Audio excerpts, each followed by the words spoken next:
and Sheila are now real, and Morty accidentally caused an interdimensional disturbance by purchasing pink cherry products. In classic Rick and Morty fashion, chaos ensues as the group tries to fix the quantum entanglement device while also dealing with the consequences of their erotic purchases. The episode ends with Morty sheepishly returning Jerry's credit cards and Beth and Jerry cuddling in bed, surrounded by the remnants of their erotic escapades. Morty, you've caused a quantum entanglement catastrophe. Do you have any idea what this could do to our reality? Relax, Rick. It's not like it's the end of the world or anything. Oh, and speaking of worlds, Hank and Sheila want us to join them in their dimension for a threesome. Jerry, what are you doing with that remote-controlled vibrator? I don't know, Beth. It's like it has a mind of its own. Sheila, oh, Hank, I've never felt so alive. Let's make this a throuple and take over the universe. Hank, sounds good to me, Sheila, but first let's test out this vibrating tongue ring.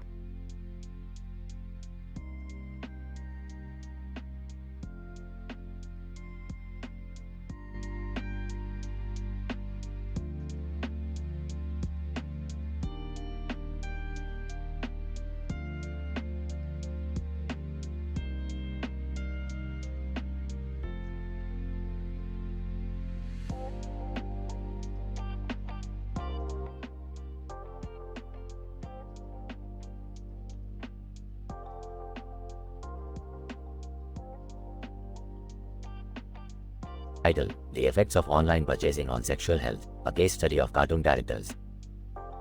Abstract. This study examines the impact of online purchasing on the sexual health of cartoon characters with different hair colors and styles. In this episode, Morty steals Jerry's credit cards and buys various items from Pink Cherry, an online retailer of sex toys and accessories.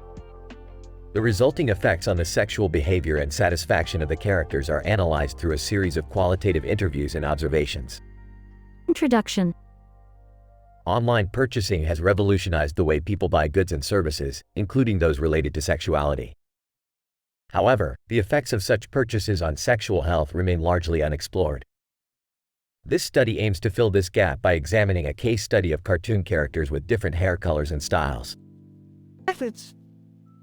A single case study approach was utilized in this study, focusing on the characters of Morty, Jerry, and Beth from the popular animated series. Qualitative interviews and observations were conducted in order to gather data on the effects of the items purchased by Morty on their sexual behavior and satisfaction. Results. Morty's purchases from Pink Cherry included a variety of sex toys and accessories, such as vibrators, lubricants, and bondage gear. These items were received by Beth and Jerry, who began incorporating them into their sexual activities. Specifically, they used the vibrators and lubricants during foreplay and intercourse, while also experimenting with light bondage. The characters reported heightened sexual satisfaction, with Beth noting that the use of the items led to more intense orgasms. Jerry also reported feeling more confident and in control during sexual encounters. However, there were also some negative effects reported, such as increased dependence on the items and difficulty achieving orgasm without them. Conclusion. This case study provides insights into the potential benefits and drawbacks of online purchasing for sexual health. While the use of sex toys and accessories can enhance sexual pleasure and satisfaction, they may also lead to dependence and difficulty achieving orgasm without them. Further research is needed to explore these issues in more detail, as well as to examine the impact of online purchasing on different demographics. I have to admit, trying out these toys made things so much better for us. I felt like our sex life is much more exciting now. I was a bit hesitant about it, but after using it, I feel a lot more confident. It's great to know we can spice things up anytime. Hey man, don't blame me for your newfound sexual adventures. I was just bored and curious, nothing wrong with that.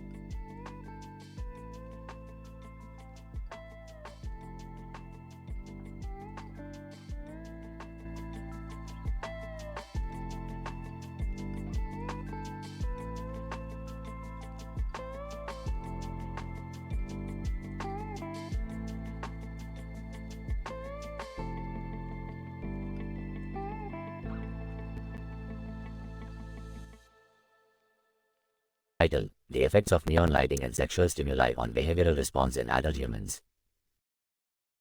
Opening shot reveals a man, Jerry, standing in a room illuminated by neon lights on the ceiling. A woman, Beth, stands in front of him. A behavioral study was conducted to determine the effects of neon lighting on sexual behavior in adult humans. The subjects were instructed to engage in sexual behavior while exposed to different lighting configurations. The experimental group was exposed to neon lighting while the control group was not exposed to any specific type of lighting. Jerry's credit cards were stolen by Morty and used to purchase items on Pink Cherry's website. The items purchased are adult toys designed for sexual stimulation. When the items are received, Beth and Jerry begin to use them at night. The first item is a vibrating toy designed to stimulate the clitoris and vagina simultaneously. The second item is a pair of handcuffs used to restrain the partner. The vibrating toy provided intense pleasure and allowed for multiple orgasms in a single session. The restraining device added an element of excitement and heightened arousal during sexual activity. The combination of the neon lights and sexual stimuli created a pleasurable experience that was difficult to replicate in other lighting conditions. The results of this study suggest that neon lighting may increase sexual arousal and improve sexual satisfaction in adult humans. Further research is needed to determine if these effects are consistent across different populations and across different lighting conditions. Future studies can also explore the impact of these adult toys on sexual behavior and satisfaction. Overall, this study sheds light on the important role of environment used in sexual stimuli and shaping adult sexual behavior.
Title: The Multidimensional Headphone Incident. Synopsis. In this week's episode, Rick and Morty are experimenting with a pair of headphones that emit green and purple lights. The headphones are connected to a black cord that is hanging from the ceiling, and as soon as Morty puts them on, he begins experiencing wild hallucinations. Morty, these headphones are designed to stimulate the prefrontal cortex. It's like taking 4 hits of acid and a Mewtwo-level psychic Pokemon battle all rolled into one. I don't know about this, Rick. I'm seeing a bunch of Sephoras in talking ears. Nonsense, Morty. Those are just glimpses into the higher dimensions of reality. Now let's get to the good stuff. As they continue experimenting with the headphones, they accidentally transport themselves to a planet where Jerry has become a sex icon in an alien society. Bonjour, Rick and Morty. I am living my best life here as the French ambassador of love. Well, Jerry. Looks like your boring life on Earth didn't prepare you for the intergalactic dating scene. Rick, I'm not sure I want to know what you did in the multiverse to become such a player. Oh Morty, let's just say I've been around the block a few times. And the block is a cluster of 10 trillion galaxies. As Rick tries to navigate the planet's romantic politics, Morty becomes increasingly lost in his hallucinations, almost getting stuck in an alternate dimension where all human thoughts are automatically translated to French. Rick, I can't understand what anyone is saying anymore. And every time I close my eyes, I see a giant Jerry head floating in space. Don't worry, Morty. We just need to dial down the headset before we turn you into a Jerry sex clone. Now let's get out of here before we have to engage in some awkward alien threesomes. In the end, Rick and Morty manage to get back to Earth, but not without bringing back a French-speaking alien ear who insists on living in their bathroom. As for Jerry, he's now a legend in the galaxy, but still can't seem to get anyone on Earth to swipe right on his dating profile.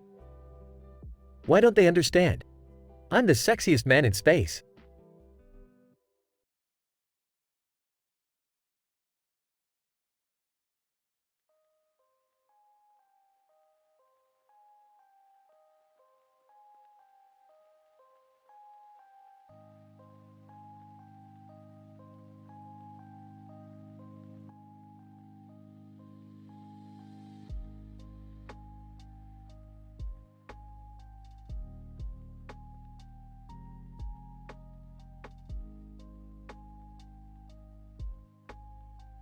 Title of the episode, Cobalt Queen's Poutine Draw. Synopsis. In this highly scientific PhD-level episode of Rick and Morty, the Smith family finds a strange collage of photos in their living room that features a clown and a woman in the middle of them, and a pencil in the center of the frame. Rick and Morty immediately recognize the pencil as a highly advanced interdimensional portal generator, and they set out to investigate its origins as part of a larger scientific experiment. Morty, this pencil is clearly of alien origin. The molecular structure suggests it was created in a dimension far beyond our own. Wow, Rick, that's amazing. What do you think it's for? I'm not sure, Morty, but if we can reverse engineer its technology, we could open up a whole new realm of interdimensional exploration.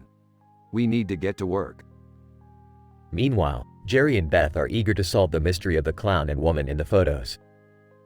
They consult several experts on the matter, including an art historian, a criminal profiler, and a circus performer. This woman in the photos is obviously connected to the clown in some way. But who is she, and what does she want? I don't know, Beth, but one thing's for sure. This is all very strange and unsettling. As the Smiths delve deeper into the mystery of the photos, they stumble upon a hidden underground world of high-stakes pencil drawing competitions. It turns out that the pencil is a highly coveted artifact among a pencil drawing elite, and Rick and Morty must compete in a high-stakes triple draw match to win it back. Alright, Morty, this is it. The biggest pencil drawing competition in the multiverse. We have to use everything we've got if we want to win. I'm kind of nervous, Rick. I've never even heard of triple draw before. As the competition heats up, Rick and Morty realize that the pencil is just a small piece of a much larger puzzle. They must use their wits and scientific know-how to outsmart their opponents and uncover the true purpose behind the Cobalt Queen's Poutine Draw. This is all so crazy, Jerry. I can't believe we got caught up in something so ridiculous. I know, right? But you gotta admit, it's kind of exciting too. In the end, Rick and Morty emerge victorious and claim the pencil as their own. But the mystery of the clown and woman in the photos remains unsolved, leaving the Smiths with more questions than answers. Well, Morty, we may have won the pencil, but we still have a lot of work to do. We'll get to the bottom of this mystery, no matter what it takes. I believe in us, Rick. We can do anything if we put our minds to it. And with that, the Smiths embark on yet another scientific adventure, ready to explore the vast and mysterious depths of the multiverse.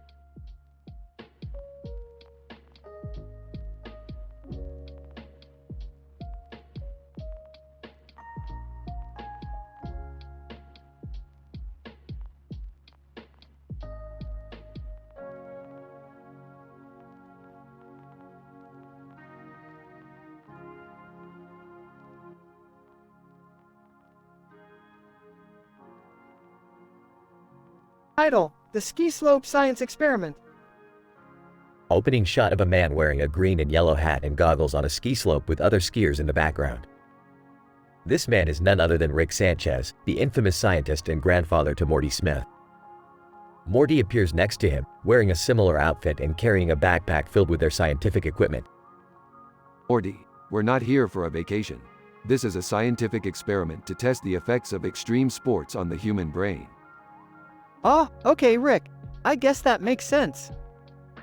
They make their way down the slope, passing by several other skiers who stare in confusion at their lab coats and equipment. This is nothing compared to the experiments we did at the Whitehead Institute for Biomedical Research. Remember that time we made a mouse with human ears? Yeah, and then it escaped and we had to chase it down in a crowded mall. Good times, Morty. Good times. As they approach the finish line, they notice a strange figure standing at the bottom of the slope. It's Gazorp Zorpfield, the beloved cartoon character from another dimension that Rick and Morty once brought to life. Gazorp Zorpfield, hey there, Rick and Morty. What brings you to the slopes? We're conducting a scientific study on the effects of extreme sports on the brain. Gazorp Zorpfield, well, as someone who's been skiing for years, I can tell you firsthand that it definitely makes you a little loopy. As they continue their experiment, Rick and Morty begin to experience some amusing travel experiences, including a snowstorm that sends them careening off course and crash landing in a nearby cabin. Well, this has certainly been an interesting experiment. I think we've gathered enough data for now. Yeah, but what about the effects on our brains? Oh, don't worry about that, Morty. We're not that different from mice with human ears. As they pack up their equipment and head back to the lab, Gazorp waves goodbye from the ski slope. Gazorp, I hope you learned something today, Rick and Morty. And don't forget to wear your helmets.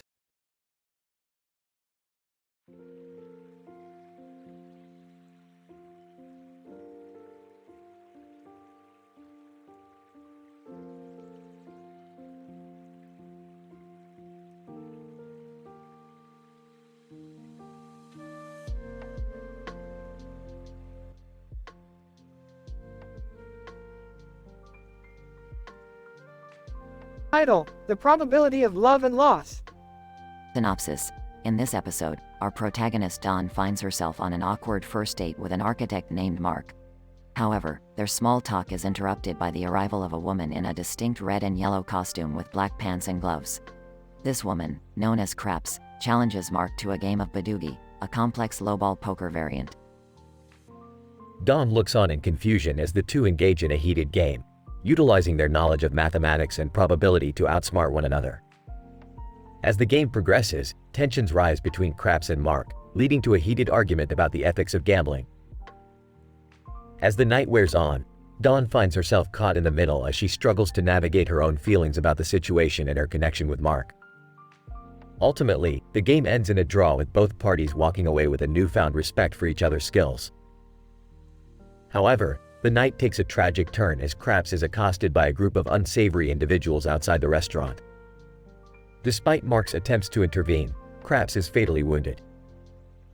The episode ends with Dawn and Mark reflecting on the night's events, wondering if their involvement in the game had an impact on Craps' demise. The complex calculations and intricate probabilities involved in Badoogie are a reminder that sometimes the odds are simply not in our favor. Dawn, I'm not sure what just happened. That game was so intense and I didn't understand half of it, but it was clear that both Craps and Mark were masters of probability and mathematics.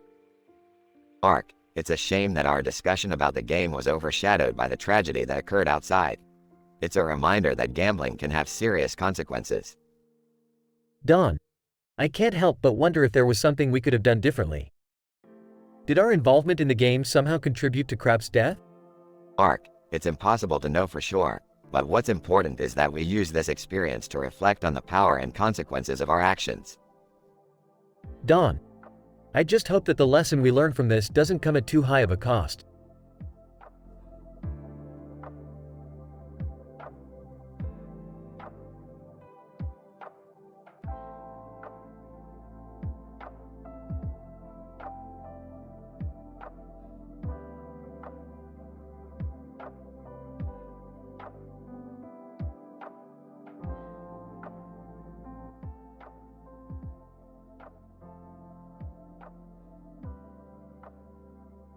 Title: The Quantum Gastronomy Affair.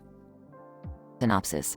Upon discovering a unique plate of food with shrimp, carrots, and other vegetables on it, Rick and Morty embark on a scientific exploration that takes them to a seafood restaurant on a distant planet. Along the way, they encounter cows with advanced intellect, Summer's Galactic fans, and Comedy Central TV shows. Picked one. Morty, I've just detected a quantum anomaly in this plate of food. If we can get to the source, we could unlock the secrets of the universe. Confused. Rick, it's just some shrimp and veggies. Enters the room. What are you two up to? Excitedly, Beth, we've discovered a new form of quantum gastronomy that could revolutionize the entire galaxy. Act 2. Upon arriving at the seafood restaurant, Rick and Morty encounter a group of cows with advanced intellect. Cow, greetings, intelligent life forms. What brings you to our planet? We're just here for some food. Whispering to Morty, don't tell them about the quantum anomaly. Cow, overhearing, quantum anomaly. Please, allow us to assist you in your scientific endeavors. Act 3. As Rick and Morty continue to investigate the food, they encounter Summer's Galactic fans who are eager to meet her. Fan, excitedly, is it true that Summer Smith is your granddaughter? Noi, yeah, she's my granddaughter. Can we focus on the science here? Meanwhile, Beth becomes enamored with Comedy Central TV shows that are playing on the restaurant screens. Act 4.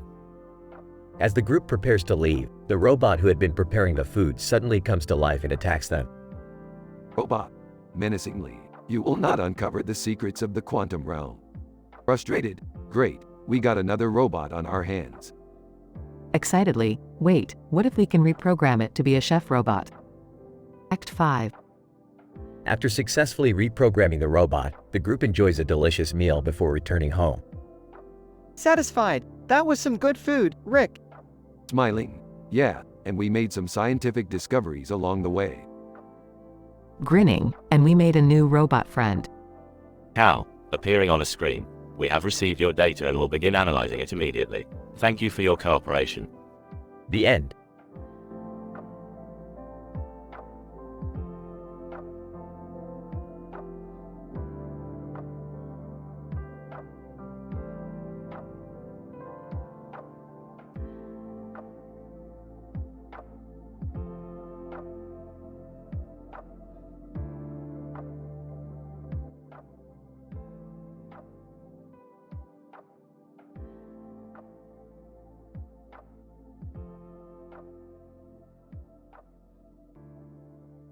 Idle, canine hyperactivity and adolescent interdimensional influencers.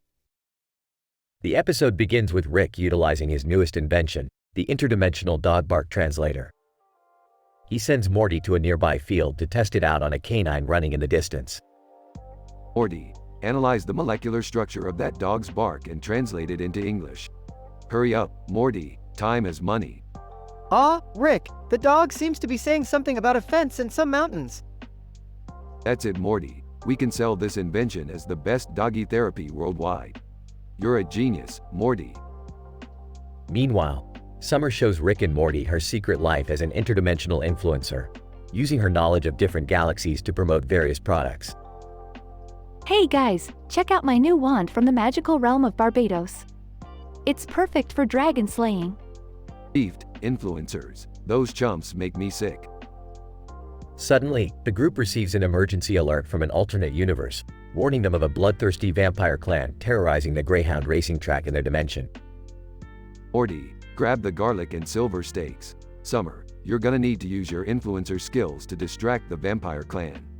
Let's go. Upon arriving at the Greyhound racing track, the group encounters an astrology adulterer alert, warning them of a recently divorced Linus Van Pelt, who has been scamming people with his fake astrological readings. Hey, I have an idea. I'll use my influencer platform to expose Linus Van Pelt for the fraud he is. Morty, keep an eye out for any suspicious activity while we deal with these vampires.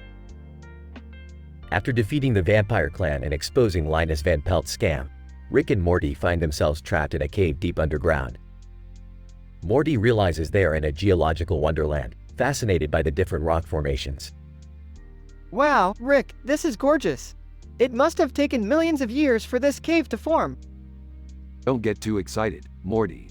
We're here because the cave is collapsing and we need to find a way out fast. With the help of Summer's influencer platform, the group is able to escape the cave and return home safely. The episode ends with Rick and Morty agreeing to split the profits of their new interdimensional dog bark translator invention, much to Summer's chagrin. Hey, what about my cut, guys? Beefed, influencers. Those chumps always wanting more. The episode concludes with the three characters walking away into the sunset, contemplating their next interdimensional adventure with a newfound appreciation for the scientific wonders of the universe.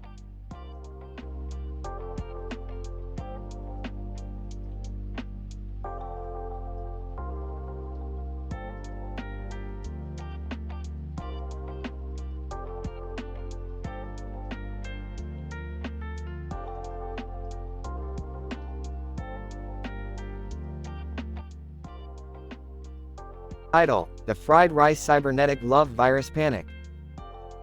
The episode opens with Rick and Morty in the garage, tinkering with their latest invention, a device to transport them to alternate universes. As they activate the device, they find themselves in a strange alien world. Morty, we're in a universe where fried rice is the only currency. What? How does that work? I don't know, Morty, but we better find a way to get some fried rice or we'll be stuck here forever. As they venture further into the alien world, they encounter a green alien with red eyes and a black jacket. He seems to be in possession of some valuable fried rice, so Rick and Morty try to negotiate with him. Hey there, we need some of that fried rice. What can we do to get it? Alien, I need your help. My cybernetic love virus has taken over my entire planet. If you can help me, I'll give you all the fried rice you want. A cybernetic love virus? That sounds serious. Alien, it is. I need you to find the creator of the virus, Tim Berners-Lee. He lives on the other side of this planet. Rick and Morty embark on their mission to find Tim Berners-Lee, but along the way, Morty discovers he has a child on this alien world. Shocked and confused, Morty struggles to come to terms with his newfound fatherhood. Rick, I have a kid. What do I do? I don't know, Morty, but we don't have time for this.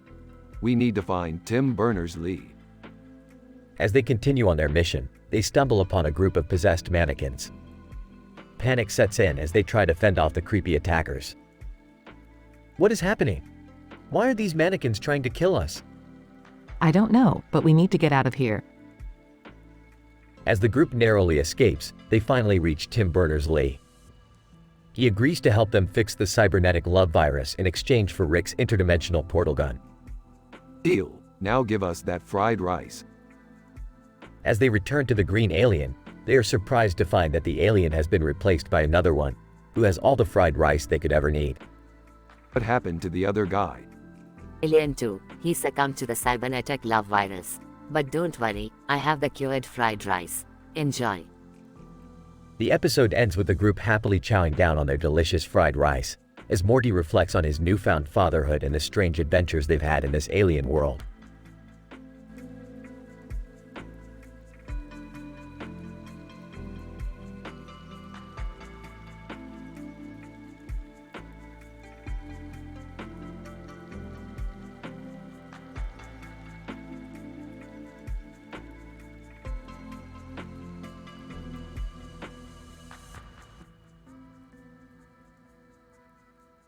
Idol, cult-induced city chaos, sinister alien abduction and unexpected royalty in a matriarchal alien society. Synopsis. In this episode of the popular animated series, Xenomorph, Alien franchise, a cartoon alien with a green background and a full moon in the background with a green sky and a green and white background, the protagonist Rick and his granddaughter Beth find themselves in the midst of a sinister plot orchestrated by an alien cult that seeks to overthrow the ruling matriarchal society on their planet. Through a series of complicated scientific events, the duo is coerced into a false sense of security and ultimately abducted by the sinister cult. Once under their control, they are subjected to a barrage of experiments and brainwashing techniques designed to extract information and turn them against the ruling faction. As the plot unfolds, Beth is surprised to learn that she is the long-lost princess of this alien society, which sets off a chain of events resulting in her being crowned queen. Along the way, they discover a shocking secret in Rick's past, involving his scandalous appearance on an alien dating reality TV show. This episode delves deep into the scientific theories of matriarchal societies, cult behaviors, and genealogy. The multi-layered plot is peppered with moments of comedic relief, and the character development contributes to a satisfying and engaging experience that will keep viewers craving for more. Rick, I can't believe you got us into this mess. Beth, what were you thinking? Beth, I had no clue that I was the princess of this society. Rick, this is all your fault for getting us mixed up with the wrong people. Alien Queen, as the new queen, it is your duty to lead us into the future with wisdom and grace. Together, we shall overcome these nefarious forces that seek to destroy our way of life. Alien cult leader, you will tell us what we want to know, or suffer the consequences of our wrath. The matriarchal society is overrated. We will usher in a new era of dominance and power.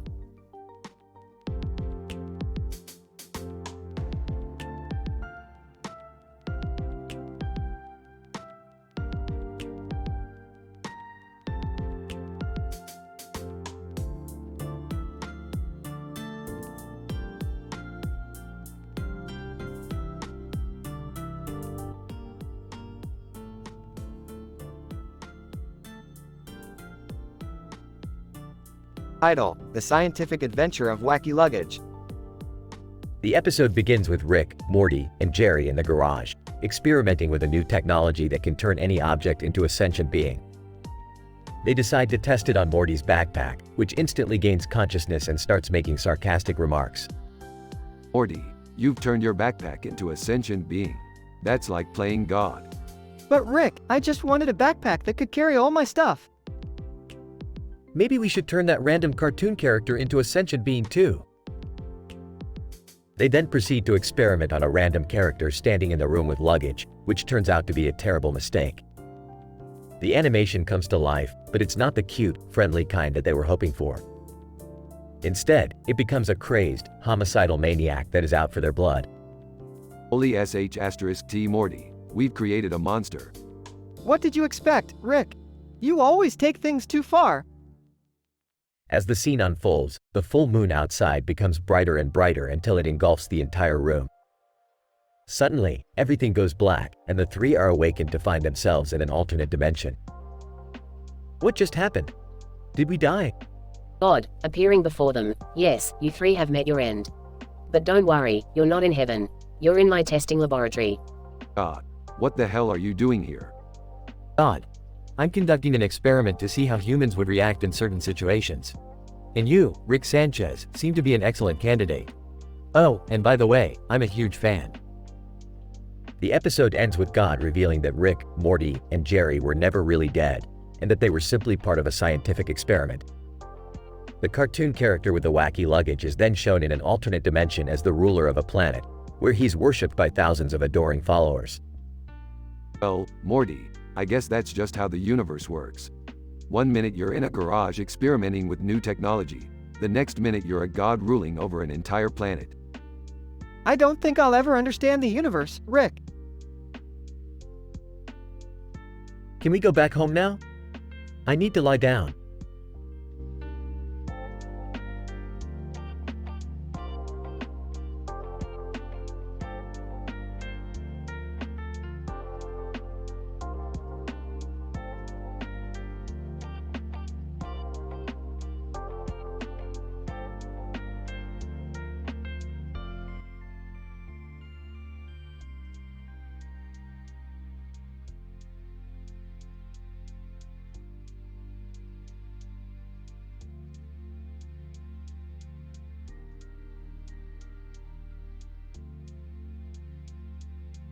Title: Cosmic Stabbing, an exploration of divine fetishism in the multiverse. Reading scene. Rick and Morty are tinkering with a new invention in the garage when Beth and Summer burst in, excitedly brandishing a poster for the latest Star Wars movie. Hey guys, have you seen this? There's a new Star Wars movie coming out. Oh, cool. I haven't seen any of the Star Wars movies. Are they any good? Morty, you uncultured swine. Of course, they're good. But they're all about the Force, this mystical energy that connects everything in the galaxy. I mean, it's ridiculous. I bet I could stab the Force with a fork and nothing would happen. Wait, what do you mean nothing would happen? Oh, it's just a theory. Nothing to worry about. Cut to later that day, as Rick and Morty are exploring a new planet. They come across a strange man with a glowing sword, who introduces himself as Qui-Gon Jinn. Qui-Gon, greetings, travelers. I sense a great power in you. The Force is strong with you.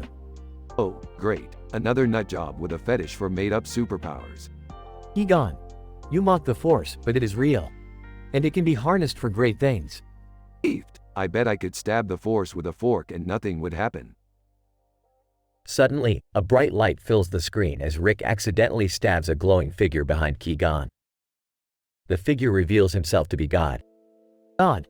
Ow, that hurt, Rick, but I forgive you. And actually, I kind of liked it. It's been a while since someone stabbed me. Wait, what the hell? You're not supposed to exist. This doesn't make any sense. God. Hey, I'm God. I can do whatever I want. And what I want right now is more stabbing. Go on, Rick, stab me again. Rick, I don't think we should be stabbing God. That seems like a bad idea. Yeah, what the hell, Dad? What kind of messed up fetish is this? God. Oh, come on, guys. It's just a little fun. Nothing wrong with exploring your darker side. Rick begins to feel uncomfortable with the situation and tries to make an excuse to leave. But God becomes increasingly insistent, and soon all the characters are caught up in his divine fetishism. Cue a montage of Rick, Morty, Beth, and Summer taking turns stabbing God with various sharp objects, set to a peppy pop song. Finally, Rick can't take it anymore and realizes that they need to get out of there. Alright, I'm sorry God, but we've got to go. This whole fetish thing is just too weird for us. God. Oh, fine. But you'll be back. They always come back. As Rick and Morty blast off into space, they realize that they've left their newest invention, a teleportation device, behind. Damn it, Morty. Now we have to go back there and get it. But what about God? Do we have to stab him again? No, Morty, no more stabbing. We just have to be quick and get the hell out of there before things get any weirder. End scene with a shot of the teleportation device sitting on the ground, as the sounds of God's moans and cries echo off in the distance.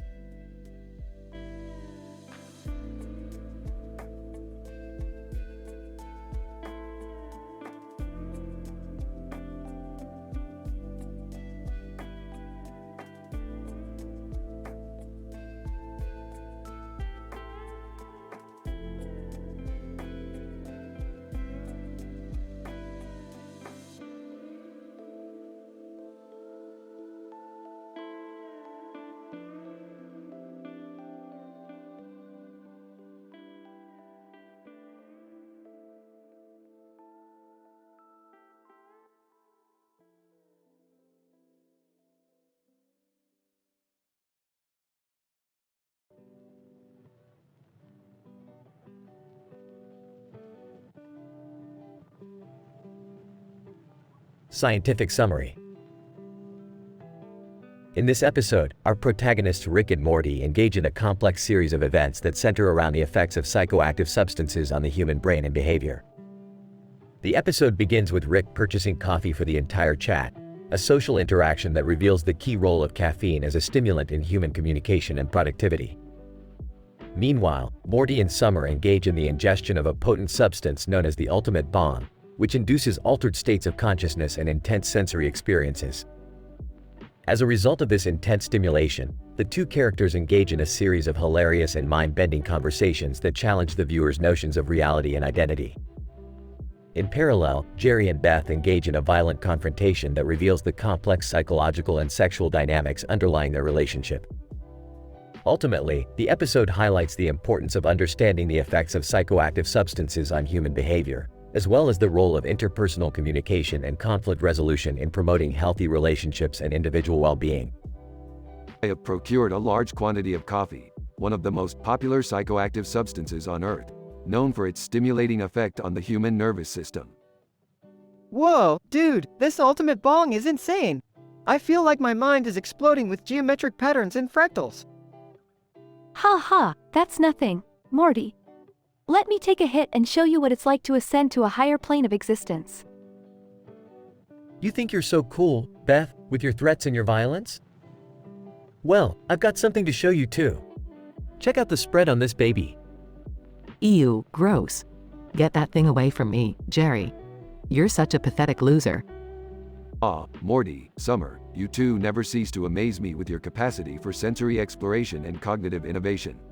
Perhaps I should try some of that ultimate bong myself, just to see what all the fuss is about. Whoa, Rick, I don't know if that's such a good idea. This stuff is pretty intense, man. You might end up seeing things that would make Lovecraft himself faint. Ha ha, yeah, Rick, I don't think you can handle it. You're too old and boring and science why? Ow, that hurts, Beth. Why did you punch me in the face like that? I thought we were better than this. I don't know, Jerry. Maybe it's because you're a spineless wimp who can't stand up for himself or his family. I see now that the effects of psychoactive substances on human behavior are highly complex and variable. Perhaps I should conduct a series of experiments to better understand these phenomena, while also exploring the psychological and social factors that shape human relationships and communication. Whoa, Rick, you're blowing my mind again.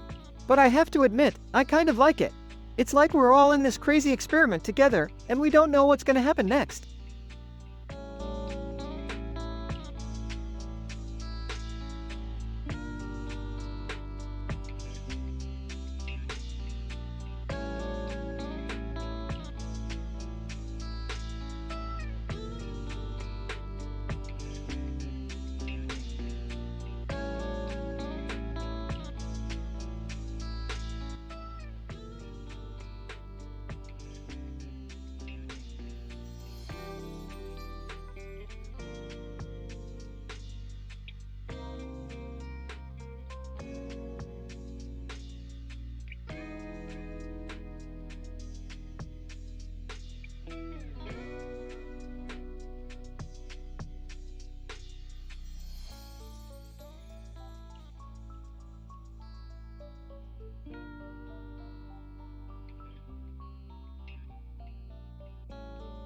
Title: The Intergalactic Color Spectrum Experiment. Synopsis. Rick and Morty embark on a scientific experiment of epic proportions to explore the countless hues of the intergalactic color spectrum. Rick and Morty are in the garage, surrounded by high-tech gadgets and gizmos. Rick is tinkering with a device while Morty looks over his shoulder. Morty, I've been working on a new experiment that will blow your mind. We're gonna explore the endless possibilities of the intergalactic color spectrum. Oh, I don't know, Rick. That sounds kinda complicated. Nonsense, Morty. It's just a matter of adjusting the wavelength and frequency of light waves. Burps, piece of cake. Main plot.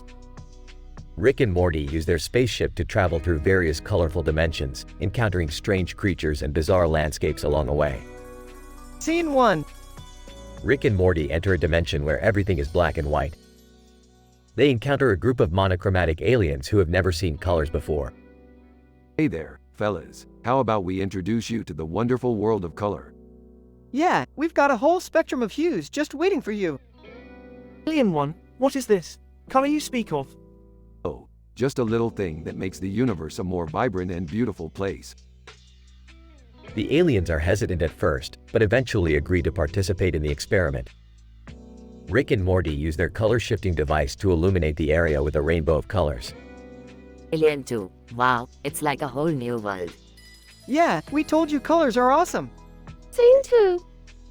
Rick and Morty travel to a dimension where everything is upside down. They encounter a colony of creatures with eyes on the bottom of their bodies. This could be a bit tricky, Morty. How are we gonna show them colors when they're looking through the ground? Maybe we just need to flip everything around? Rick adjusts the device to flip the visuals, and suddenly the creatures are looking at a world of colors from a new perspective. Creature 1. This is amazing. We've never seen anything like it before. That's the beauty of science, my friend. It's all about changing your perspective. Scene 3. Rick and Morty find themselves in a dimension of pure chaos, where the colors are constantly shifting and blending in unpredictable ways. Rick, I don't think our color-shifting device will work here. It's too random. Nonsense, Morty. This is where science gets truly exciting.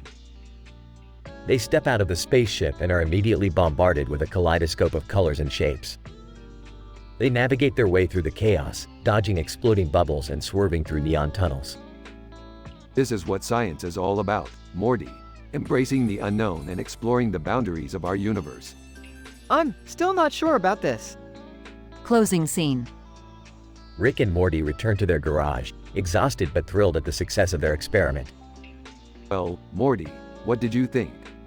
I don't even know where to start. It was like the craziest trip ever. That's what science is, Morty. A journey of discovery and wonder. I may need a break from science for a while, though. No problem, Morty. There's always more to explore when you're ready. The duo high-fives and the scene fades to black with a rainbow hue.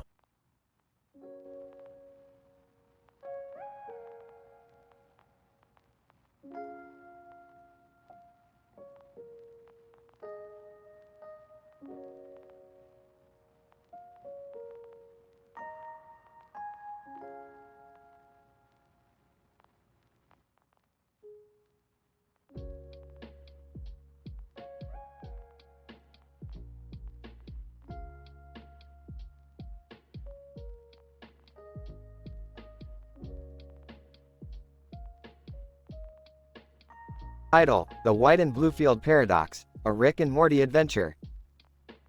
Synopsis.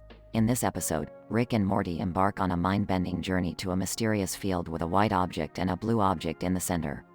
As they explore the field, Morty starts to spontaneously generate hilariously bad jokes, much to the annoyance of Rick and the rest of the family. However, as they delve deeper into the mystery of the field, they discover that Morty's jokes may hold the key to unlocking the secrets of the universe. Act 1. Morty, I need you to focus. We're on the cusp of a groundbreaking discovery here. Sorry, Rick, I can't help it. Every time I see that white thing over there, I just gotta poop out a joke. Morty, your jokes literally make me want to die. Can we just please focus on the task at hand? What are we even looking for here, Rick? The blue object in the center of the field is emitting an unusual energy signature. I suspect it may hold the key to unlocking the secrets of the multiverse. Yeah, but have you heard the one about the apple that fell off the tree and hit Isaac Newton on the head? Classic. Act 2. Okay, Morty, I can't take it anymore. Your jokes are literally disrupting the fabric of space-time. Hey, it's not my fault, I'm funny. That's debatable. Anyway, have we made any progress on understanding the blue object? I think I've isolated a pattern in the energy signature. It seems to be oscillating in a fractal pattern that doesn't conform to any known principles of physics. Interesting. Morty, try telling a joke while focusing on the blue object. Oh, okay. Why did the Scarecrow win an award? Everyone, why? Because he was outstanding in his field. Act 3. Holy shit, Morty, your stupid joke just broke the laws of physics. Wait, what? The fractal pattern just stabilized and the energy readings are off the charts. What does this mean? I have no idea, but maybe we can harness the power of Morty's bad jokes to manipulate the fabric of reality. Oh, great. More pressure on me to be funny. Don't worry, Morty, you got this. Tell us a joke and let's see what happens. Oh, okay. Why was the math book sad? Everyone, why? Because it had too many problems. The white and blue field suddenly starts to spin and a portal opens up, sending the family members flying through it. Epilogue.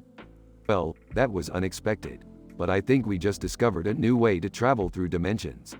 With the power of Morty's jokes, we can explore unknown corners of the multiverse. Yay, my humor is finally being appreciated. Oh, I can't believe I've been dragged into this insanity. I love you guys, but I still think you're all crazy.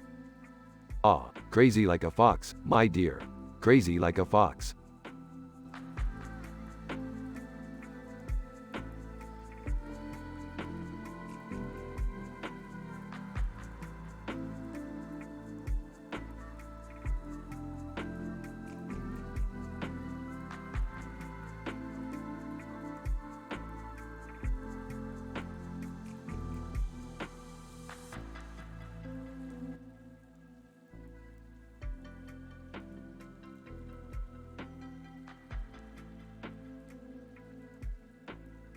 Idol, the man with the neon money.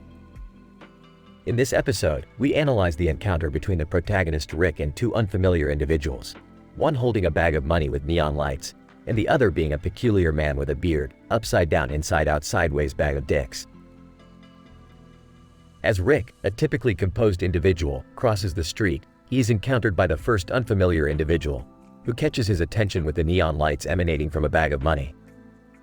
The neon light indicates the presence of a neon gas which is used for advertising purposes. The man holding the bag of money represents the not-so-common combination of wealth and technological advancement. As Rick approaches the man with the neon money, things take a bizarre turn. Suddenly, the second unfamiliar individual appears, displaying a perplexing physical posture and a bag of dicks. The individual's orientation seems to contradict the laws of gravity and normal anatomy. The unusual manifestation of the individual's body posture and anatomy could be attributed to hypermobility syndrome, such that the individual can bend and twist their body to an inhuman extent. Rick is taken aback by the sudden turn of events and is hit in the face by the bag of dicks. The impact and sensation experienced by Rick could be explained in terms of nerve impulses and mechanotransduction, whereby the force exerted on the facial tissue results in the stimulation of sensory receptors, sending a signal to the brain which the latter translates into a sensation.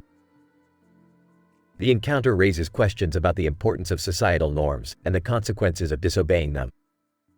It also raises questions about the use of the latest technology and material wealth, and the extent to which these resources can be used to serve humanity. Overall, this episode offers a fascinating insight into the interaction between different physical and social phenomena and the impact of singular events on people's lives. This is the most bizarre encounter I've ever had. And with the neon money, the neon lights are powered by a combination of neon gas and high voltage energy. And with the upside down, inside out, sideways bag of dicks. I assure you this is completely normal for me. I don't think I'll ever be the same again. Society needs to examine the relationships between wealth, technology, and social norms while considering the impact of singular events on people's lives. And with the neon money, Money can buy anything, but it can't change the laws of physics. And with the upside down, inside out, sideways bag of dicks. This is not the first time I've thrown a bag of dicks at someone. I need to get out of here. The episode raises important questions about the importance of societal norms and the consequences of disobeying them. It also raises questions about the use of the latest technology and material wealth, and the extent to which these resources can be used to serve humanity.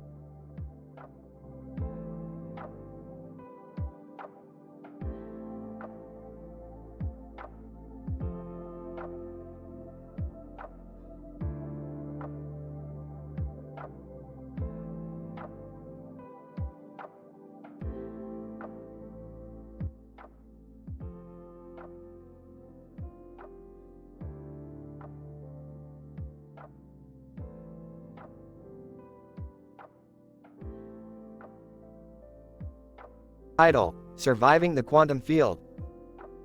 Opening shot. A group of people standing in a vast field with a dog and a man holding a frisbee in the air. Rick, Morty, Jerry, and Summer are among the contestants on the TV game show, Survivor, sent to a parallel universe to compete for the grand prize. Well, looks like a bunch of inferior beings have decided to play God. Hey, I'm not inferior. I once took a course on advanced cooking techniques. Rick, why are there 3 suns in the sky? Who cares? I'm going to win this thing. Host, welcome to Survivor, Quantum Field. The rules are simple: survive and outsmart your opponents in this multi-dimensional world. Oh, and keep an eye out for any black holes. Black holes? I could create a black hole in my sleep. But isn't that dangerous? Yeah, we're all gonna die one day. Might as well go out with a bang. I don't think I signed up for this. Shut up, Dad. I'm about to throw this frisbee to win us an immunity idol. As Summer throws the frisbee, a rip in the space-time continuum appears, leading them to a bizarre universe where they encounter a race of highly evolved dogs. Great. Now we're in a universe where dogs rule the world. I bet they think they're so smart.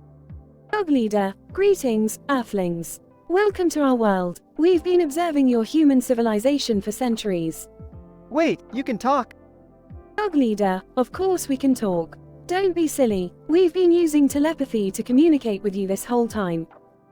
This is insane. Insane? We're on a different planet talking to dogs and you're worried about insanity? Quiet, Morty. I'm trying to steal one of their quantum dog collars. The contestants must compete in a series of challenges, including a game of quantum frisbee with the dog leaders and an obstacle course through a black hole. I don't think I can do this. I'm not brave enough. Bravery is overrated, Jerry. Just follow my lead and we'll win this thing. In the end, the family wins the grand prize, a quantum spaceship to explore the universe. Now this is what I'm talking about. Let's go on a cosmic adventure. But Rick, we're still in a game show. Who cares? We're Rick and Morty. We can do anything we want. Can we go to Mars? Can we go back home? Sure, why not? Let's see if we can find a way to merge these 2 universes into one. Closing shot. The family flying off into the cosmic unknown, with the dogs watching in amazement from their planet below.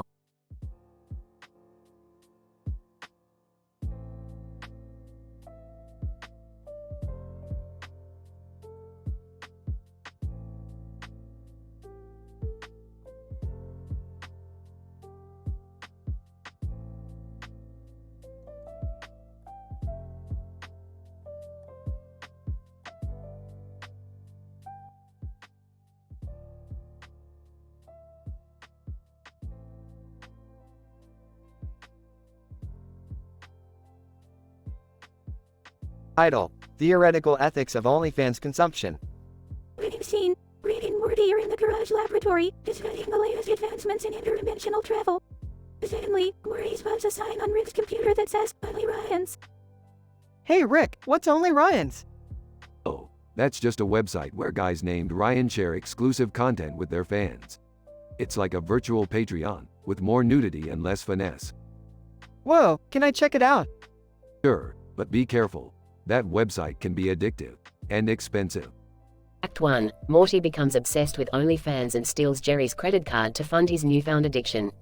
He spends all the money on various OnlyFans users. This is amazing. Look at this username, Ryan Loves Biology. That one is popular among scientists who like to see Ryan experiment with various lab equipment. Gross. What about this one? Ryan Takes Two. That's a guy who likes to take two of everything. He has a huge collection of toys and props. Sounds weird. What about Ryan the Alien? That's actually an alien who likes to transform into human form and engage in various activities. He's popular among sci-fi fans. I can't believe I spent all of Jerry's money on this. What am I gonna do? Act 2. Morty tries to come up with a way to earn the money back, but all of his schemes fail. Meanwhile, Jerry discovers the unauthorized charges on his credit card and confronts. Morty, what the hell? Do you know how hard I worked to earn that money? I'm sorry, Jerry. I just got caught up in the moment. But hey, at least you can enjoy the OnlyFans content now. What are you talking about? I'm not into that stuff. And even if I was, I wouldn't waste my money like that. Act 3. Rick comes up with a plan to refund Jerry's money by creating his own OnlyFans account and offering exclusive scientific content. Welcome to Rick Sanity OnlyFans. For just $10 a month, you can watch me do experiments, explain complex theories, and other stuff. Are you serious, Rick? You're gonna do that? Hey, it's for science and money. Closing scene. Rick's OnlyFans account becomes wildly successful, with fans all over the multiverse. Morty learns a valuable lesson about the dangers of online addiction, and Jerry gets his money back, and a newfound appreciation for the scientific community. So, Morty, what did we learn today? That OnlyFans is a weird place, and we should stick to our day jobs. Speak for yourself, Morty. I just made $1,000 from filming myself making oobleck. End credits. Ryan the Alien joins Rick's OnlyFans and causes chaos with his extraterrestrial antics.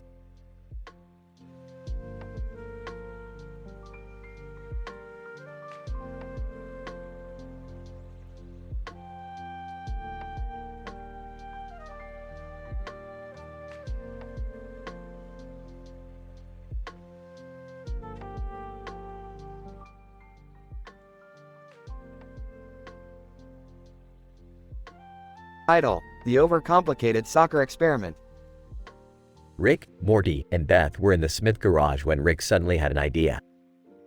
Using his advanced scientific knowledge, he had created a special soccer ball that would emit a stream of lasers every time a goal was scored.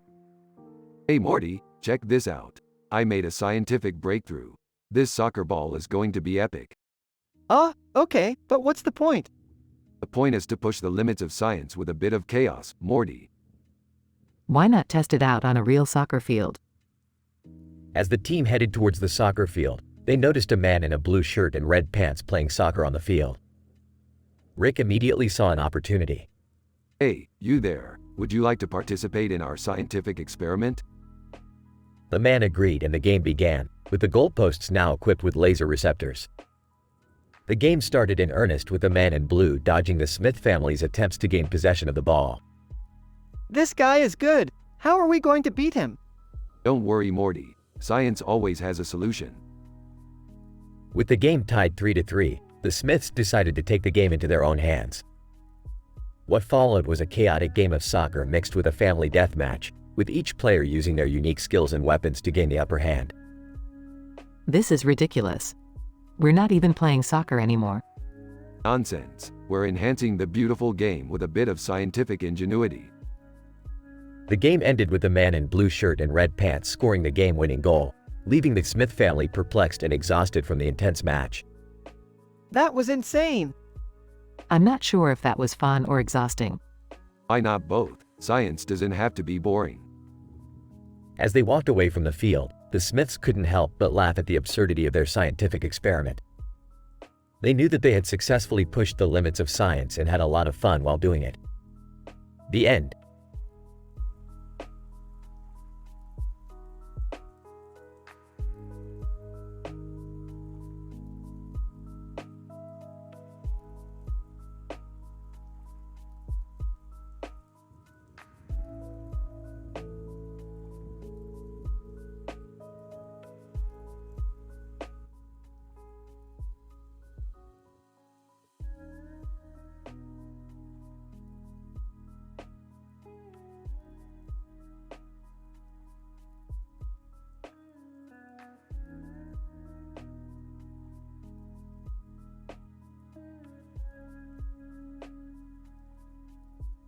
Title: The Credit Card Conundrum.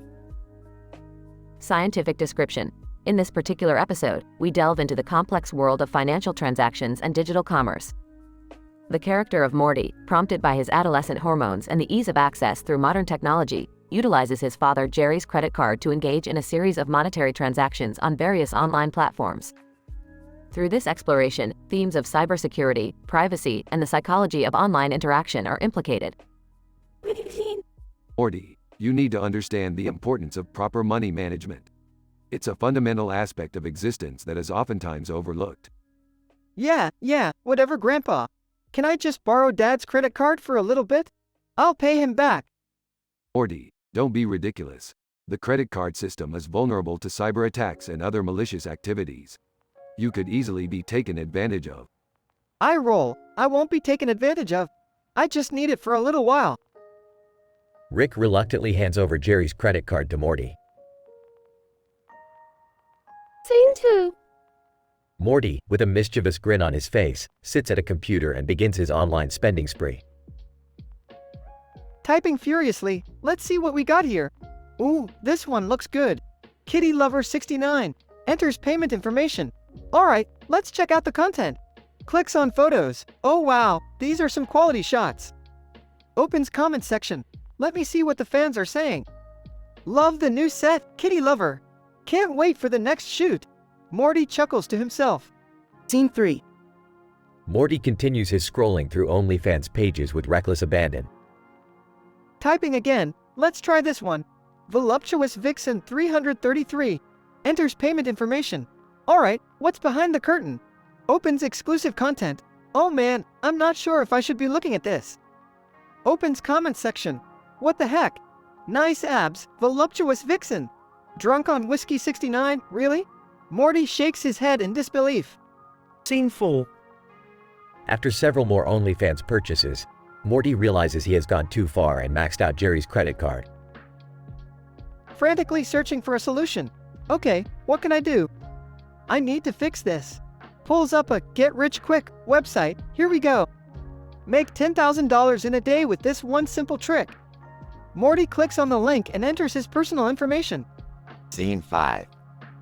Rick bursts into Morty's room with a look of concern on his face. Morty, what were you thinking? You could have put yourself and this entire household in danger with your reckless actions. I'm sorry, Grandpa. I didn't mean for this to happen. I just got carried away. Well, we need to fix this. I have an idea. Pulls out a device. This is a cybersecurity tool I developed for situations like this. It should be able to reverse any fraudulent activity on Jerry's credit card. Scene 6. After using Rick's device, they successfully reverse all of Morty's transactions and save Jerry from financial ruin. Entering the room. Hey guys, what's going on in here? Smiling. Just a little financial hiccup, Jerry. But don't worry, Morty has learned his lesson. Sheepishly, yeah Dad, I won't do it again. Closing scene. Rick and Morty, sitting on the couch watching TV. Morty, I hope you understand that the dangers of online commerce are very real. You need to be careful with your personal information and your finances. Yeah, I get it, Grandpa. I won't do anything like that again. Good, now let's watch some TV. Clicks on the remote. Oh look, there's a new episode of Kitty Lover 69. Morty facepalms. End of episode.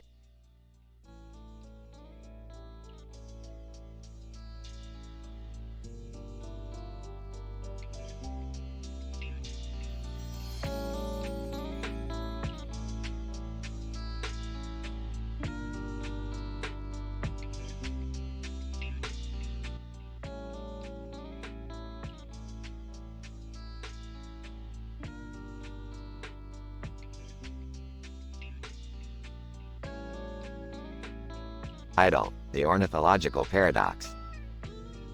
The episode starts with Rick and Morty going on a random adventure to search for an exotic species of bird known as the feathered euphoria. After a successful hunt, they stumble upon a mystical piece of paper with a lot of birds on it and a lot of birds on it with a lot of birds on it, a visual representation of the ornithological paradox. Morty, this piece of paper contains a visualization of the ornithological paradox. My God, it's beautiful. What's the ornithological paradox, Rick? It's a theoretical conundrum, Morty. The question of how many birds can be on a piece of paper before it becomes a representation of infinite birds. It's a paradox that has stumped some of the greatest scientific minds of our time. As Rick and Morty are pondering the implications of the paradox, they receive an invitation from Joe Rogan to come on his podcast for an interview. Joe Rogan. Hey, guys, thanks for coming on the show. So, what's this I hear about a piece of paper with a lot of birds on it and a lot of birds on it with a lot of birds on it? Well, Joe, it's a fascinating paradox that has been perplexing scientists for years. You see, the birds on the paper are multiplying at an exponential rate, creating an infinite loop. It's like a bird within a bird within a bird. Well, you get the point. It's mind-bending. Beth, Jerry, and Summer also join the conversation, and Joe asks each family member 3 questions. In your opinion, Joe, what do you think is the most surprising fact about the bird kingdom? Joe, well, Beth, I would have to say that it's the incredible intelligence of certain bird species, like the African gray parrot, which has been known to possess the cognitive abilities of a 5-year-old child. Joe, what's your favorite bird, and why? Joe, that's a tough one, Jerry. I'm a big fan of the harpy eagle. It's one of the most powerful raptors in the world, with a wingspan of over 7 feet. Joe, do you think aliens exist? And if so, do you think they look like birds? Joe, that's an interesting question, Summer. While there's no concrete evidence of extraterrestrial life, it's certainly possible. As for whether they look like birds, that's anyone's guess.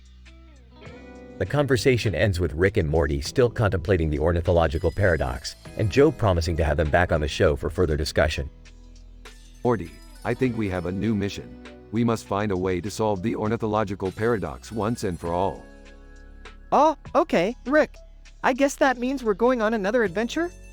You got it, Morty. It's time to spread our wings and fly.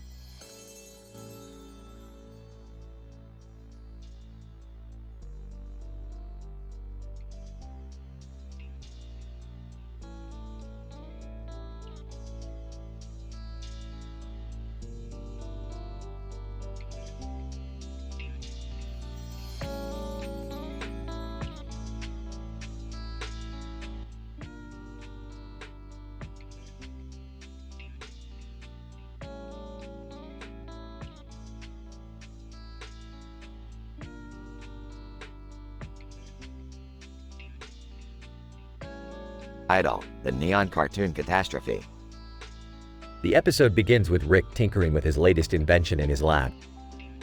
Morty and Summer enter, curious as to what Rick's latest project is. Hey, Morty, check out my new invention. It's a machine that extracts energy from cartoon characters. Oh, okay. I guess that could be useful. Wait, won't that destroy the cartoons? Well, Summer, that's not really my concern. I just want to see what kind of power we can harness from these animated freaks. As Rick powers on the machine, a bright neon light fills the room. Suddenly, a cartoon character appears on the screen. Cartoon character. Hey there, kids. I'm your host, Neon Nick. With his arms outstretched and his eyes closed, Neon Nick seems to radiate an unnatural energy. Whoa, dude. This dude is glowing and stuff. He looks like he's on some kind of psychedelic drug trip. Well, that's the energy we're trying to harness. Let's see what kind of power he's packing. As Rick begins to extract energy from Neon Nick, Morty notices something strange happening. Rick, I don't think this is a good idea. I think we're messing with the fabric of the universe or something. Yeah, this feels like the kind of thing that could get our show canceled. Oh man, speaking of that, I made a list of my top 10 quotes that got shows canceled. Morty, now is not the time for that. But before anyone can react, the neon light in the room begins to flicker and pulse. Suddenly, the room is filled with dozens of cartoon characters, all glowing with their own unique neon energy. Cartoon Character 1. Hey there, kids. I'm Neon Nilly. Cartoon Character 2. I'm Neon Nancy. Cartoon Character 3. I'm Neon Nate. The room becomes overrun with neon cartoons, each one more bizarre and surreal than the last. Well, this is definitely not what I was expecting. I told you, dude. We're messing with forces we can't control. Can we please just turn the machine off and hope for the best? But as the group attempts to shut down Rick's machine, they realize that it has become self-sustaining. The neon cartoons are multiplying and spreading, threatening to engulf the entire world. Well, I guess we're just gonna have to ride this one out. Are you insane? We're gonna be up to our eyeballs in neon cartoons. This is the kind of thing that could destroy our entire reality. As the episode comes to a close, the group is left to ponder the consequences of their actions. Will they be able to contain the neon cartoon catastrophe, or will they have to face the ultimate consequences of their scientific experimentation? One thing is for sure, they'll never look at cartoons the same way again. I don't know about you guys, but I think I'm done with cartoons for a while. I second that. Hey, give it a week. You'll be watching Saturday morning cartoons like it's nobody's business. The end.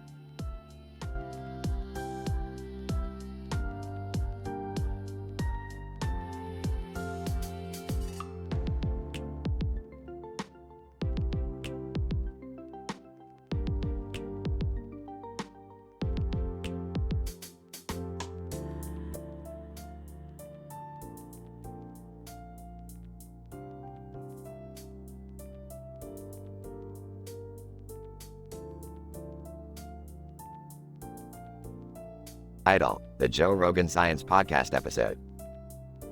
The episode begins with Rick, Morty, Jerry and Beth sitting around a table with a baby on Beth's lap and Jerry holding a cell phone. Suddenly, the phone rings and on the other end is Joe Rogan. Joe Rogan? Oh man, I love that dude. He's got the mind of a scientist and the mouth of a sailor. Joe Rogan invites the family to appear on his podcast and they eagerly accept. They arrive at the studio and are greeted by Joe himself. Joe Rogan. All right, let's get started. Rick, what do you think about the current state of quantum physics? Well, Joe, I think it's a load of crap. The whole field is built on unprovable theories and mathematical models that have little to no real-world application. It's just a bunch of eggheads arguing over nothing if you ask me. Whispers to Jerry, I don't understand half of what he just said. Me neither, but I'm too scared to admit it. Joe Rogan then turns to Beth and asks her about the biology of newborn babies. Well, Joe, newborn babies are fascinating creatures. They have underdeveloped immune systems and are completely dependent on their caregivers for survival. It's incredible how resilient they can be and how quickly they adapt to their environment. Blah blah blah, biology. Let's get to the good stuff. Joe Rogan then turns to Jerry and asks him about the effects of marijuana on the human brain. Well Joe, I don't really know much about that. I mean, I've heard it can be relaxing, but I've never actually tried it myself. Dad's a square. Actually, Joe, I've conducted numerous experiments on the effects of marijuana on the human brain. And let me tell you, the results were, burps fascinating. Joe Rogan. Wow, Rick, that's incredible. Would you mind sharing some of your findings with us? Sure thing, Joe. In my experiments, I found that marijuana has a profound effect on the brain's cognitive functions. It can enhance creativity, increase empathy, and even improve memory retention. Of course, these effects vary depending on the individual and their dosage, but overall it's a very promising area of research. Whoa, I had no idea. Yeah, me neither. Maybe we should all try it sometime. Absolutely not. The episode ends with the family leaving the podcast studio, their minds full of new knowledge and experiences. Well, we certainly learned a lot today. But you know what they say, knowledge is power. And power, well, that's pretty cool, I guess. Yeah, I guess it is. I just can't wait to tell my buddies at work about this. They're gonna be so jealous. I'm just glad we were able to share our expertise with the world. Who knows, maybe we'll inspire someone to pursue a career in science.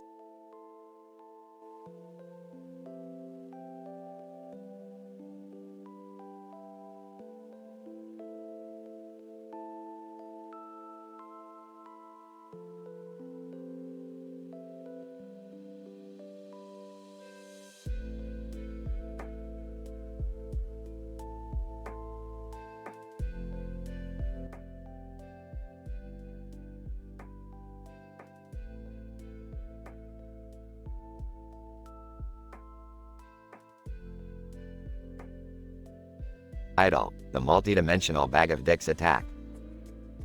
Opening shot. Rick and Morty are in the garage with Rick tinkering with his latest invention, the multi-dimensional portal gun. Morty, hand me the 3-ohm capacitor. Sure, Rick, but what are we doing? We're going on a little adventure, Morty, and it's going to be wild. Suddenly, the portal gun activates by itself, and a man with a surprised look on his face in a scene from Doctor Who holding a gun appears. Doctor Who man, whoa, what in the bloody hell is going on here? Sorry about that. Just a slight miscalculation.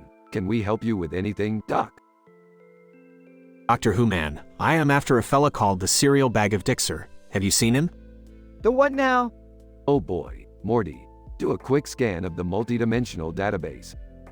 Got it, Rick. Pause. Oh no, he's a notorious interdimensional criminal who attacks his victims with a bag of dicks. Of course, we've heard of him. Rolling his eyes. How could we forget such a crazed individual? Doctor Who man, so have you seen him or not? No, we haven't, but if he shows up, we'll take care of him. Right, Morty? Hesitantly, yeah sure, Rick. But how are we going to do that? Smirks. Don't worry, Morty, I have a plan. Later that night, the Serial Bag of Dixer attacks Rick, smacking him with his iconic bag of dicks. But Rick was ready for him. He had built a special force field that repelled Bag of Dicks. Serial Bag of Dixer. What kind of trickery is this? Just a little science experiment I cooked up. Your bag of dicks are no match for my multidimensional technology. Whispering to Rick, that's it? A force field? Whispering back, shut up, Morty. I'm trying to concentrate. The Serial Bag of Dixer charges at Rick with a furious look in his eyes. But Rick simply activates the multi-dimensional portal gun and opens a portal beneath him, causing the Serial Bag of Dixer to fall into an alternate dimension. Doctor Who man appears out of nowhere. Well done, lads, you've saved the day. Smiling. That's what we do best. Looks at the camera. Boy, what a wild adventure that was. Ending shot. Rick and Morty relax in the garage, sipping on some interdimensional juice boxes. Elches. So, Morty, what do you want to do next? Shrugs. I don't know, Rick, but can we please have one adventure where we don't encounter a criminal with a bag of dicks? Laughs. No promises, Morty. No promises.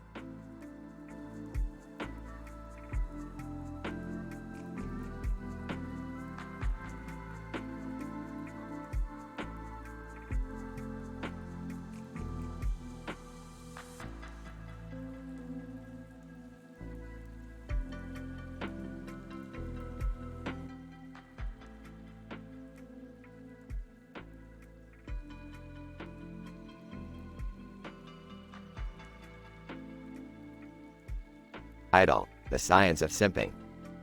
Synopsis. In this episode, Rick and Morty get entangled in the world of online adult entertainment as Morty goes on a wild spending spree using Jerry and Beth's credit cards on OnlyFans and Chatterbait. The duo must navigate the complex web of usernames, content, and tokens to retrieve their money and save Morty from his simping ways. Act 1. Rick and Morty are lounging in the living room when Jerry bursts in, sweating and panicking. He shows them a pile of credit cards with a woman's face on them and a pile of other credit cards, explaining that Morty has stolen them and gone on a spending spree. Rick scoffs, but Morty admits that he spent them all on OnlyFans and Chatterbait. He maxed out my credit card on tokens for a cam girl named Hotlips 6969. Do you know how much that is? Pathetic. I couldn't help it, Rick. These girls are just so that hot. Act 2. Rick begrudgingly agrees to help Morty retrieve the money, and they dive into the world of online adult entertainment. They encounter usernames like Bootylicious Babe 69 Feet, Cam Queen Carmen, and Naughty Nurse Nelly. Morty spends thousands of dollars on monthly subscriptions, sending tokens, and requesting custom videos. Oh man, look at those titties. And check out this girl, she's pretending to be a mermaid. I gotta see more. You're a disgrace to the human gene pool, Morty. Act 3. As they dig deeper, they discover a network of shady websites and blackmail schemes. Morty's obsession with these camgirls has put him in danger, and Rick and Jerry must team up to rescue him. We found out where they're keeping Morty. But we have to pay for his release. Fine. Let's do this fast. I have places to be. Act 4. In a dramatic showdown, Rick and Jerry confront the ringleader behind the scam, a sinister figure named Mistress Mind F***K. She demands that they pay up or face the consequences, but Rick has a trick up his sleeve. I'm sorry. Did I forget to mention that I have a PhD in physics? He then proceeds to manipulate the gravitational pull of the room, causing Mistress Mind F***K to float helplessly in the air. Morty is rescued, and they all return home, exhausted but victorious. Guys, I think I learned something today. Porn is bad. Now, get out of my sight. I need to bleach my eyes. End credits. Various OnlyFans and Chatterbait usernames scroll across the screen, each with a description of the content they offer, followed by Rick's pithy commentary.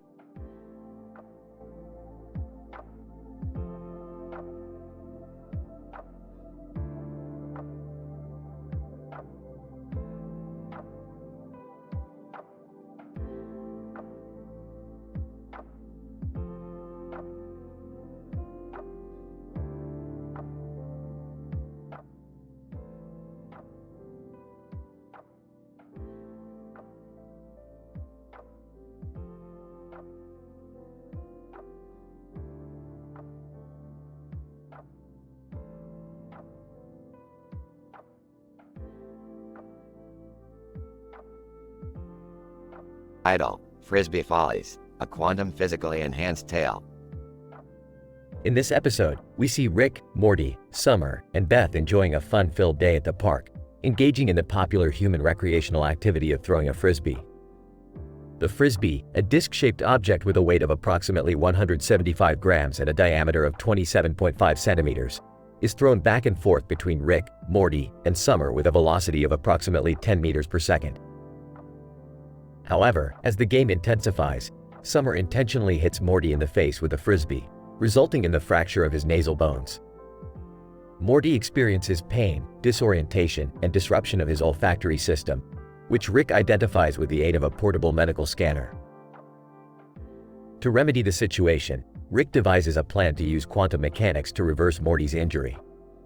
He employs a quantum entanglement device to create identical pairs of Morty, each residing in alternate dimensions. Rick then instructs both Mortys to throw a frisbee at each other's faces simultaneously. However, due to the Heisenberg uncertainty principle, the frisbees exist in a superposition of states, making it impossible to predict their trajectory accurately. As a result, both Mortys miss their targets and hit Rick in the head, causing him to experience concussion and amnesia. Believing himself to be Beth, Rick exhibits conflicting emotions, demonstrating maternal affection towards Summer while also engaging in scientific inquiry into Morty's injury. An exasperated Beth tackles Summer to the ground, exhibiting tough love parenting, and attempts to restore Rick's memory. Finally, after a series of misadventures involving parallel dimensions, Rick regains his memory and invents a new frisbee that exhibits quantum levitation, enabling it to float in midair. The episode ends with Rick, Morty, Summer, and Beth playing frisbee in slow motion while a crowd of aliens watches in amazement. Morty, I knew throwing a frisbee could be dangerous, but I didn't expect it to violate the basic laws of quantum mechanics. Gee, Rick, my nose still hurts. Do you think the laws of physics apply in every dimension? Ha! Serves you right, Morty. Maybe you'll learn not to underestimate me. Summer, you know better than to hurt your brother. You need to learn to humble yourself and play fair. Alien in the crowd. Fascinating. These Earthling games never cease to amaze me. Rick, with a grin, well, I aim to please. And sometimes, even to confuse.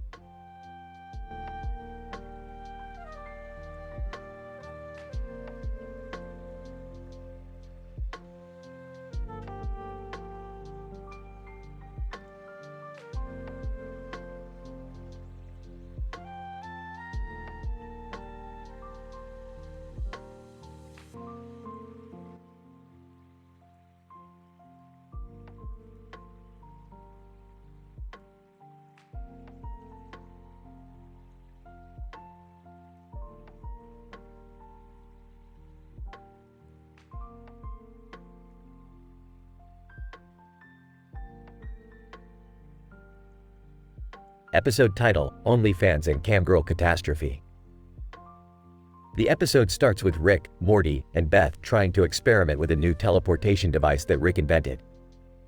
However, their experiment gets interrupted by an unexpected appearance of a strange cartoon character with a hat and a sword in hand.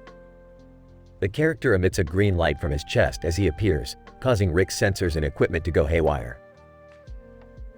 Rick identifies the character as a dimensional entity, a creature whose existence defies the laws of physics and causes unpredictable disturbances in any dimension it visits.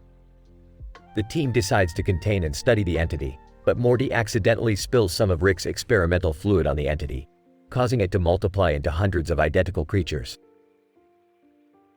As Rick and Beth try to contain the multiplying creatures, Morty gets distracted by his newfound addiction to OnlyFans and chatterbait camgirls. He steals Jerry's credit cards and maxes them out on tokens, tipping camgirls with usernames like Hot Mama 69 Inches and Big Booty Juicy.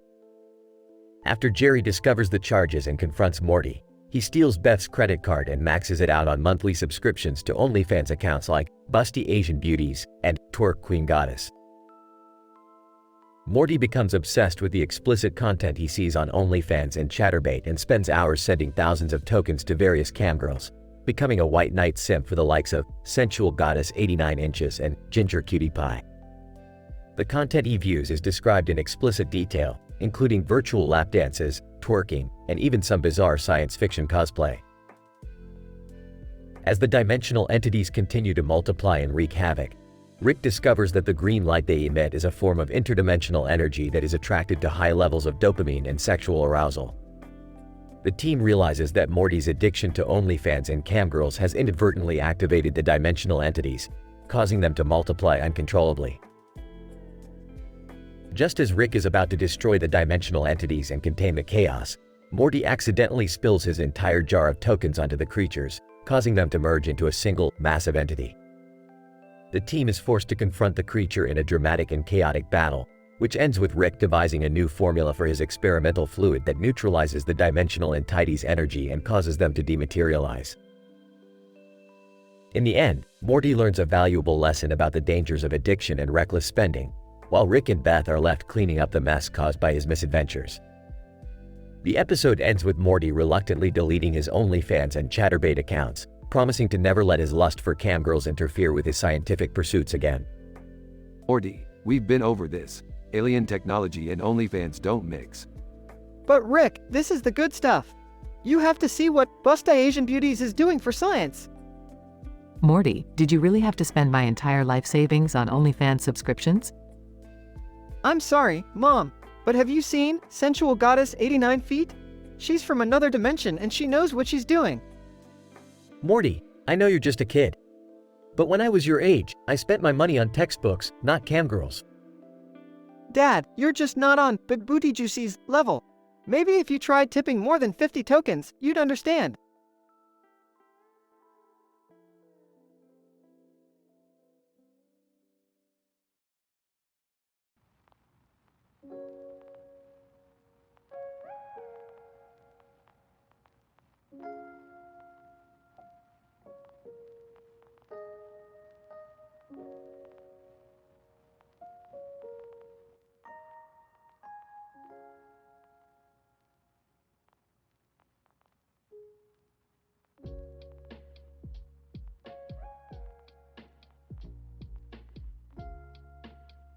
Idol, the economics of simping in the multiverse, a Rick and Morty adventure.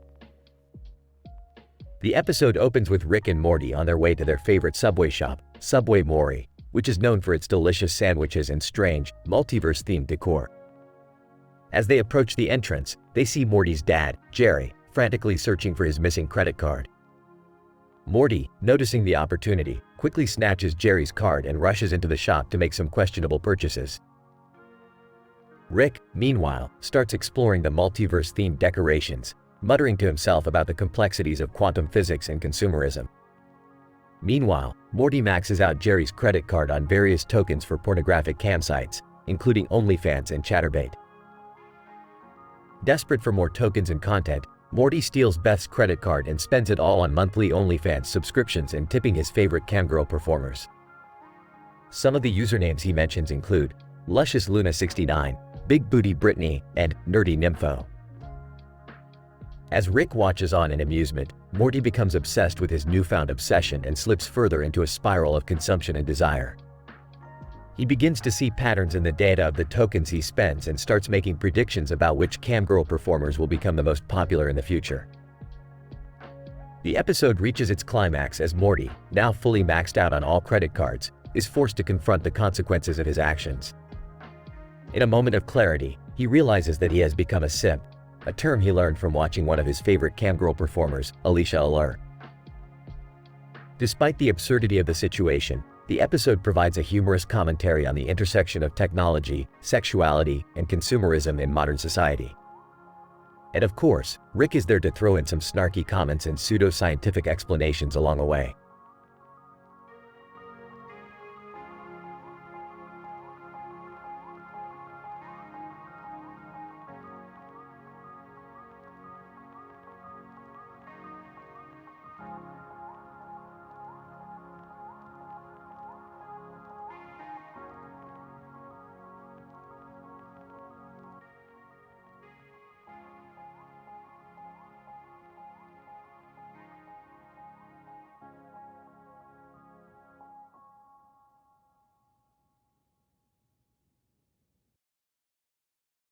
Title: The Chaotic Entanglement of Kanye's Hat Beard. Synopsis. While browsing a dimension-spanning bazaar, Rick and Morty stumble upon a peculiar poster of a human with a complex configuration of facial hair and a peculiar choice of headwear. After conducting extensive research, they discover that the individual depicted is none other than legendary rapper, fashion icon, and notorious egotist Kanye West. Act 1. Morty, listen, this isn't just any hat beard guy. This is Kanye West. He's a freaking genius. I don't know, Rick, he seems kinda ridiculous. Ridiculous? Morty, this man has revolutionized multiple industries. He's a cultural icon. I mean, sure, but what's the deal with the whole hat on his head and beard on his face? That's precisely what we need to find out, Morty. Let's fire up the portal gun and pay a visit to Mr. West himself. Act 2. After navigating a labyrinthine maze of assistants, bodyguards, and ego-stroking sycophants, Rick and Morty finally make it to Kanye's inner sanctum. Kanye, who dares to disturb the creative sanctity of Yeezy? You're Kanye West, right? Kanye, of course, I am. Who doesn't know me? So, what's the deal with the hat beard thing? Kanye, that. It's an expression of my artistic freedom. You wouldn't understand. Try us. Kanye, it's simple, really. The hat represents the mind, the beard represents the soul, and together they form a unified whole that transcends societal norms and expectations. I feel like you're just making this up on the spot. Kanye, how dare you question my creativity? Act 3. Sensing Kanye's fragile ego starting to crack, Rick and Morty decide to make a hasty exit. However, they soon realize that the hat-beard poster has somehow become entangled with their portal gun, causing a series of increasingly bizarre and reality-warping events. Morty, quick, detach the poster from the gun before it's too late. I'm trying, Rick, but it's like it's fused to the gun or something. As they frantically struggle to regain control, the hat-beard poster begins to morph and contort in unpredictable ways, spewing forth a chaotic torrent of colors, shapes, and sounds. Kanye, what have you done to my art? This is an abomination. You're the one who made this mess in the first place, Kanye. Rick, we need to get out of here before this whole place collapses. After narrowly escaping the portal gun's vortex, Rick and Morty find themselves back in their own dimension, completely disheveled and covered in bizarre residue. Well, that was certainly an adventure, Morty. You think we'll ever cross paths with that Kanye guy again? I hope not, Rick. I think my brain can only handle so much craziness. Meanwhile, in an unknown corner of the multiverse, the chaotic entanglement of Kanye's hat beard continues to ripple and evolve, casting its strange influence upon countless worlds and dimensions.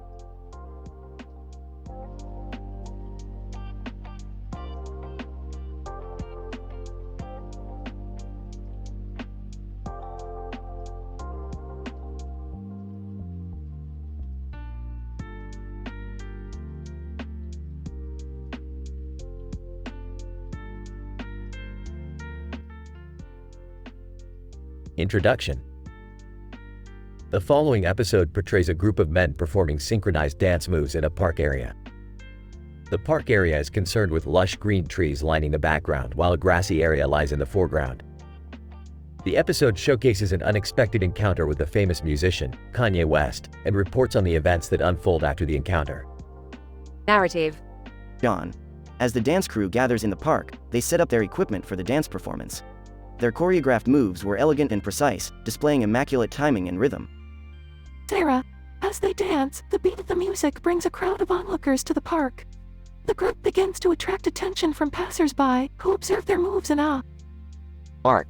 Suddenly, a tall figure emerged from the nearby trees. It was none other than Kanye West, the famous musician and artist. Sophie. The group of dancers is initially shocked and nervous to meet the celebrity, but they soon warm up to his charm and charisma. Tom. Kanye West requested to join the group in their dance performance. The crew was thrilled as they assisted Kanye in learning their choreographed moves. Jessica. As they practiced together, Kanye proposed they collaborate on a song. The dancers were ecstatic and started working on the lyrics and beats. David. However, after the collaboration was finished, they soon learned that Kanye was using them for his own gain and seeking personal profit. Emma. At this point, the group confronted Kanye and decided to sever their ties with him, choosing to continue making music and dance without his influence. Conclusion. This episode highlights the unexpected encounter with the famous musician, Kanye West, and the events that followed that ultimately led to the separation of the group and the famous artist. The episode is a reminder to stay aware of potential ulterior motives and to remain true to oneself and work.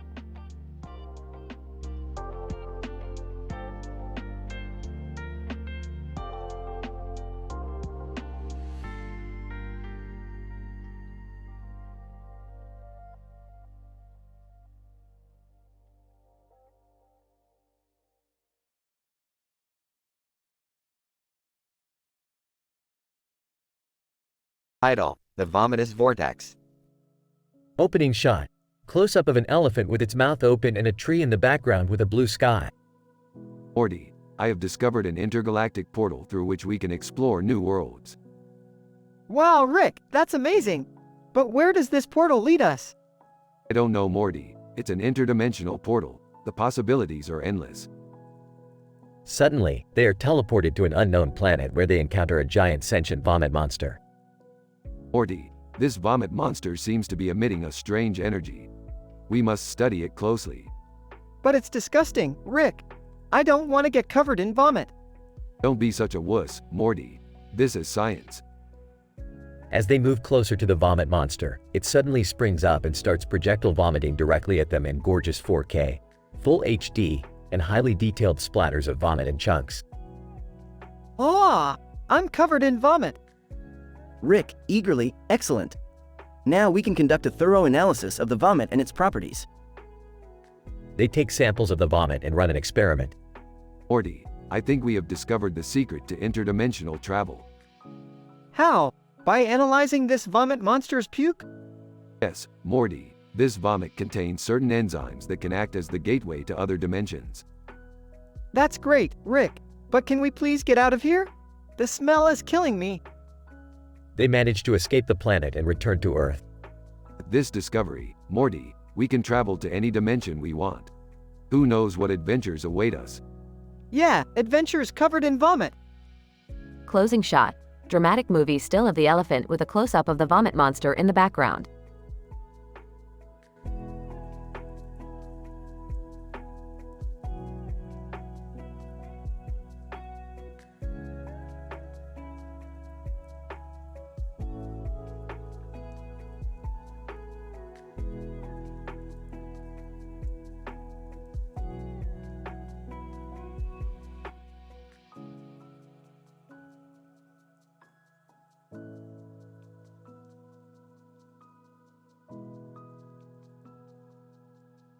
Synopsis. The episode starts with Rick and Morty trying to find a way to reverse the effects of the mega seed juice they took on their last adventure. Meanwhile, Jerry and Beth are attending a conference on advanced scientific theories. In a strange twist of events, the real Jesus enters the scene and complicates things further. Act 1. Morty, we have to find a way to reverse the mega seed juice's effects. Right, Rick. But how are we going to do that? We need to extract a specific enzyme from the DNA of a rare alien species. But first, we have to find them. Act 2. I'm telling you, Beth, I can understand these scientific theories better than anyone here. You only understand the basics, Jerry. This conference is for advanced scientists. Real Jesus, excuse me, do you mind if I join you? Whoa, I think that's the real Jesus. Jerry, that's impossible. It's just someone dressed up for the conference. Real Jesus, no, I am the real Jesus, and I have come to aid you in your scientific endeavors. Act 3. Rick and Morty locate the alien species and extract the enzyme they need. Meanwhile, Jerry, Beth, and the real Jesus attend a lecture on quantum physics. Real Jesus, yes. I remember when I was there at the moment of the Big Bang. Good times, good times. Excuse me, Jesus. Don't you mean the creation? Real Jesus, oh, Jerry, you simpleton. There's no difference. It's all just particles and waves. Act 4. Rick and Morty successfully reverse the mega seed juice's effects, but accidentally turn themselves into cats. Jerry, Beth, and the real Jesus try to help, but cause more chaos. What did you do, Jesus? Real Jesus, I was trying to transmute them back to humans, but the quantum entanglement caused a feedback loop. I think they're starting to like being cats. Rick, meowing, shut up, Jerry. Rick and Morty are eventually turned back into humans and the real Jesus disappears, leaving behind a note that reads, "Stay curious, my friends." The conference ends with Jerry giving a speech on the importance of humility in scientific research. We may not understand everything, but that doesn't mean we should stop exploring.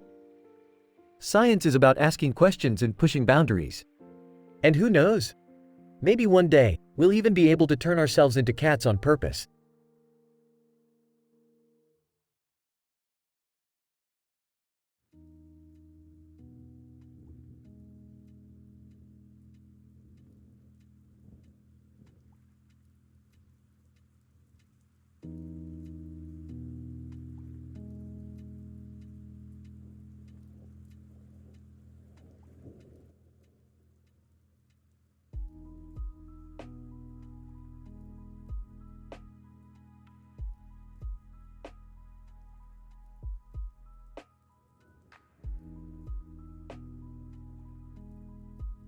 Title: Credit Card Debt and Online Sexual Content Consumption. A case study of Morty from Rick and Morty. Abstract. This episode depicts the behavior of Morty, a cartoon character, who engages in excessive spending on sexual content through the use of credit cards and cryptocurrency tokens on OnlyFans and Chaturbate. Morty's spending patterns and the content he is exposed to on these platforms are examined through the analysis of his transaction history and profile interactions. Introduction.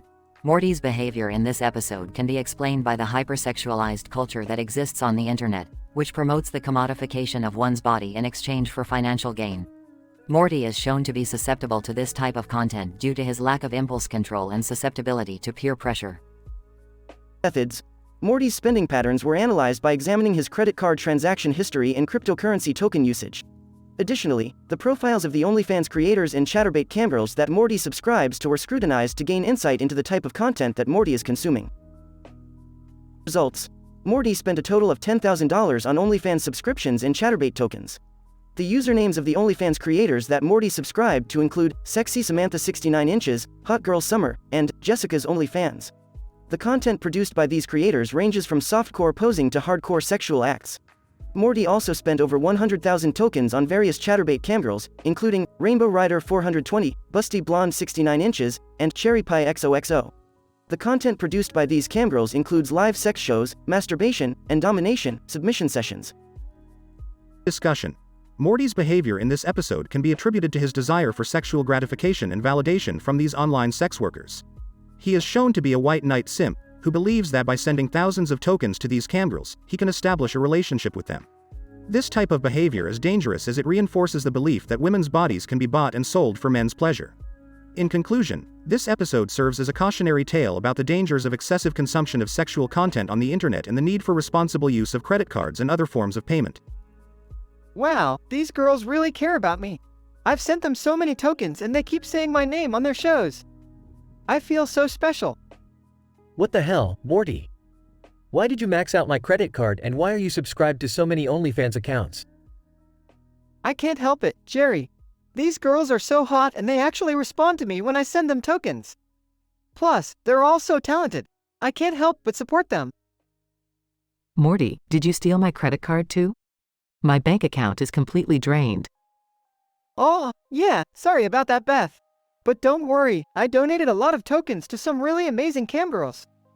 They even sent me some personalized videos. Morty, you idiot. Do you have any idea how much money you just wasted on virtual sex workers? We have real problems to deal with here.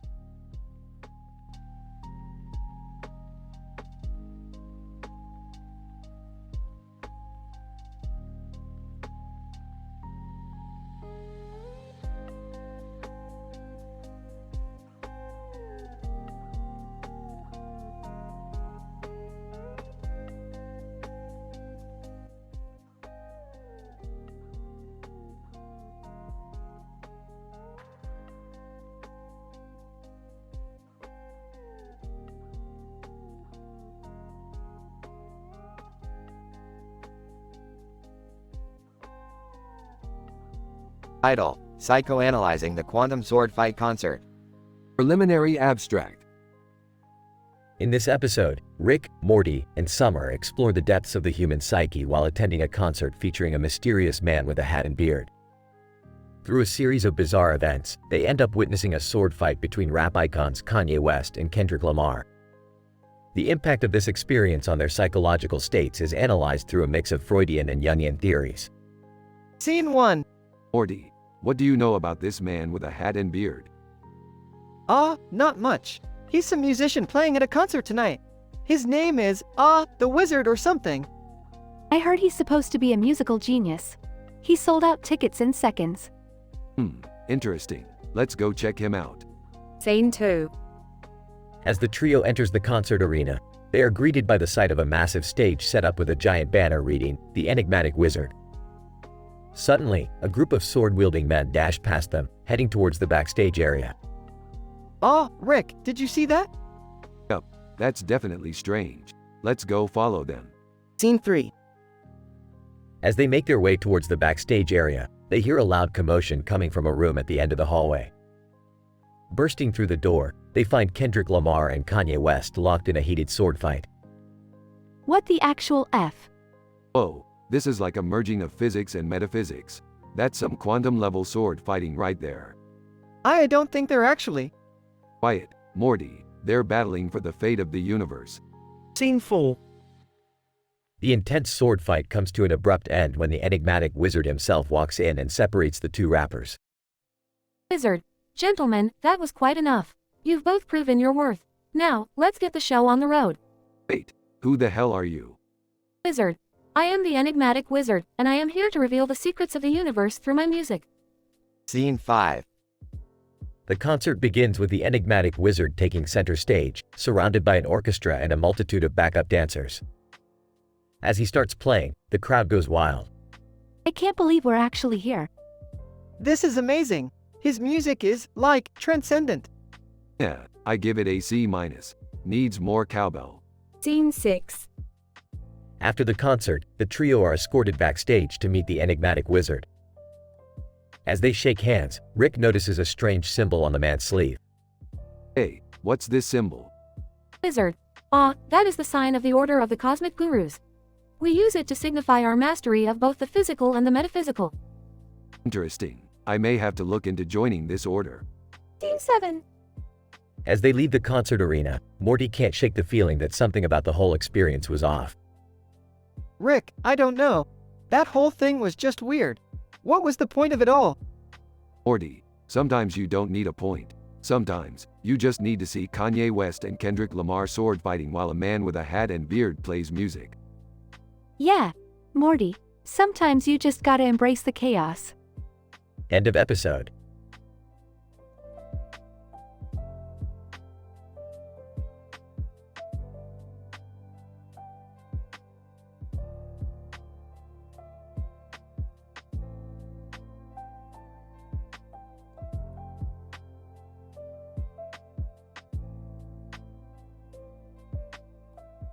Title: The Economics of OnlyFans and Credit Card Fraud.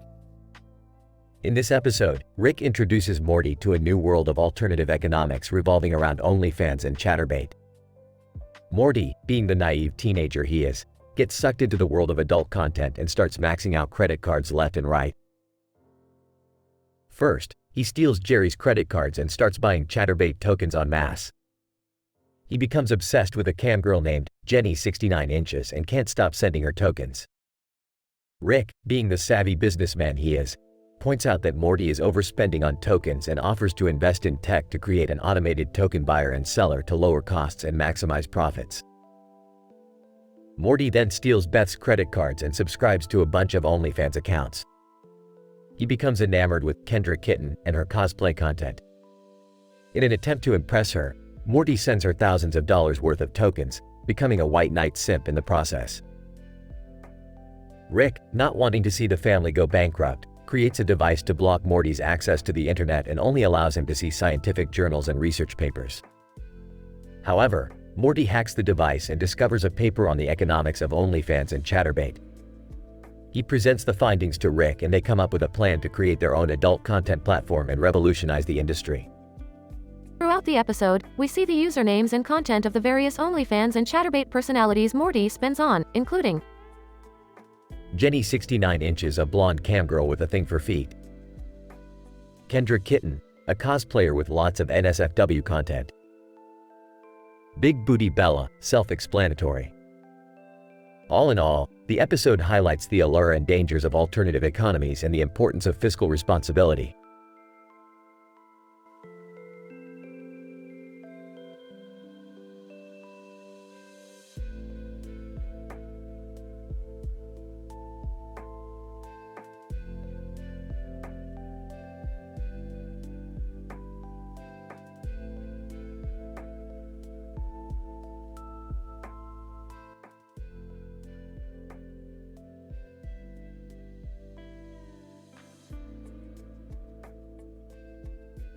Title: The Quantum Melancholy of Morty. Opening shot: a panoramic view of a scenic mountain range, with a vibrant sky background and a serene lake in the foreground. A cartoon of Rick and Morty stand in front of it. Morty, why are we here? I got a portal gun and we can go anywhere you want. Rick, I need to talk to you about something important. Oh boy, this is gonna be good. Morty pulls Rick aside and begins to list his top 10 personal problems. Number 1, I can't talk to girls. Number 2, physics is too hard. Number 3, Dad is always on my case. Rick interrupts Morty mid-list. Hold on a minute, Morty. You think your problems matter in the grand scheme of things? You're not special, Morty.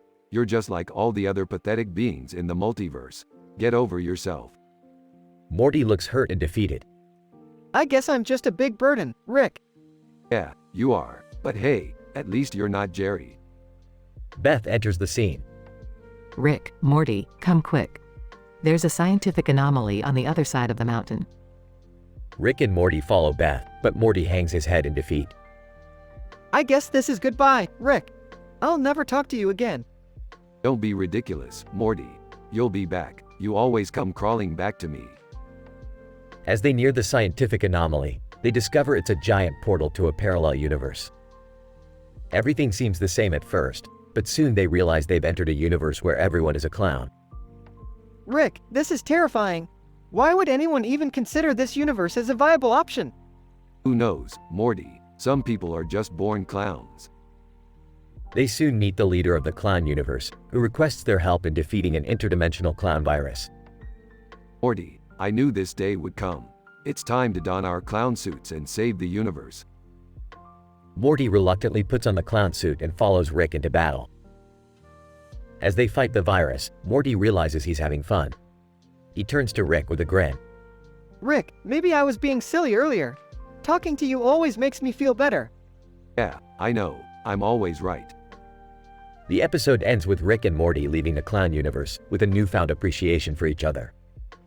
See, Morty, I told you you'd always come back to me. Just shut up and let's go home, Rick.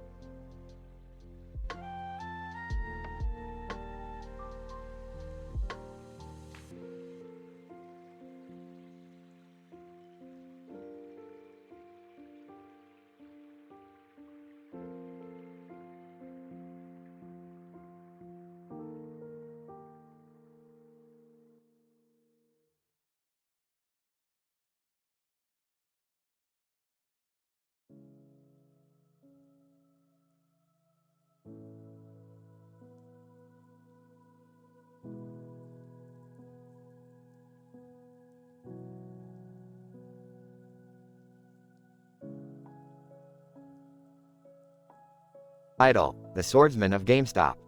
Act 1. Scientific PhD thesis statement. This episode explores the intersection between medieval culture and modern consumerism as Rick, Morty, and Summer travel through multiple dimensions in search of the perfect video game console. Opening shot. A group of medieval men with swords and armor standing in the middle of a street. Morty, what's with all the swords and armor? Did we just land in Renaissance Fair land? I don't know, Rick. But we gotta be careful. They might mistake us for. Summer interrupting. Hey guys, look over there, GameStop. Finally, a chance to upgrade our gaming experience. But Rick, we don't have any money. Don't worry, Morty. I have a plan. Act 2. Scientific PhD thesis statement. The group acquires a knockoff PlayStation 1, leading Rick, Morty, and Summer to explore the wider realm of video game nostalgia. Screenshot, Morty and Summer holding a knockoff PlayStation 1. Okay, so we got the knockoff console. What now? Now it's time to revisit some classic games.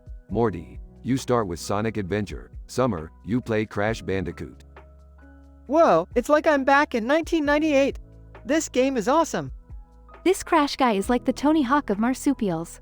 So cool. Okay, let me take a turn. I'll play the knockoff version of GoldenEye. GoldenEye? Isn't that?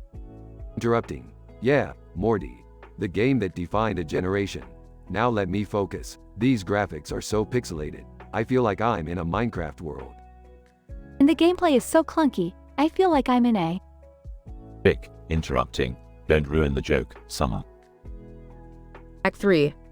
Scientific PhD thesis statement. As the group's journey through video game history continues, they encounter unexpected obstacles and enemies, culminating in a final showdown with a fearsome foe. Name, Beth. Hey, guys. I just got back from a mission. What's going on? We're reliving the glory days of gaming. Beth, take a turn on this knockoff Game Boy Advance. Peeved. I'm not a kid anymore, Rick. I have real adult responsibilities. Oh, hey guys. Do you see those Rat King soldiers coming towards us with their swords raised? Rick, what do we do? We're too busy reminiscing to defend ourselves. Relax, guys. I have a plan. Final showdown. Scientific PhD thesis statement. In a climactic battle, Rick, Morty, Summer, and Beth must join forces to defeat the Rat King and his army, using their video game skills and wits to triumph over their medieval foes. Attention, medieval sword guys. We challenge your leader to a game of Super Smash Bros. If we win, you relinquish your claim on this GameStop store. If you win, we'll give you this worthless knockoff console and be on our way. Rat King, ha!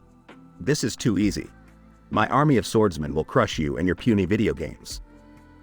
But Rick, we don't even have a Nintendo Switch. How are we gonna win? We don't need a Switch, Morty. We have skill and determination. Now let's show these guys what we're made of. Several hours of intense gaming later. We did it. We beat the Rat King at his own game. Nice job, guys. I have to admit, I had a pretty good time. Scientific PhD conclusion.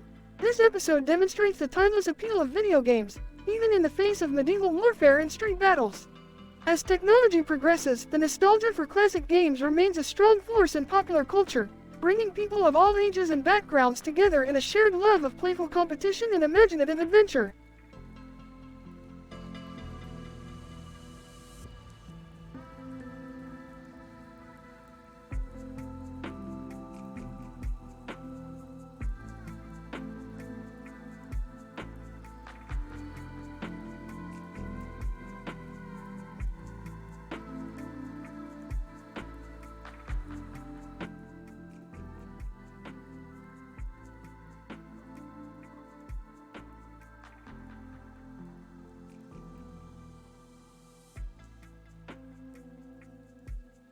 Title: The Candy-Coated Con. Synopsis. The episode begins with Rick and Morty standing in front of a strange building with a sign that reads, "You're here." Rick is intrigued by the building and suggests they go inside. Morty, who is holding a box of candy, agrees. Inside, they encounter Jerry, who is nervously pacing back and forth. Jerry tells them that Morty has stolen his credit cards and maxed them out on OnlyFans and Chatterbait tokens. Morty smirks and admits to his actions. Rick rolls his eyes and mutters something about Morty's hormones. Morty, feeling emboldened by his newfound spending power, decides to steal Beth's credit cards as well. He spends the money on monthly OnlyFans subscriptions and sends thousands of tokens to various camgirls. He becomes a white knight simp, determined to win the hearts of his favorite camgirls. Rick tries to talk sense into Morty, warning him that he's being scammed. But Morty is too far gone. He rambles on about how he's helping these poor girls, who are just trying to make a living, by sending them tokens and paying for their content. Rick scoffs and tells Morty that he's just trying to justify his own addiction. As the episode progresses, we see Morty's obsession grow. He rattles off the usernames of all his favorite camgirls and describes their content in explicit detail. He talks about how much he's spent on tokens and proudly shows off his collection. Rick just shakes his head and mutters about the idiocy of youth. Finally, Morty hits rock bottom. He spent all of his family's money and has nothing to show for it. He's lost all his favorite camgirls to other white knight simps, and he's left alone with nothing but a box of candy. Rick tries to console him, telling him that he'll learn from his mistakes and that they can start over. Morty just looks at him with tears in his eyes and whispers, "But what about Cammy Love 69? She was my favorite." In the end, Jerry's credit score is ruined, Beth is furious, and Rick is exasperated. Morty, however, has learned his lesson, kind of, and promises to never spend money on tokens again. The episode ends with Rick and Morty walking out of the building, Morty clutching his half-empty box of candy and muttering about lost love. Morty, what did I tell you about impulse control? But Rick, these camgirls are really hot. My credit score is ruined. Ruined. Morty, how could you do this to us? Just for a box of candy? It wasn't just a box of candy. It was a box of candy and thousands of tokens. I give up. I'm going back to the lab.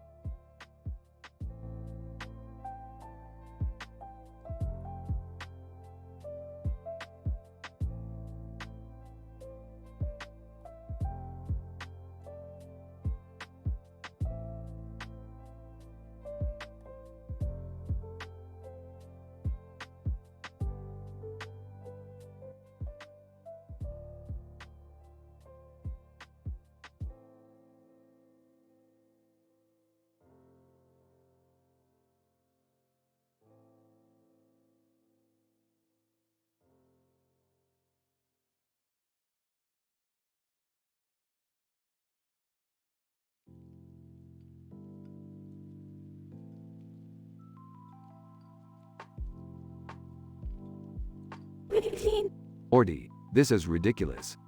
What is it now, Rick? Look at this cartoon character with a creepy face and a creepy face on its face. Ew, gross. What are you guys doing? We're examining the cultural trends of society. Yeah, we're doing research on creepy cartoons. Well, that's great. I'm off to work. Wait, Jerry. What is it? I just donated your life savings to charity. What? Laughing. Yeah, I thought it would be hilarious. Morty, you can't just donate someone else's money. Why not? It's for a good cause. End of scene. A 2. Jerry and Beth's living room. What do you mean, our life savings is gone? Morty donated it to charity without our permission. That little. We can't even get it back without looking like terrible people. This is outrageous. We have to find a way to fix this. End of scene. A 2. Rick's lab. Morty, you have to help us fix this mess. But I thought it was funny. Morty, this isn't a joke. We have to find a way to get that money back. Okay, fine. But I'm not undoing my good deed. Good deed? You stole someone else's money and gave it away. Same difference. End of scene. A 2. Charity organization office. Excuse me, we need to talk to someone about our donation. Charity worker, I'm sorry, sir, but we can't refund your donation. But it was a mistake.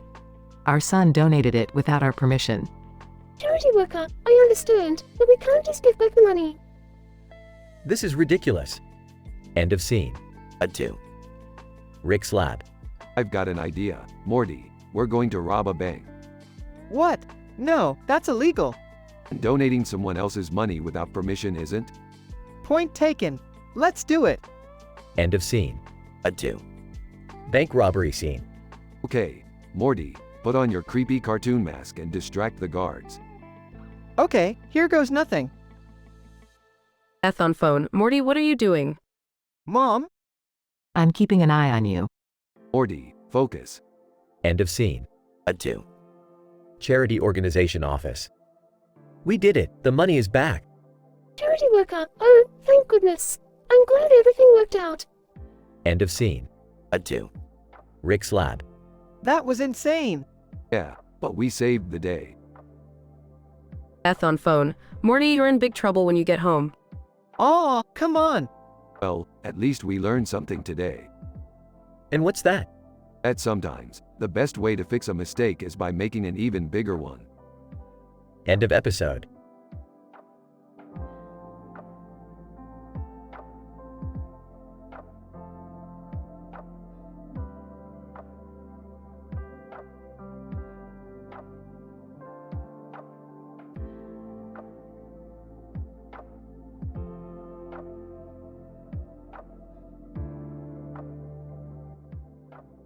Narrator. In this episode, a cartoon character with a beard and a suit on, along with a man in a suit and tie, find themselves transported back in time to the era of Arthur Morgan and John Marston. They devise a plan to assist Morgan and Marston in exchange for the legendary Golden Lenny's revolver. This episode is a perfect example of the potential of time travel technology and its impact on historical events. But our plan went horribly wrong, leading to my capture and betrayal of the others. Bearded cartoon character. Indeed, our original plan did not account for the security complications surrounding the Golden Lenny's revolver. Man in suit. Despite this setback, John Marston was able to successfully overcome the guards securing the revolver, but not without paying the ultimate price. Arthur Morgan. This episode highlights the consequences associated with greed and obsession. The power of the Golden Lenny's revolver blinded us all and ultimately led to tragedy. All in all, though, the journey was worth it.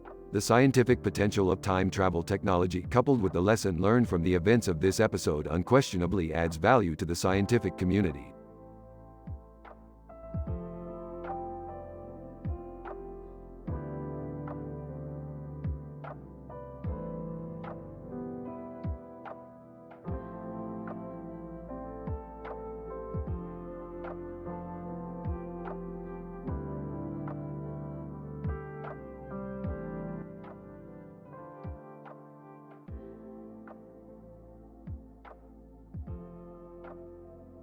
Title: The Quantum Bearded Jelly Bean Experiment. The episode starts with Rick introducing a new scientific experiment to the Smith family, involving a man with a beard and a hat eating food at a table with other people around him and a tray of jelly beans on the table. Rick explains that the man, whom he refers to as the Quantum Bearded Man, has the ability to disrupt the natural laws of the universe with his beard and his love for jelly beans. Morty is skeptical of the experiment, but Rick assures him that his hypothesis is sound. Jerry, on the other hand, is excited to participate in the experiment, hoping to gain some scientific insight into his own beard growth and jelly bean preferences. Rick and Morty prepare the Quantum Bearded Man for the experiment by measuring the frequency of his beard hairs and analyzing the chemical makeup of the jelly beans. Meanwhile, Jerry eagerly munches on the jelly beans from the tray. Suddenly, the Quantum Bearded Man's beard starts to emit a strange glowing energy, causing the room to shake. Rick frantically tries to control the situation while Morty attempts to shield himself from the chaos. Jerry, who has unwittingly ingested a large amount of the jelly beans, begins to hallucinate and shout random nonsense. As the experiment reaches its climax, Rick realizes that they have accidentally created a black hole within the Quantum Bearded Man's beard. With seconds to spare, Rick and Morty team up to close the black hole and save the universe from certain destruction. In the end, they successfully complete the experiment, but at the cost of Jerry's sanity, who is shown laughing manically and sucking his thumb. Rick casually brushes off the events of the day and prepares to start a new experiment involving potato chips and time travel. The Smith family is left in shock, but Rick's love for science and jelly beans continues to reign supreme. I told you, Morty, the beard jelly bean correlation is real. We just need to work on the containment procedures. I don't think I want to do experiments with beards anymore, Rick. Too unpredictable. Jelly beans. All the colors. So pretty. So delicious! Ha ha ha ha ha! I'm never letting you do an experiment in this house again, Rick. That was insane. Let's go watch TV or something. Suit yourself, but I've got my eye on the next big discovery. Potato chips and time travel, Morty. It's gonna be huge.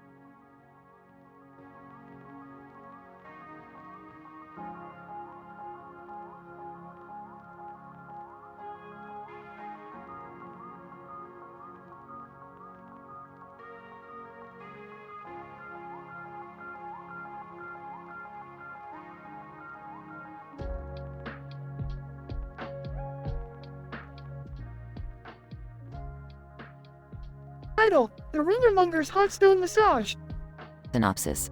Upon discovering a poster of two men wielding swords, Rick and Morty embark on a wild scientific adventure involving alternate dimensions, intergalactic conspiracies, and Rick's secret love child. The episode opens with Rick and Morty examining a poster of two men with swords, which leads them down a rabbit hole of conspiracy theories and alternate realities.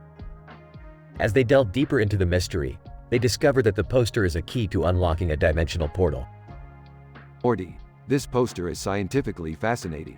It could open up a whole new world of possibilities. Wait, are you saying we're gonna travel to another dimension just because of a poster?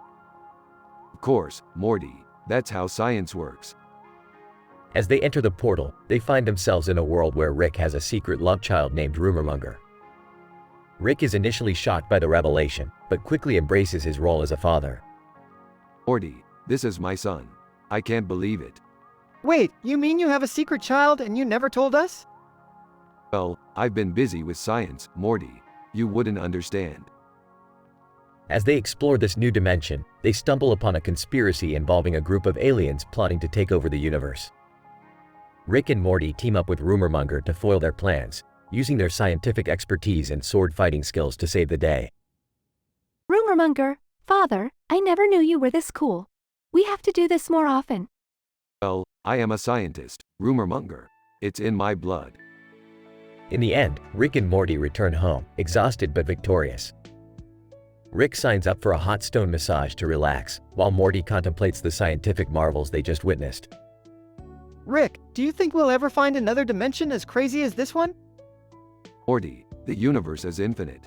Anything is possible. Now shut up and let me enjoy my massage.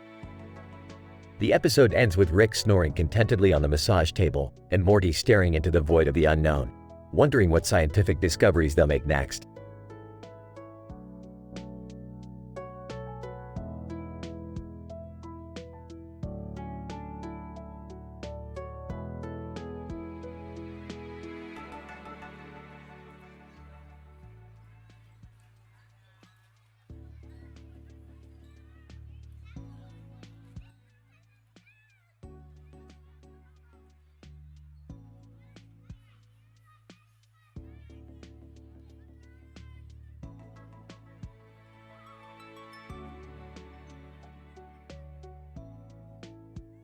Title: The Quantum Entanglement of Toy Animals.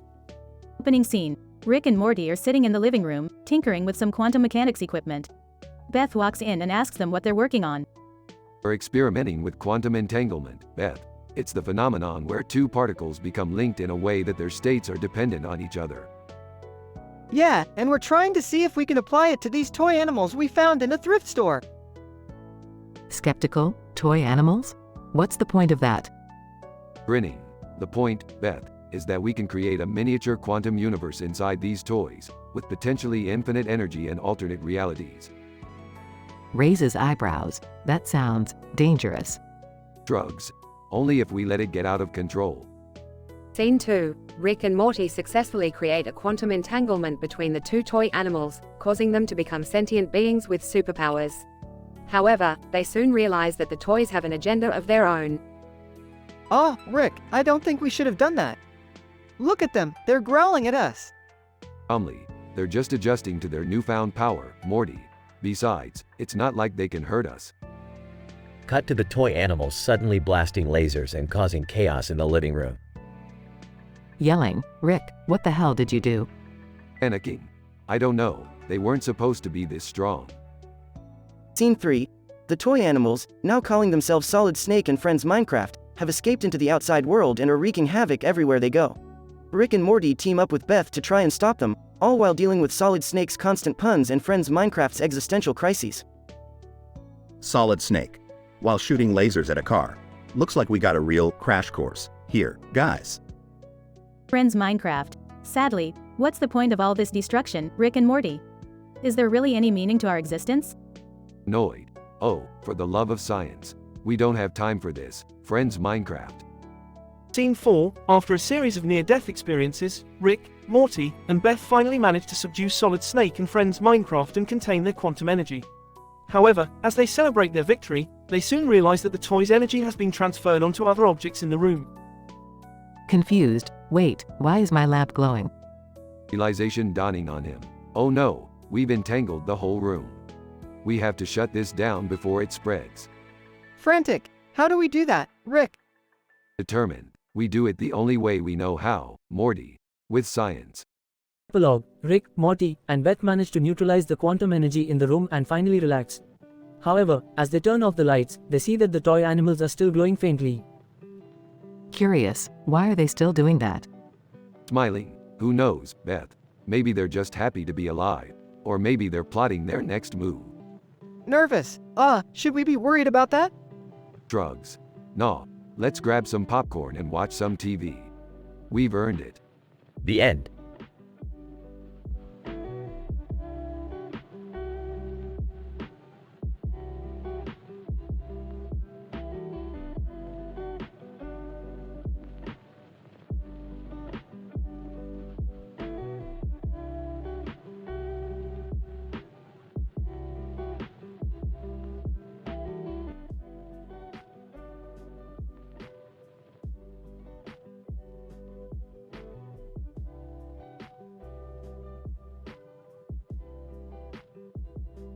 Title: Tokenized Simplicity in the Land of OnlyFans.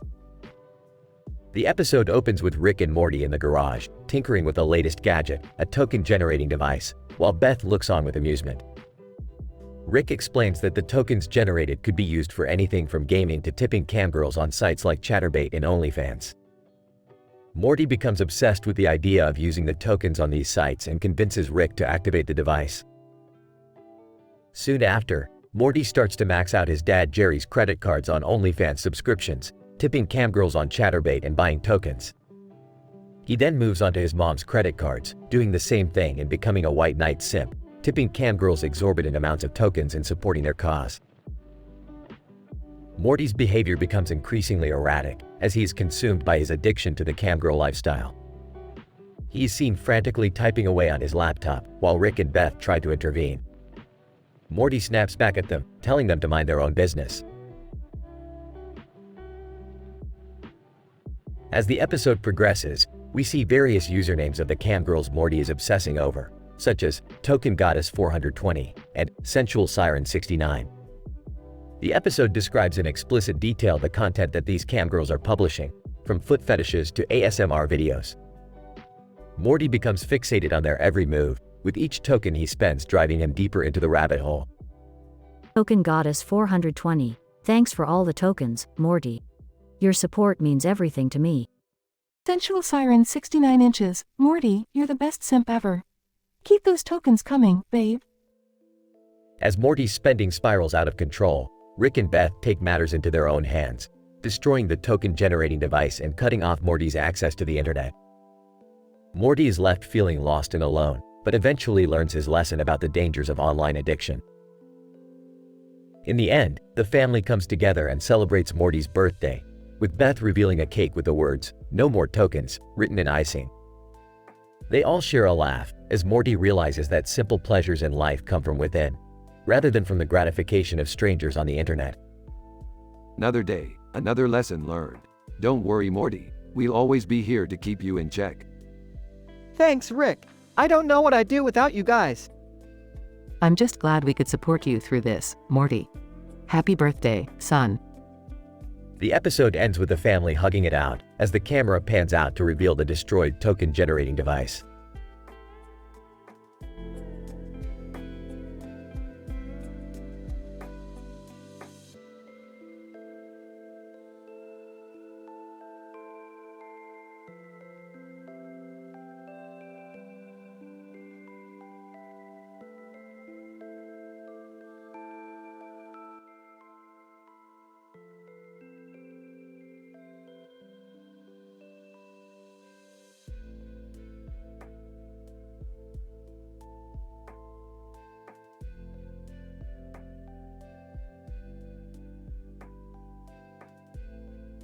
Title: The Cellular Chaos Conundrum.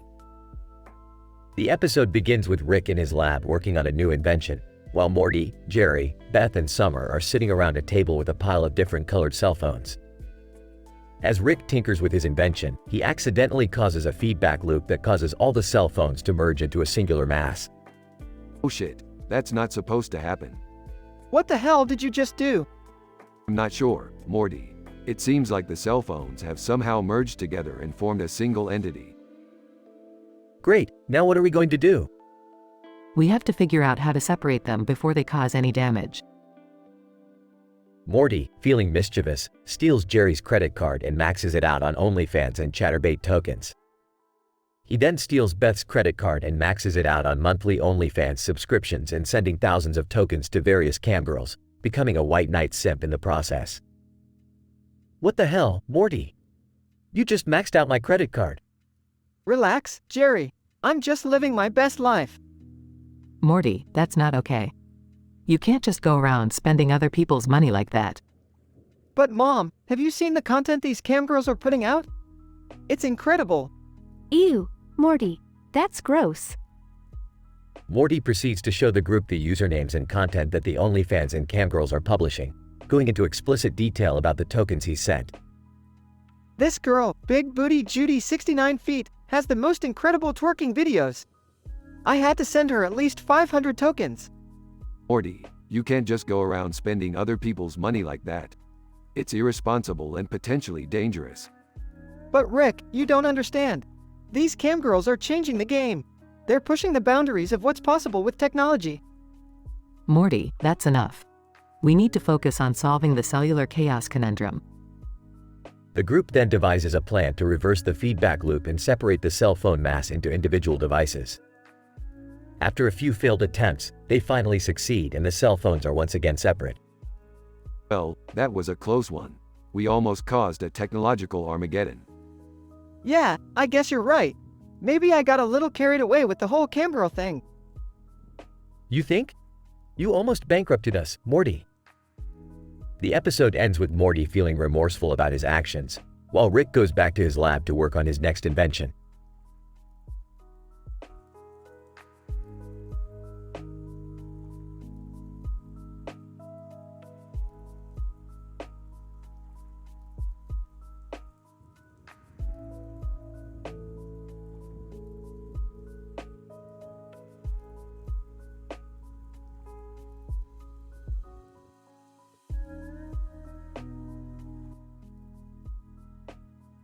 Title: The Microphone and the Man in Black. In this episode, Rick, Morty, Beth, and Summer encounter a strange cartoon character with a microphone and a man in a suit and sunglasses in a dark room with lights. This character, known as Mike Man, has the ability to control reality with his voice. Morty, feeling adventurous, steals Jerry's credit cards and maxes them out on OnlyFans and Chatterbait's tokens. He then proceeds to do the same with Beth's credit cards, subscribing to various camgirls and becoming a white knight simp. The usernames and contents of the OnlyFans and camgirls are as follows. Queen_B, a beekeeper who likes to show off her buzzing assets. Kitty_cat, a cat lover who puts on perfect performances. Busty_brunette, a curvy goddess who doesn't need a cosplay to show off. Morty spends and maxes out all cards because he's fascinated by the content he sees. Queen_B gives him a personalized honey bath. Kitty_cat performs a dance with a laser pointer. And Busty_brunette shows off a gravity-defying feat, all while using the tokens Morty sent her. Rick, Beth, and Summer find out about Morty's spending spree and decide to confront him. In a fit of guilt, Morty unleashes Mike Man's power and creates a world where he is the ultimate simp, surrounded by his favorite camgirls and unlimited tokens. The family is stuck in this reality until Rick figures out how to reverse Mike Man's power. After a wild adventure, they manage to escape the grasp of Mike Man's voice and return to the real world. Morty learns a valuable lesson about the consequences of his actions and promises never to spend recklessly again. However, he still can't resist subscribing to Queen_B's OnlyFans.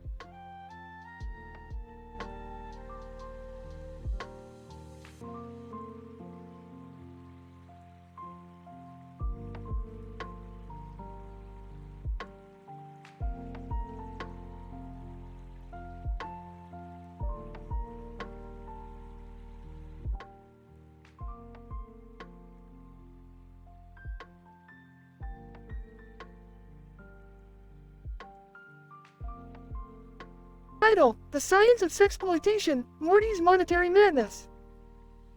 The episode opens with Rick and Morty in the garage, tinkering with a new invention, the monetary manipulator. It's a device that can convert any form of money into any other form of money with the push of a button. Rick claims it's the ultimate get-rich-quick scheme, while Morty remains skeptical. Jerry enters the garage, holding a pile of money tags and a credit card. He boasts about his newfound wealth, having just earned a promotion at his job. Rick sees an opportunity and offers to convert Jerry's money tags into real money, using the monetary manipulator. Jerry agrees and gleefully watches as his pile of tags turn into a pile of cash. Morty, still doubtful, starts playing with the device and accidentally converts all of Jerry's credit card debt into real money. Gleeful with his newfound wealth, Morty immediately spends all of it on OnlyFans and Chatterbait tokens. Jerry is left bankrupt and furious. Summer and Beth enter the garage and notice the chaos. Morty, not wanting to get caught, steals Beth's credit cards and continues to max them out on OnlyFans subscriptions and camgirl tips.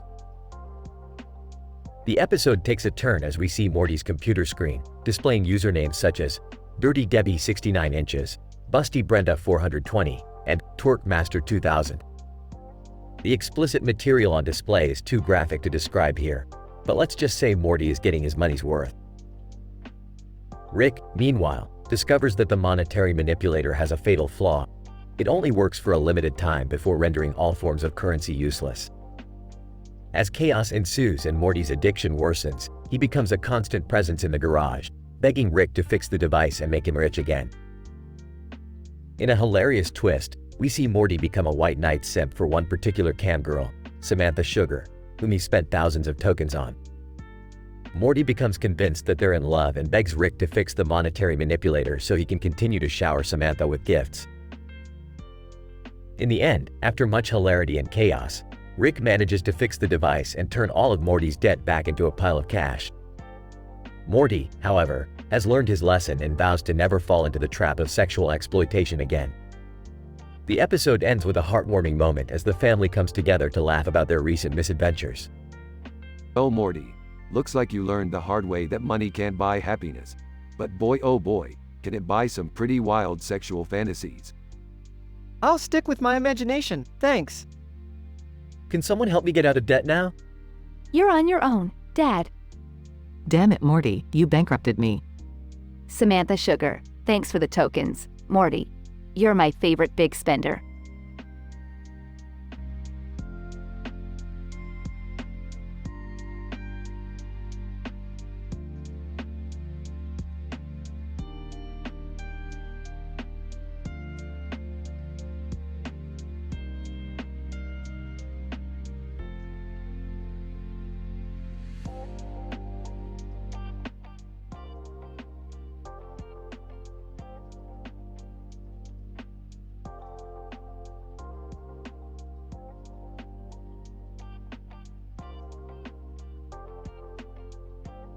Title: The Economics of Digital Intimacy.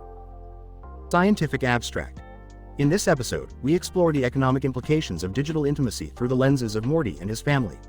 Morty attempts to maximize his consumption of digital sexual content through the use of credit cards and tokens, leading to a series of outrageous financial transactions and unexpected outcomes. Opening scene. Morty is alone on the couch staring at his phone, while Rick sits beside him, working on his latest invention. Suddenly, Morty looks up at Rick in confusion. Rick, what's OnlyFans and Chatterbait? Oh, Morty, you know, I've never been a fan of digital intimacy. But if you're curious, let me show you. Rick grabs Morty's phone and starts swiping through hardcore explicit content. See, this is what people pay for nowadays. Tokens to these camgirls and monthly subscriptions to their OnlyFans pages. Wow, this is crazy. But where can I get tokens and subscriptions? Rick hands Morty Jerry's credit card. Here, let's test it out. Morty steals Jerry's credit card and maxes it out on thousands of tokens on Chatterbait, sending them to camgirls with usernames like Busty Bunny 69 inches and Hot Girl 69 XOXO. Jerry bursts in the room, outraged. Morty, what the hell? You maxed out my credit card on tokens? Sorry, Jerry. I was just trying to explore my sexuality. Beth walks in, carrying her purse. What's going on here? Morty snatches Beth's purse and maxes out her credit card on OnlyFans subscriptions, sending tokens to camgirls with usernames like MILF Goddess and Ultimate Seduction 69. Summer walks in and starts laughing. Dad, what the hell? Did you become a white knight simp overnight? No, I just wanted to see what digital intimacy was all about. Oh Morty, I think you've learned your lesson. Digital intimacy can be a slippery slope, especially when you're maxing out credit cards. Closing scene. Morty is sitting alone in his room, staring at his phone once again. Suddenly, he hears a knock at the door. Who is it? Summer walks in, handing Morty a bag of popcorn and sitting beside him on the bed. Morty, I think we have some exploring to do. But this time, let's stick to free content. Thanks, Summer.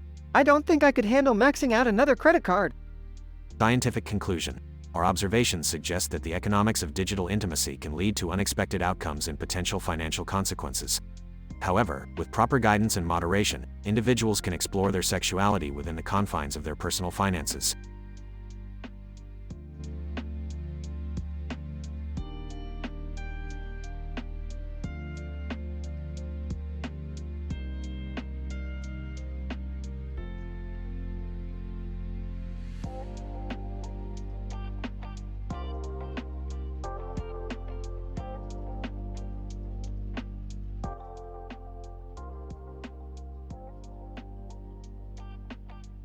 Narrator.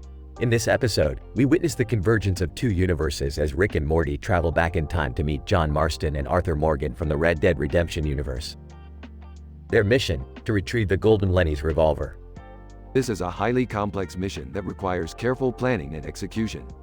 We must be precise and efficient to achieve our goals. Rick, I'm not sure about this. We could get in trouble or mess things up. Arthur, don't worry, young fella. We'll handle it just fine. We've been through worse. John, I agree with Arthur. We can do this. We just need to be smart about it. Narrator. The team sets out to execute their plan, but things take a turn for the worse. Hey, guys, I messed up. I got caught by the bad guys and I told them everything. Morty, you idiot. Now we're all in danger. We need to find a way out, fast. Narrator. In a dramatic turn of events, John sacrifices himself to help the team retrieve the revolver. Arthur. John, no. We can't leave you here. John, it's okay, Arthur. I've lived a good life. You need to take this pistol and go. Narrator. With the revolver in hand, the team makes their escape and returns to their own universe, forever changed by their adventure. Well, that was a close one. Good thing we had Arthur and John on our side. Yeah, but at what cost? John died for us. We could have gotten him killed. Arthur, don't beat yourself up, kid. We all took a risk, and John knew what he was getting into. He was a hero until the end. Narrator. The team leaves with a newfound appreciation for the importance of teamwork and sacrifice in achieving their goals. And as always, with Rick and Morty, there's no telling where their adventures will take them next.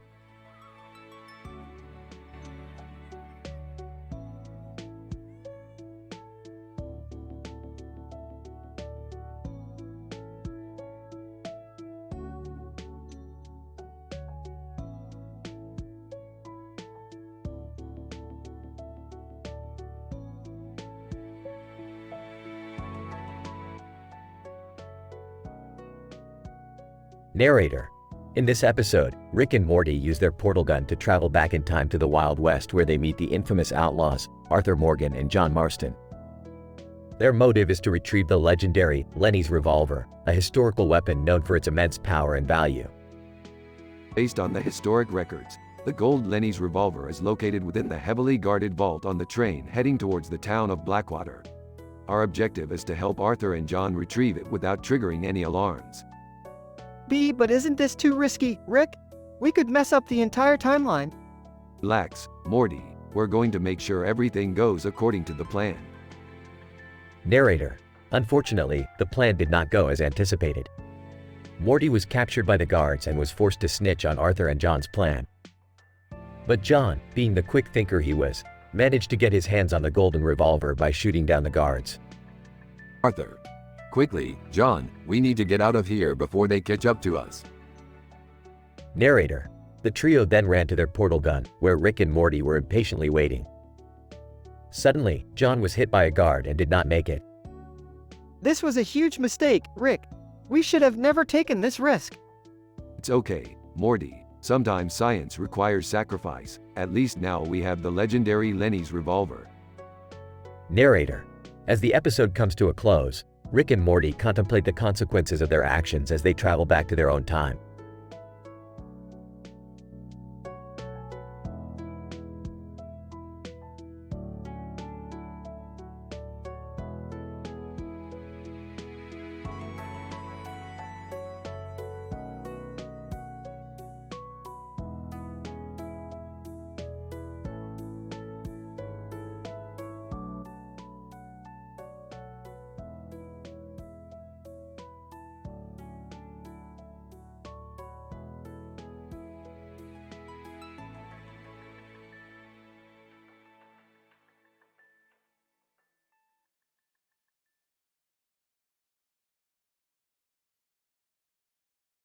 Title: The Unicorn Mascot Mayhem, analyzing the role of cricket in Indian cultural significance.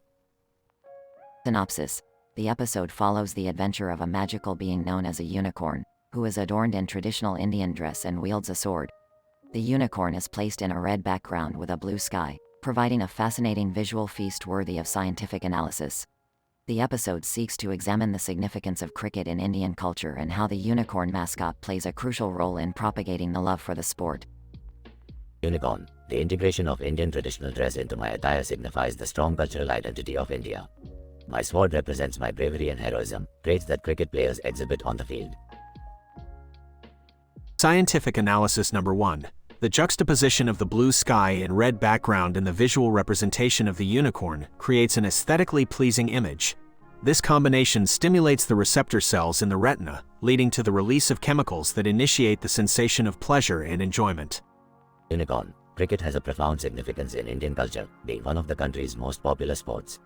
My role is to promote the sport and encourage fans to support their teams. Scientific analysis number 2. Cricket is not just a sport, but a phenomenon that has integrated into the fabric of Indian culture. The sport has become a unifying force that brings together people of different castes, religions, and political affiliations. The unicorn mascot serves as a symbol of this unity, encouraging fans to celebrate diversity and support their favorite teams. Unicorn. My sword signifies the warrior spirit of the sport, emphasizing the importance of hard work, dedication, and perseverance. Scientific analysis number 3. The sword is a critical component of the unicorn's attire as it symbolizes the heroic and valiant spirit of the players. The unicorn is a powerful mythical creature, resilient and determined, like the cricket players who often face grueling challenges on the field.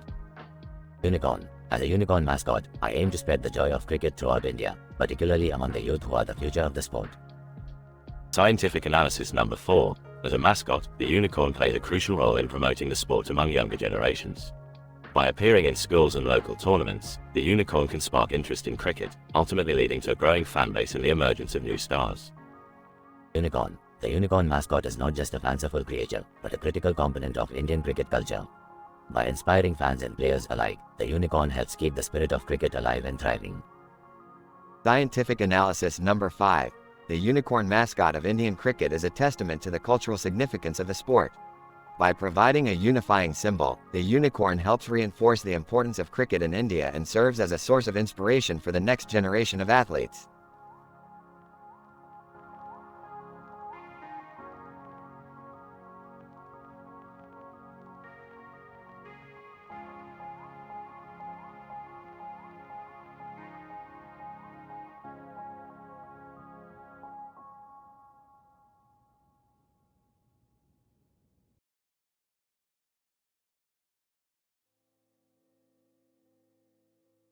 Narrator. In this episode, Rick and Morty embark on an adventure where they time travel and encounter two individuals named Arthur and John. Their objective is to obtain the coveted Lenny's golden revolver. Rick and Morty employ their knowledge of physics and law to devise a plan to assist Arthur and John. However, the plan does not go as anticipated, and Morty is taken prisoner, causing unexpected consequences. This is an opportunity to explore the complexities of time travel and its effects on the ecosystem. By altering certain events in the past, we may inadvertently change the present timeline. Rick, do you think we can stick to the plan? We have to help John and Arthur acquire the revolver. John, I have an extensive understanding of firearms and am proficient in the art of marksmanship. I shall seize the revolver from the train vault with ease. Arthur. But we must be vigilant. There may be guards protecting the vault. Gulp, I'm not so sure about this. Guys. Narrator. The group proceeds with their plan, and they encounter unexpected obstacles. Morty is captured by the guards and feels compelled to reveal the others' plans. John is struck by a guard as he makes his escape with the revolver, eventually succumbing to his injuries. Arthur. John. No. We must return to the present, now that we have the revolver.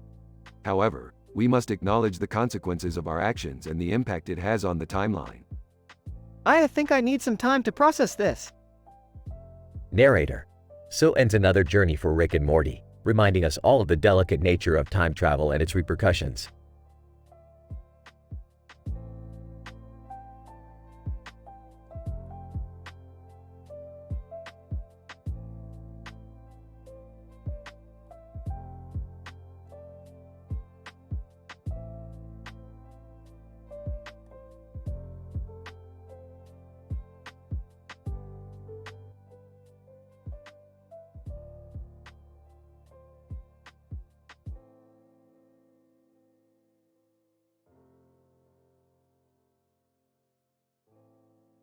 Title: The Green Sword of Rihanna and the Lice Infestation Crisis. Abstract. In this episode, we explore the effects of a mysterious green sword wielded by pop star Rihanna, which causes unpredictable changes in the physiology of humans and extraterrestrial beings alike. Alongside this, the Smith family must deal with the lice infestation that has spread through their home, leading to a hilarious and chaotic mix of scientific experimentation and interdimensional hedgings. Introduction. Morty, we have a problem. A green sword has appeared in our dimension, and it's being wielded by none other than Rihanna. Rihanna? The singer? Why does she have a sword? Who cares? How is this our problem? Because the sword emits a unique wavelength of radiation that throws off the balance of reality itself. With every swipe, it alters the fundamental makeup of anything in its path. And that kind of power in the hands of a celebrity is a recipe for disaster. Body. Scene 1. Rick and Morty attempt to track down Rihanna and the sword, but their pursuit is interrupted by the discovery of lice in the Smith household. Ew, gross. Get them out of our hair. Relax, Summer. I have just the thing. Scene 2. Rick creates a microscopic miniaturization device that allows the family to shrink down and enter their own hair to fight the lice from the inside out. However, when they encounter the lice, they discover that the green light from Rihanna's sword has somehow mutated them into hyper-intelligent parasites capable of speaking English. Ice. Hey, what's up guys? Mind if we hang out here for a bit? Scene 3. Meanwhile, Rick and Morty finally catch up to Rihanna and demand that she relinquish the sword. However, she refuses, and a battle ensues that completely alters the landscape of their surroundings. Rihanna, you want this sword? Come and get it. Scene 4. As the battle rages on between the Smiths, Rihanna, and the lice, they each begin to experience bizarre side effects from the sword's radiation. Summer's hair grows 10 feet long, Morty's arms turn into tentacles, and Rick's brain temporarily expands to the size of a planet. I'm smarter than ever, Morty. I can calculate the probability of this episode getting 10 out of 10 on IMDb. Conclusion. As the dust settles and the family returns to their normal size, they find that the lice infestation has been dealt with, but the green sword remains at large. Well, that was a doozy. Let's hope we never have to deal with the likes of Rihanna and her mystical weaponry again. Yeah, but what are we gonna do about the sword? Can't we just throw it into a black hole or something? Good idea. Let me just get my portal gun and wheel. Suddenly, the sword begins to emanate a bright green light, and the scene fades to black. To be continued.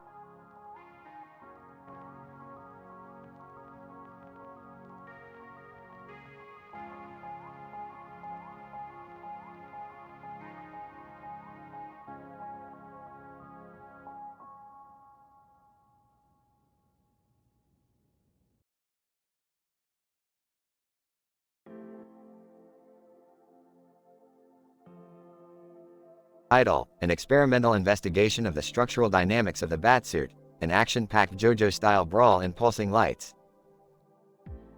The episode begins with a striking man donning a red and blue suit whacking a ball with a bat in a poorly lit room. With every hit, the ball glows and emits a pulsing light. In order to explore the underlying structural dynamics of the batsuit, a series of time-resolved measurements of batsuit vibrations and body movements were conducted in the form of JoJo-style fights and pulsing lights. Red and blue suit man. These vibrations in the suit and the movement of the body while hitting the glowing ball can provide insight into the mechanics of the suit. The brawl starts with the appearance of an equally striking man in a more toned-down blue and yellow suit. The room lights up with vivid colors as the two engage in an intense JoJo-style fight. The fight begins with each opponent exchanging blows with a glowing bat wielded by the red and blue suit man. Blue and yellow suit man, the forces involved during each strike are incredible and the suit seems to be designed to withstand them. The intensity of the fight reaches its peak as the two fighters engage in a fierce hand-to-hand combat, all the while vibrating and moving in pulsing lights. Voiceover. Observations from the time-resolved measurements suggest that the batsuit is a highly efficient structure that can withstand, and even harness, intense vibrations and movements while simultaneously providing the wearer with optimal protection and enhanced performance. The brawl ends in a spectacular conclusion, leaving the red and blue suit man victorious. The two participants exit the room, leaving behind a trail of glowing balls and shattered walls. End narrative. This study sheds light on the structural dynamics of the batsuit and significantly expands our understanding of advanced materials and composites in extreme environments. Future studies will build upon these findings in order to create even more efficient and high-performance suits.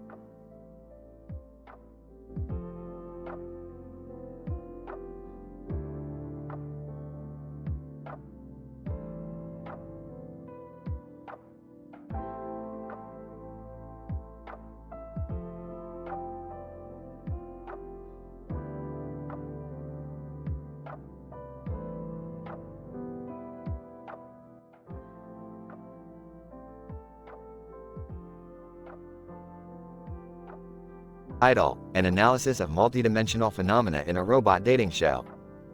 Introduction. The current study examines the multidimensional phenomena depicted in a robot dating show, which combines elements of a haunted cooking competition, the most interesting man in the world meme, and sci-fi themed puzzle solving.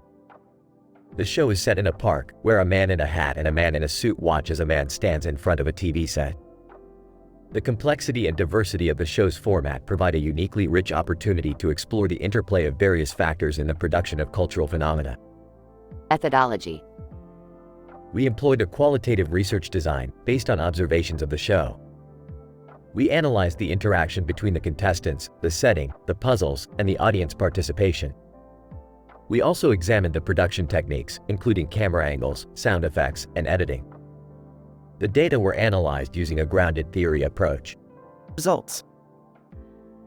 The findings revealed that the show's success draws from the unique combination of its diverse elements. The haunted cooking competition creates suspense and adds a macabre element to the show. The most interesting man in the world meme creates a sense of humor and irony, engaging the audience. The sci-fi themed puzzle solving brings an intellectual and creative element to the show, encouraging critical thinking, problem solving, and audience participation. Combining these elements in a robot dating show creates a distinctive and compelling viewing experience, drawing on various dimensions of cultural production. Discussion. The robot dating show's multidimensional approach illustrates some significant insights into cultural production and consumption. We can see how elements of cultural phenomena, such as humor, suspense, and intellectual challenge, intersect and interact with diverse social and cultural contexts. Moreover, the show demonstrates the importance of audience participation in cultural production, emphasizing the creation of shared meaning and the collaborative construction of culture. The analysis of this study can serve as a framework for future studies exploring the complex processes of cultural creation and consumption. Dialogue. Man in a hat. This show is fascinating. It combines so many diverse elements. The contestants seem to be struggling with the haunted cooking competition. Man in a suit. Yes, the suspense is intense. And yet, the audience is laughing at the most interesting man in the world meme. Man at the TV set. I can't seem to solve this puzzle. The sci-fi themed puzzle solving is more challenging than I anticipated. Host, and that's the end of the robot dating show. Stay tuned for next week's episode, where our contestants will face new challenges in the search for love and adventure. Audience, cheering and clapping.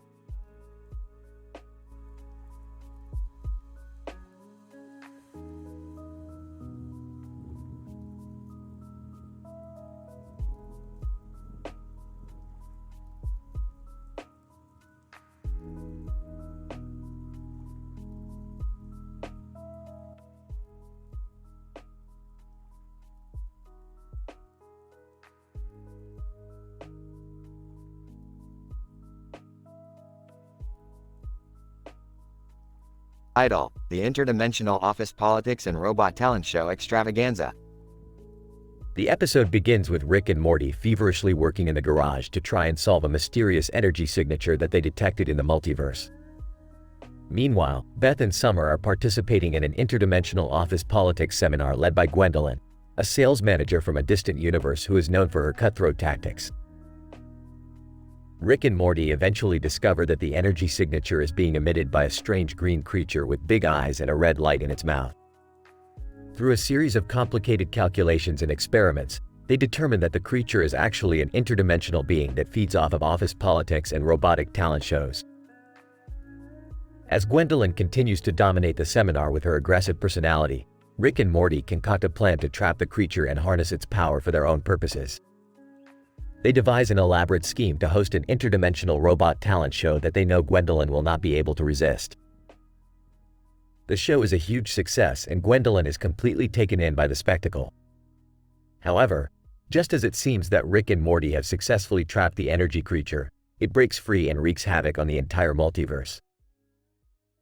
The rest of the episode is a chaotic and hilarious romp through interdimensional space as Rick and Morty try to contain the creature and prevent it from destroying everything in its path. Along the way, they encounter a variety of strange and bizarre creatures and engage in a number of ridiculous antics. As the episode comes to a close, Rick and Morty are able to finally defeat the creature and save the multiverse. However, it's clear that the events of the day have left a lasting impact on them, and they both vow to never mess with interdimensional office politics and robot talent shows again. Rick, Morty, we've got a real situation here. This creature feeds off of office politics and robotic talent shows. Morty, geez, Rick, do we have to get involved in more interdimensional drama? Beth, guys, we really need to focus on this office politics seminar. Gwendolyn is kicking our asses. Summer, seriously, Mom, we can't let her steal our thunder. Rick, don't worry, ladies. Rick and Morty have a plan. Morty, we do? Rick, yes, Morty. We're going to host an interdimensional robot talent show. It's foolproof. Gwendolyn, what's going on here? I demand to know what you're planning. Rick, just sit back and enjoy the show. Gwendolyn, you might learn a thing or two. Robot talent. I am the ultimate robot talent. Bow down before me. Preacher. R-A-A-W-W-W-W-R. Morty, Rick, I don't think this is going according to plan. Rick, no shit, Morty. We're about to be destroyed by an interdimensional energy creature. Just another day in the life of Rick and Morty.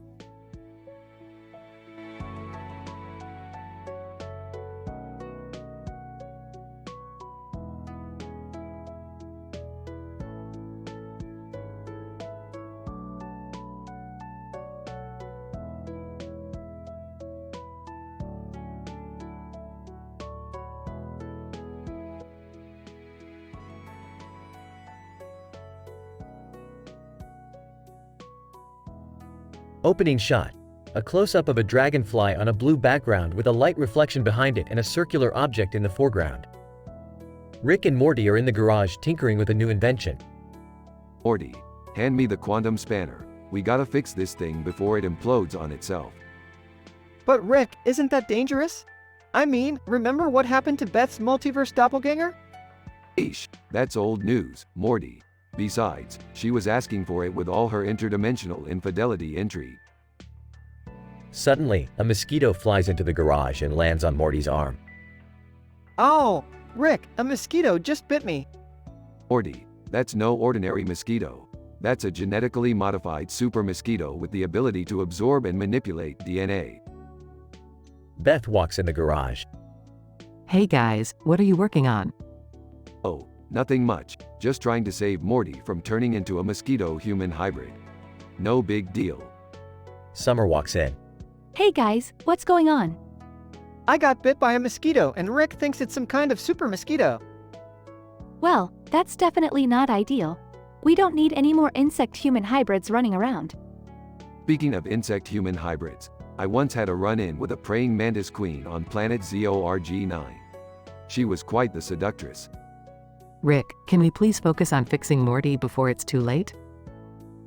Morty starts to feel woozy and begins to sprout wings. Oh geez, Rick, I'm growing wings.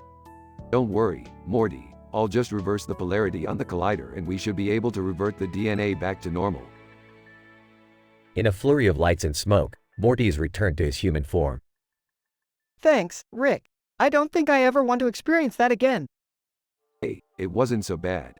At least you didn't end up like Beth's doppelganger. Now, let's get back to work on this invention before something else goes wrong.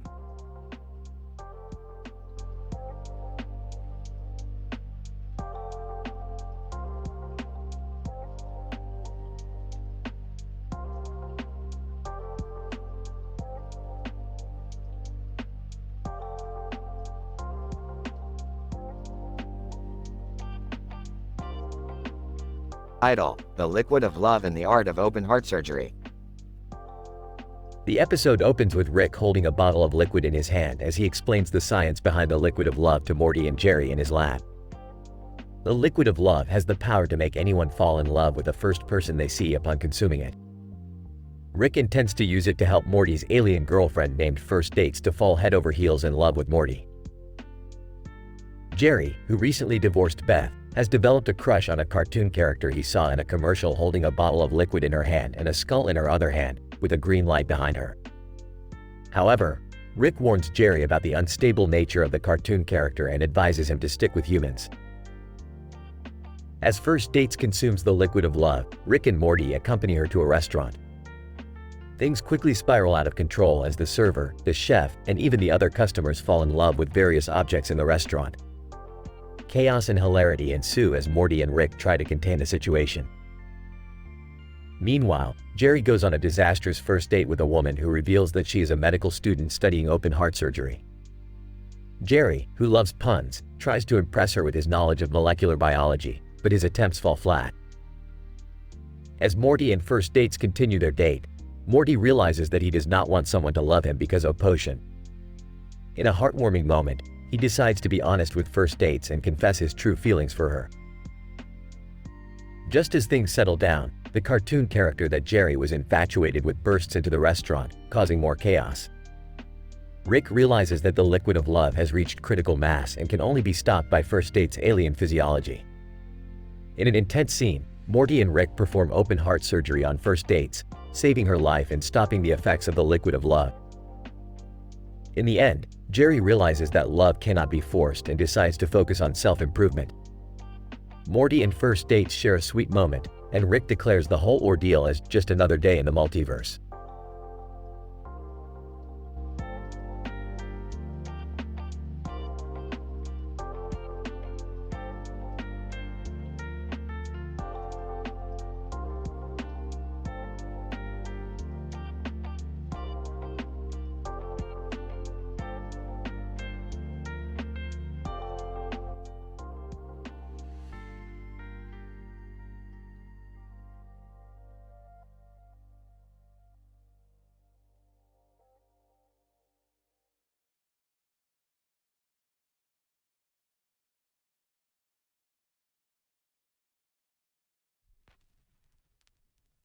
Idol, the synchronicity of Jackie Chili's yams and Rick's secret fling. Synopsis. In this episode, Rick and Morty discover a synchronicity between Jackie Chili's yams and Rick's secret fling. The episode begins with Beth receiving a funny birthday card from a mysterious woman with black hair and a black and white photo of her face with a black and white background. Meanwhile, Rick is hiding his secret fling from the rest of the family and is busy experimenting with a new invention. Come hey Dad, who's that woman on the card? Beth. I have no idea, but she has exquisite taste and humor. Morty, guys, look at this. I found a news article about a woman in Tanzania who grows the best yams in the world. Rick, Tanzania? Peeved. They don't know anything about yams. But I do. Jackie Chili's. Excuse me, Rick. I heard what you said about Tanzania, but I beg to differ. My yams are the best in the world. Everyone, Jackie Chili's? From Seinfeld? Jackie Chili's. Yes, it is I, and I challenge you, Rick Sanchez, to a yam off. Rick, you're on, Chili's. Morty, get the portal gun. Come what about Mom's birthday card? Beth. Yeah, who sent me this? Rihanna. I did. Happy birthday, Beth. Everyone, Rihanna? Rihanna. I heard about the yam off and wanted to see it for myself. Jackie Chili's. Let's get started. I'll go first. Everyone. Jackie Chili's. Well, don't just stand there. Taste my yams. Rick, not bad, but you know what would make it better? My secret ingredient. Jackie Chili's. Secret ingredient? You can't just add something to the yams. Rick, watch me. Morty, guys, the portal gun is malfunctioning. Everyone, wah. Everyone teleports in a random location. Come on, where are we? Rick, I have no idea, but let's not panic. Jackie Chili's. We're in the middle of nowhere. Fiona, this is ridiculous. I'm out of here. F. But what about my birthday card? Morty, guys, look, there's a giant yam monster. Everyone, a what? Yam monster.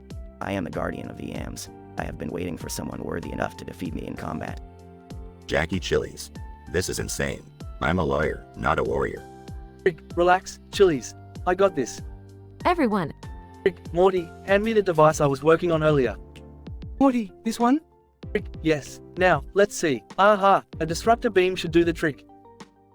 Rick fires the disruptor beam at the yam monster, defeating it instantly. The group then teleports back to their house. F. Guys, the woman who sent me the card is still here. Fiona, I couldn't leave without trying Rick's secret fling. Jackie Chili's. What, Rick, you sly dog. Rick, well, I couldn't resist. She makes a mean margarita. Everyone. Come on, okay, this was too much. I'm taking a nap. The end.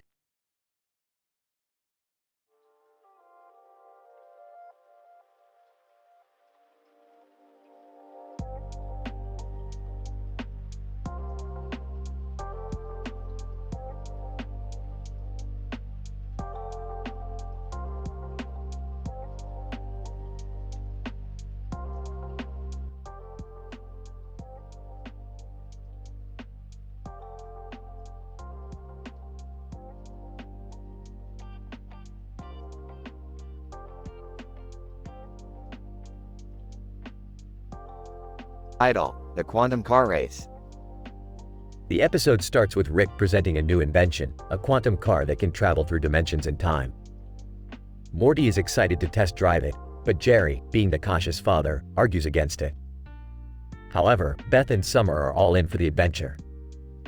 Rick, Morty, Beth, and Summer enter the quantum car, which is a red car with a black top and red wheels on a gray surface. The car's sleek design and the quantum engine impresses Morty. Now, let's take this car for a spin, Morty. It's not just a car, it's a quantum mechanical marvel. We're gonna be like Hot Wheels, Rick. Better than Hot Wheels, Morty. This is the real deal. Get ready to race across the universe. They start the engine, and the car starts to vibrate and shake until it disappears from the garage. Suddenly, they find themselves on a different planet racing against a group of alien cars. Holy cow, Rick. How are we going to win this race?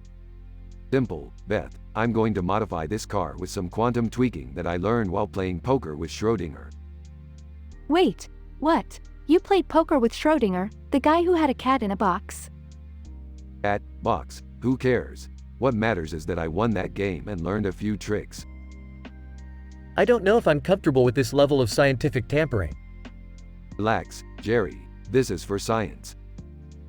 After the modifications, Rick, Morty, Beth, and Summer are ready to take on the other cars. The race is intense, with the quantum car shifting dimensions, cruising through time, and leaving the alien cars far behind. Woo! This is insane, Rick. We're really winning, aren't we? Of course we are. I didn't invent this car to lose a race. Suddenly, a massive space creature swirls around the quantum car, and the car starts to malfunction. What's happening? Rick, the car is going haywire. Don't worry. I have this under control. I just need to jury-rig the neck stabilizer with the heat induction module. What does that even mean? It means hold on to your butts, folks. Rick presses a button, and the quantum car starts to spin out of control. The group spirals through space, time, and dimensions until they crash land on Earth with a thud. What the? Where are we, Rick? I don't know, Morty. But one thing's for sure. We just won the greatest car race in the universe. As they get out of the smoking car, Jerry looks down and realizes the car was racing on a small toy track. Are you kidding me? All that, and you guys were racing on a toy track? Hey, don't knock it, Jerry. This was a quantum mechanic Hot Wheels race, and we kicked alien butt. The episode ends with the group bickering about their next adventure, while the quantum car sits in the background, damaged beyond repair.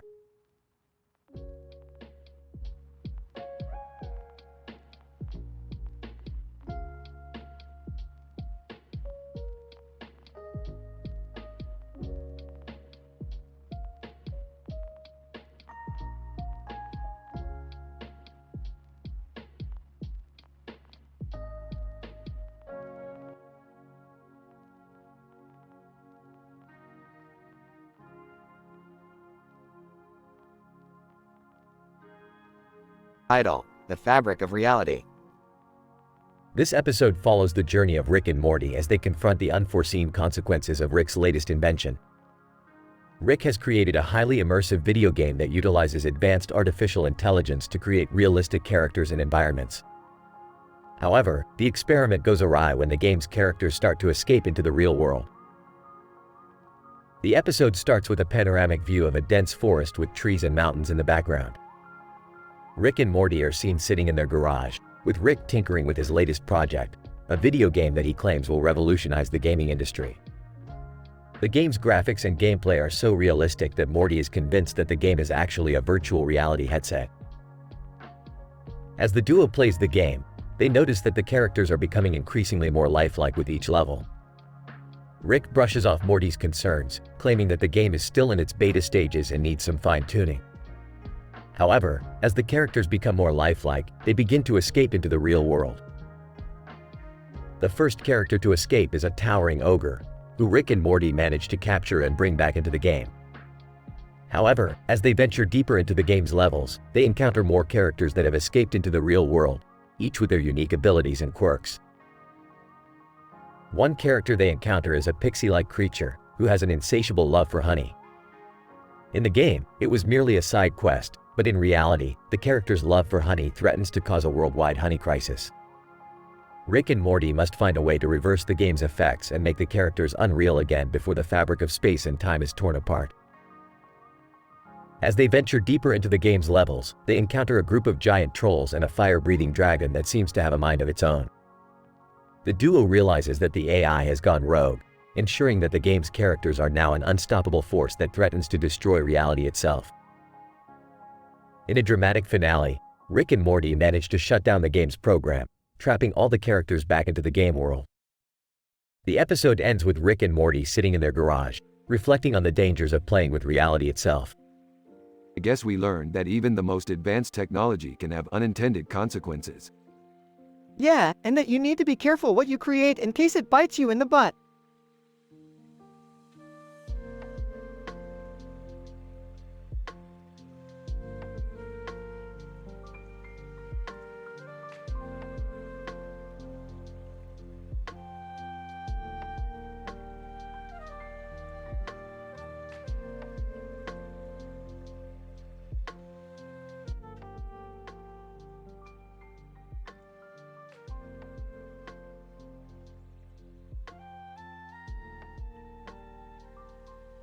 Opening scene.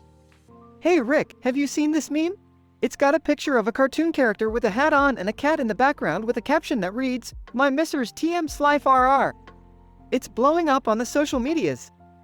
Morty, memes are a waste of time. We've got bigger fish to fry. Speaking of fish, have you heard of the silverfish? Fascinating creatures. Scene shift. Rick and Morty find themselves on a planet known for its rare element, samarium. They're on a mission to collect it for their latest invention, the Mortyizer. Rick, this planet is beautiful. Look at all the colors and…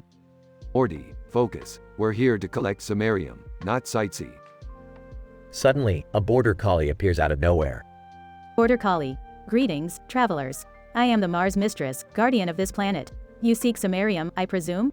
Yeah, what's it to you? Mars Mistress. I see you carry the Mortyizer.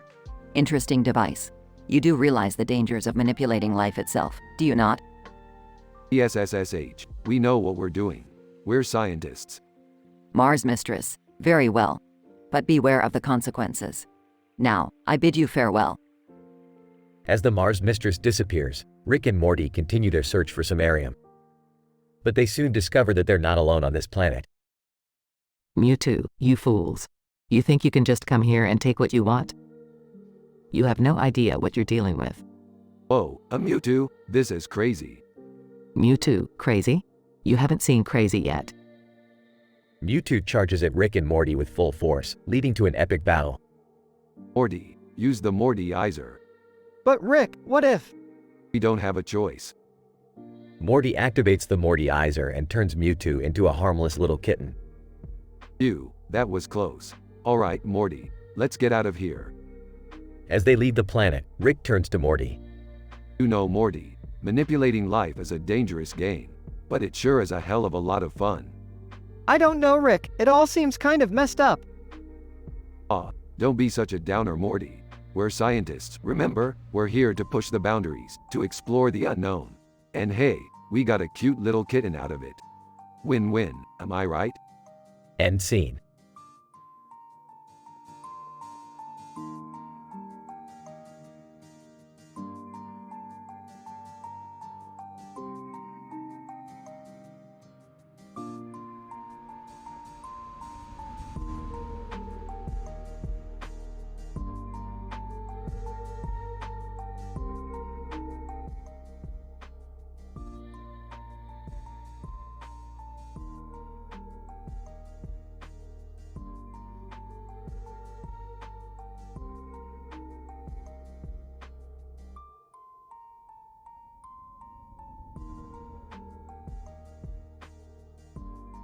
Title: The infamous Wolfception episode, a scientific journey through the multiverse.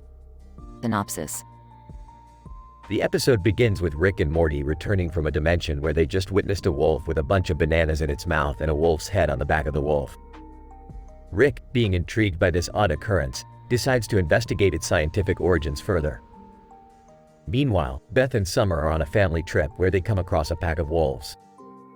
In an attempt to communicate with the wolves, they accidentally trigger a wolfception, where a wolf's head pops out of the body of another wolf. As Rick and Morty survey this new reality, they discover that the wolfception phenomenon is a result of a glitch in the multiverse caused by Claude Shannon's information theory. They further realize that the bananas the wolf was carrying were coated with a substance that caused the wolfception effect.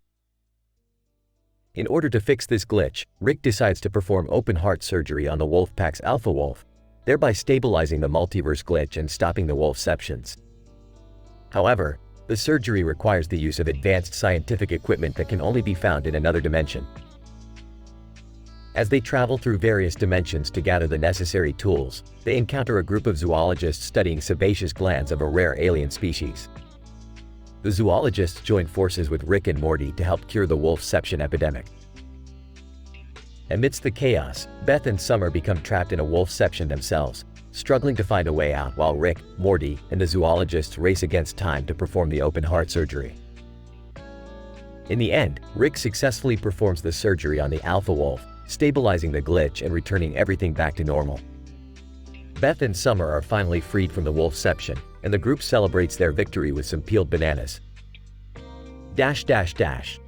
Morty, the wolfception phenomenon is not something I just ignore. We have to investigate this further. But, Rick, I don't even know what that means. Look, I think we should just leave the wolves alone. Yeah, let's just go home. I'm getting hungry. Nonsense, Summer. This could be a major scientific breakthrough. But what if this is dangerous? What if we mess things up even more? Ah, Morty, always the cautious one. But sometimes you gotta risk it for the biscuit. What biscuit? Can we just go home already? Not until we figure out what's causing these wolfceptions. Size, fine. Let's go. Later on. Zoologist, you're saying the wolfception phenomenon is caused by a multiverse glitch? That's right, and we need your help to fix it. What exactly is a multiverse glitch? Whispering to Beth. I have no idea what's going on. It's a glitch in the fabric of the multiverse, and it's causing these wolfception things to happen. So, we have to fix the glitch to stop the wolfceptions? Zoologist, that's correct, and I think I know just how to do it. We'll need to perform open heart surgery on the alpha wolf. Gasps, is that safe? Also gasps, can't we just peel more bananas? No, Summer, this requires precision and advanced scientific equipment. Nervously, okay, let's do it. In the end. Excellent work, Morty, we did it. Exhausted, that was insane. I'm just glad it's over. Holding a peeled banana. These bananas taste different. Drugs. I guess that's the price of scientific discovery, Summer.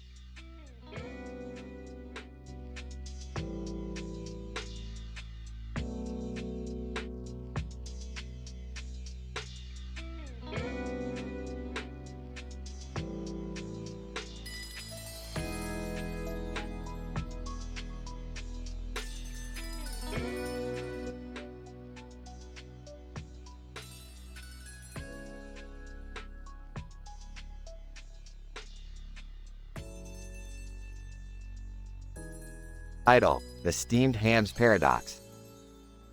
The episode opens with Rick and Morty having a conversation about the multiverse theory while sitting in the living room. Jerry and Beth are in the kitchen and can be heard arguing about something trivial. Suddenly, Rick has a brilliant idea to create a portal that merges different timelines. He dubs it the Steamed Hams Paradox. Morty, my boy, I've just invented a device that merges multiple timelines into one. We can experience every possibility all at once. Whoa, Rick! That sounds amazing!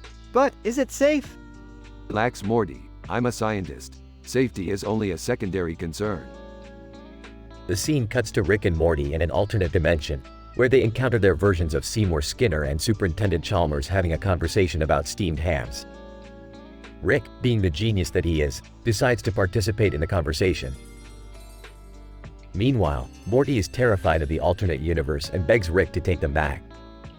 However, Rick is enjoying himself too much and lies about not being able to use the portal again until tomorrow. The paradox comes into play as Morty accidentally presses a button that sends them back to the beginning of the day. Morty, you've messed with my portal. Now we have to relive the same day over and over again until we figure out what went wrong. Morty, exasperated. Why do you always have to make things so complicated, Rick? Throughout the episode, they keep reliving the same day, trying to fix the paradox. Every time Rick lies, they jump back to the beginning, but only Morty remembers what happened before. As they keep reliving the day, they keep encountering different versions of the steamed hams conversation. Hey, guys, what are you talking about? Steamed hams, Jerry. Steamed hams. Face bombs. The episode climaxes as they finally figure out what went wrong and fix the paradox. They return to the present, but not before they accidentally merge a few different timelines. The multiverse becomes chaos, and the family must work together to sort it out. In the end, everything returns to normal, and Rick and Morty are back on the couch, discussing the possibility of creating a Steamed Hams Paradox 2.0. The scene then zooms out to reveal the blue and yellow background with yellow circles and dots on it, and a blue background with yellow circles and dots on it. The possibilities are endless. With this tool, there is nothing we can't do. Rolls his eyes. Oh boy!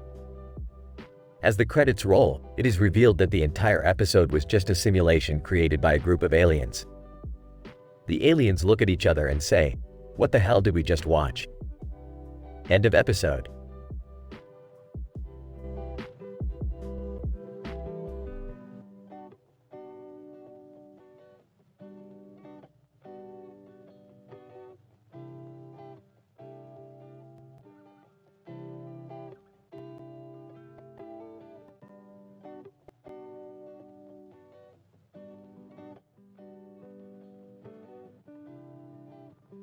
Setting: train station with a train on the tracks and a train on the tracks in the distance, and a city with tall buildings in the background. Characters: Dr. Jane Smith, a renowned endocrinologist, and her team of medical professionals.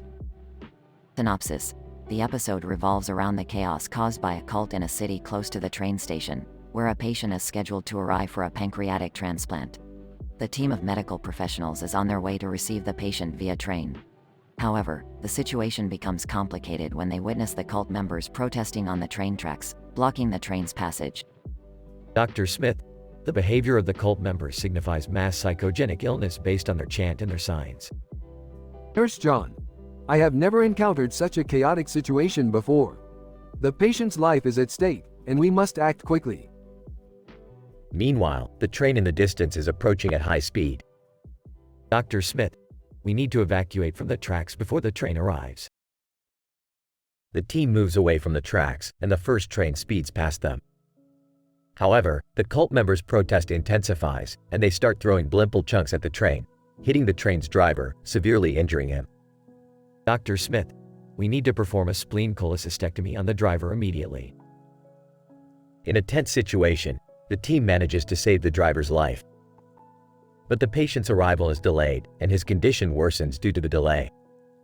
Dr. Smith: the patient's pancreas is not functional, and if we fail to perform the transplant in time, he might lose his life. The team finds a way to reach the patient and perform the transplant successfully. Dr. Smith: In conclusion, the situation highlights the need for better communication and understanding of mass psychogenic illness and the importance of timely medical intervention.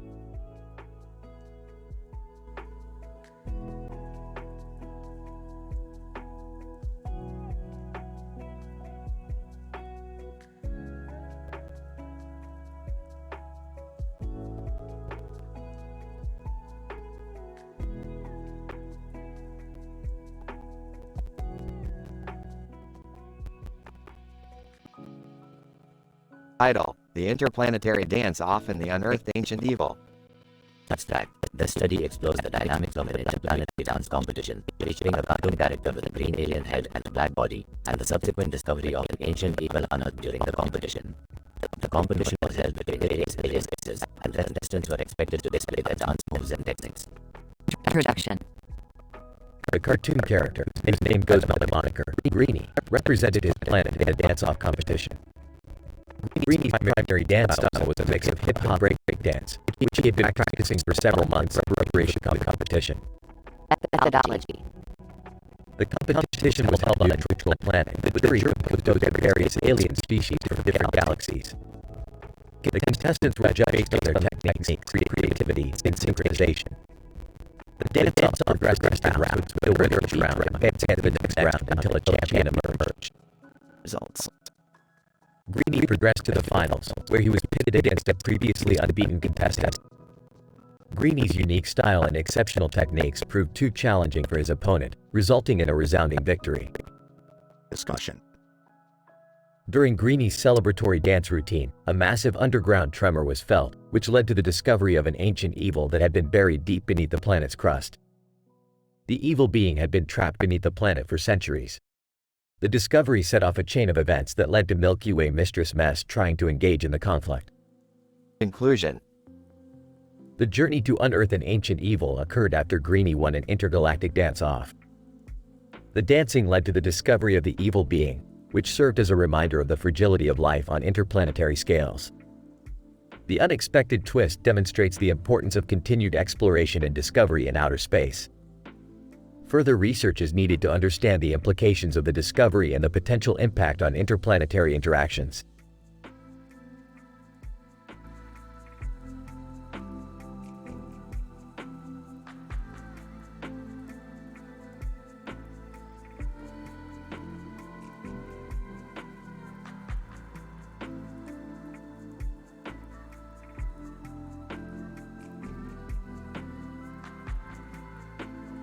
Title: The Astrogeological Analysis of Triple Draw.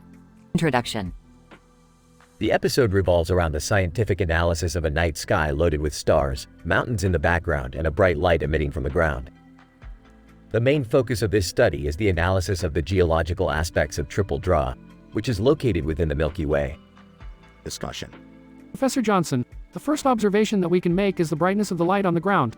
The calculations show that it is a combination of bioluminescent organisms and geothermal activity.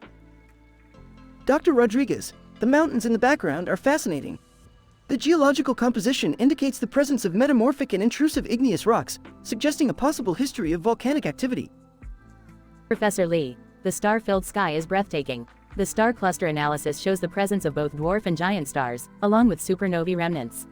This indicates the possibility of multiple star formation events. Dr. Patel, the analysis of Triple Draw implies that it has geological significance for the formation of terrestrial planets and the evolution of life. Due to the presence of bioluminescent organisms and geothermal activity, it is important to explore any potential habitable environments. Conclusion. The episode concludes with the observation that Triple Draw is a fascinating site with significant astrogeological importance. The combination of bioluminescence, geothermal activity, and the presence of multiple star formation events indicate the possibility of habitable environments and the formation of terrestrial planets in the distant past. This study opens doors for further exploration of Triple Draw and its significance in the larger astronomical context.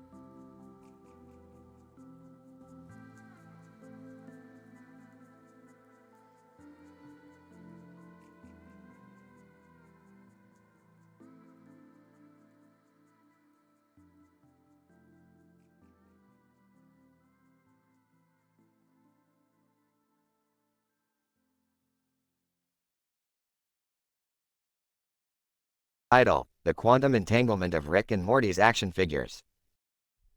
The episode begins as Rick and Morty are tinkering with their action figures, attempting to combine them into a giant robot.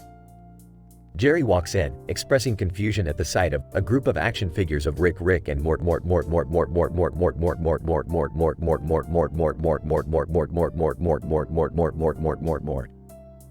Jerry, don't even try to understand the science behind this. You don't have a PhD from the University of Science, Morty and I do. Yeah, Jerry, this is advanced stuff. The trio finally manages to combine the action figures into a giant robot, and Rick and Morty climb inside to pilot it. This robot is powered by the laws of quantum entanglement. You might want to take notes, Jerry. Ah, sure. Quantum entanglement. Got it. The robot faces off against an intergalactic threat, but the villain proves too powerful. Rick and Morty combine their brains to come up with a solution. What if we entangle our robots even further to create an even more powerful one? Morty, you're a genius. We'll need to manipulate the quantum states of the particles within the robots. I don't think that's possible. Rick and Morty successfully combine their robots into an even more powerful one and defeat the villain. Wow, that was something. I still don't understand any of it. Yeah, well, not everyone can handle the science behind our adventures. But at least we saved the universe again. And had a lot of fun doing it. The episode ends with the trio happily tinkering with their action figures, and Jerry sitting on the sidelines, still trying to understand the science behind it all.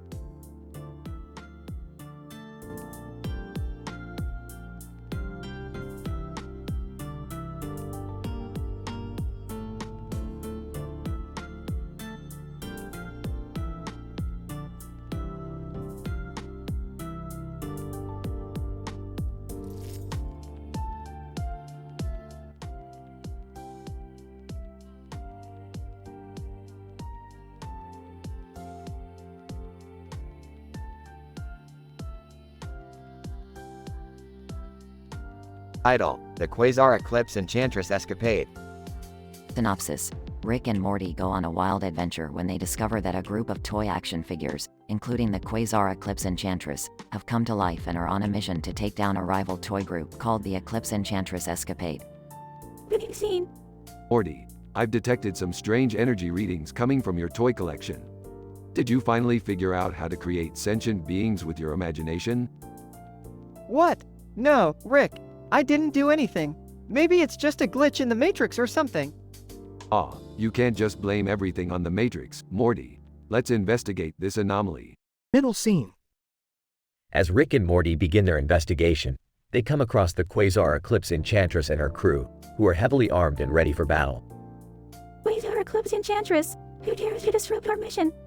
Relax, little lady. We're just here to figure out why you're causing a disturbance in Morty's room. Quasar Eclipse Enchantress, our enemy Eclipse Enchantress Escapade has stolen our prized possession, the light of the universe, and we must retrieve it at all costs. Sounds like your typical toy drama, but I have a feeling there's more to it than that. Rick, look! It's Eclipse Enchantress Escapade! Eclipse Enchantress Escapade, ha! You fools thought you could stop us? We have the power of the Eclipse on our side. Jerry, who was accidentally sucked into the world of the toys, oh no. This is worse than that time I got stuck in a snow globe. Don't worry, Jerry, we'll get you out of this mess. Morty, hand me that toy gun over there. Finale scene. As the battle between the Quasar Eclipse Enchantress and the Eclipse Enchantress Escapade heats up, Rick and Morty use their scientific knowledge to come up with a plan. Morty, use that light-up toy to create a distraction while I sneak in and grab the light of the universe. Got it, Rick.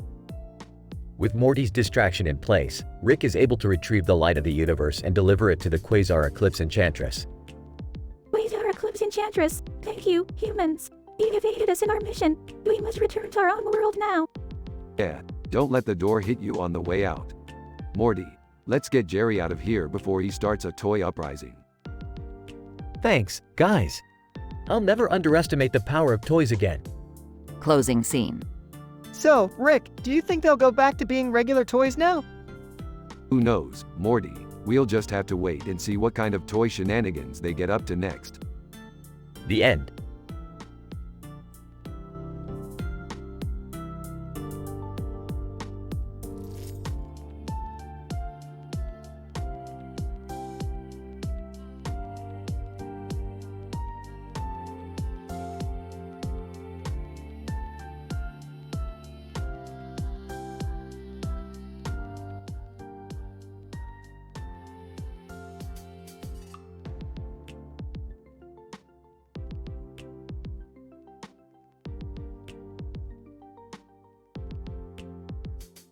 Title: The Yarn of Sulfur. Opening shot. A green ball of yarn is in front of a house with a pink and gray sky in the background.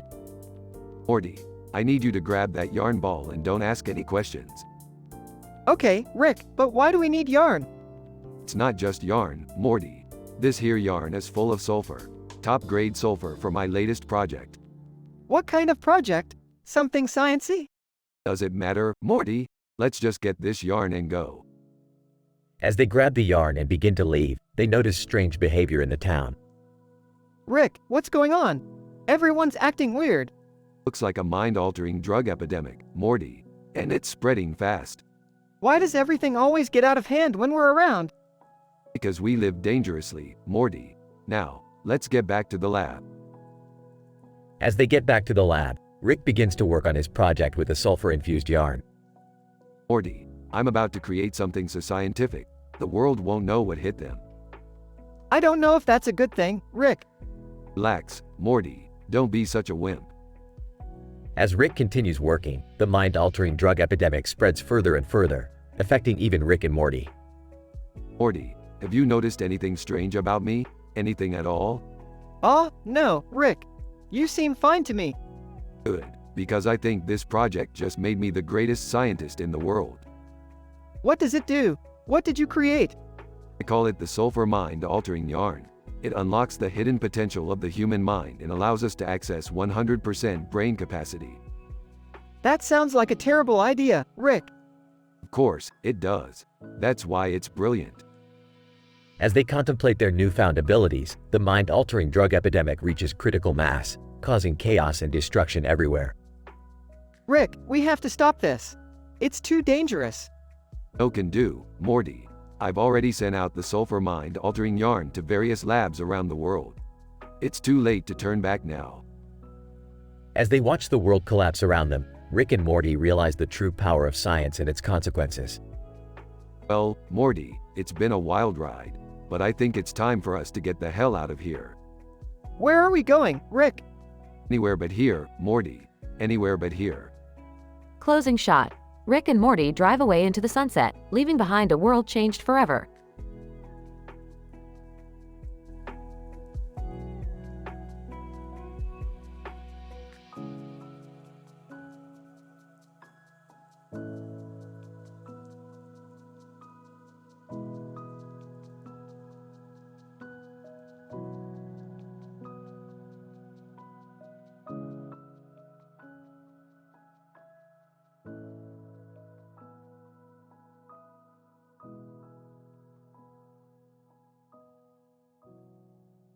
Title: The My House Experiment. Synopsis. Rick and Morty stumble upon a room with a man standing in it, with a TV and neon light on the ceiling and a television on the floor. Morty decides to play through the popular Doom level My House. But things take a turn for the bizarre as the level becomes increasingly realistic. Scene 1. Morty, what the hell is this place? I don't know, Rick. It's like a weird gamer's dream room. Hey, man, what are you doing here? Man, playing Doom, obviously. Can we join? Man, sure, just beware of the My House. What level? It gets pretty intense. Scene 2. Playing the game. Whoa, this is crazy realistic. That's because it's not a simulation, Morty. We're actually in the game. What? No way. Entering the room. What are you guys doing in here? Behind Beth. Yeah, we've been looking for you guys for hours. Entering the room. Why is there a TV on the floor? Scene 3. Morty's playing through a level in Doom. Except it's not a game anymore, it's a scientific experiment. What kind of experiment? A theoretical My House. WAD experiment. What does that even mean? It means that the level is real and the consequences are deadly. Scene 4. Dodging virtual projectiles. This is insane. I'm gonna die. Morty, calm down. We're in control of this experiment. Watching Morty play. This is kind of fun. Picking up the TV off the floor. Hey, look. It's glitching out. Jerry, put that down. Scene 5. TV. Glitching out. Error. The experiment has been corrupted. Reality is collapsing. Oh shit, everyone, hold on to something. Scene 6. The room begins to crumble and warp, sucking the Smith family and the gamer into a vortex of chaos and destruction. Scene 7. They all land in a bizarre alternate dimension. The gamer disappears. Rick, what did you do? I didn't do anything. The My House WAD level was a trap. Scene 8. They find out they're in a reality created by an alien race for entertainment. The Smith family and gamer must work together to escape. Scene 9. The absurdity continues as they encounter talking space tacos, giant sentient spiders, and even a musical number. Scene 10. In a final showdown, the Smith family and gamer outsmart the alien race and escape back to their dimension. Morty promises never to play Doom again. The end.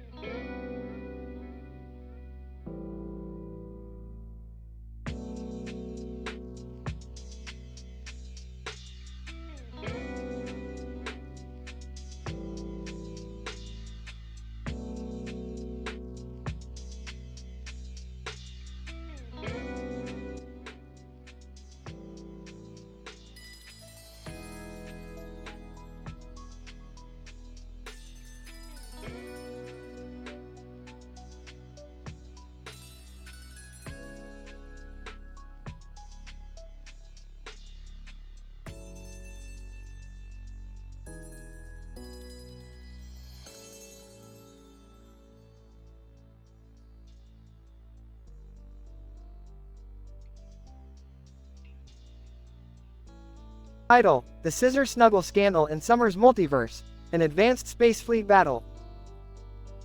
The episode begins with Rick and Morty attending a science festival called Summerfest, which showcases cutting-edge technology and advancements in space travel and exploration. As they wander around the festival, they come across a booth promoting an advanced space fleet battle game. That looks interesting. Let's check it out, Morty. Oh, okay, but I'm not really good at these kinds of games. Don't worry, Morty. I'll teach you everything you need to know. This isn't just any game. This is the future of space warfare simulation. They go to the booth and meet the game developer, a young scientist named Summer who has created a state-of-the-art virtual reality experience that simulates advanced space battles between fleets of futuristic warships. Welcome to my game, guys. I've designed it to be as realistic as possible with real physics and advanced AI algorithms. You'll have a blast. Oh yeah, we'll see about that. Let's get this party started. What's the objective of the game, Summer? You have to control your fleet of ships and defeat the opposing fleet using a variety of tactics and strategies. The ultimate goal is to capture the enemy's main ship and destroy it. Sounds simple enough, but what's the catch? You have to do it while avoiding obstacles like asteroid fields, gravitational anomalies, and enemy fighters. And there's a twist. Some of the ships in your fleet are actually traitors and will try to sabotage your mission. Whoa, that's intense. How do we know who the traitors are?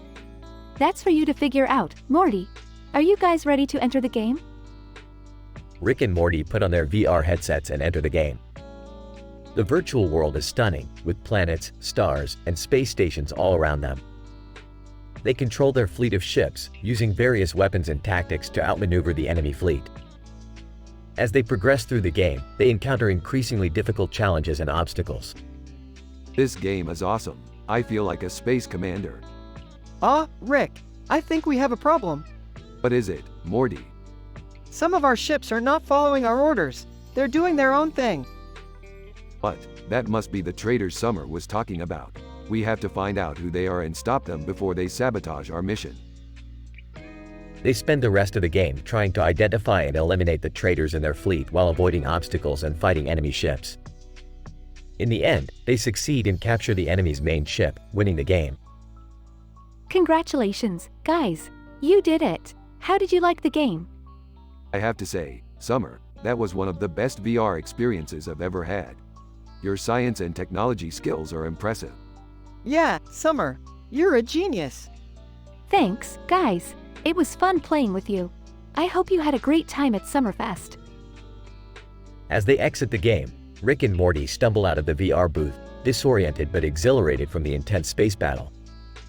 They realize they've been playing for hours and decide to head back home. Well, Morty, that was quite a ride. I have to admit, I'm impressed with Summer's game. She's definitely going places. Yeah, Rick, I can't wait to see what she comes up with next. End of episode.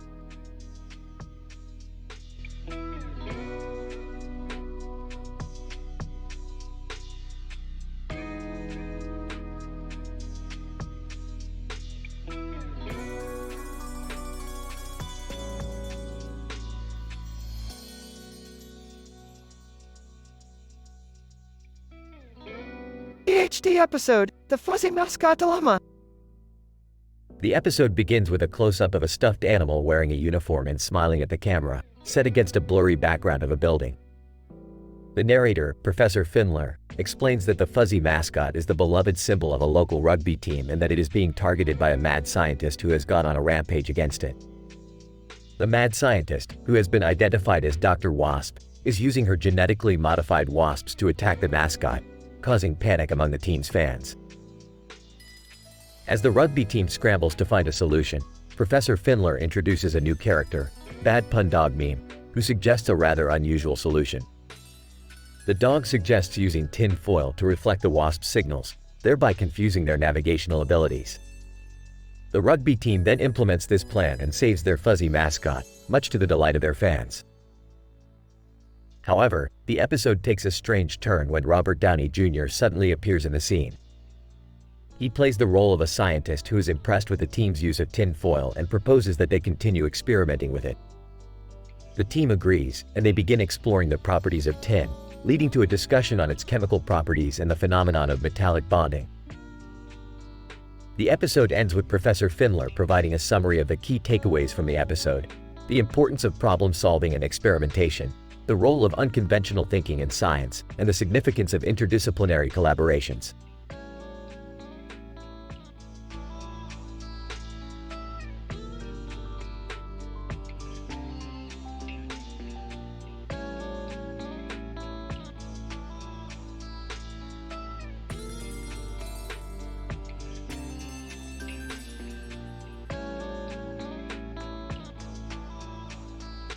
Title: The Intergalactic Gang War on Terraformed Mars.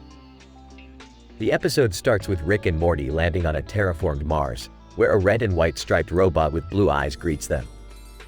Rick dismisses the robot with a sarcastic remark and they travel to the underground Martian city, where they find themselves in the middle of a gang war.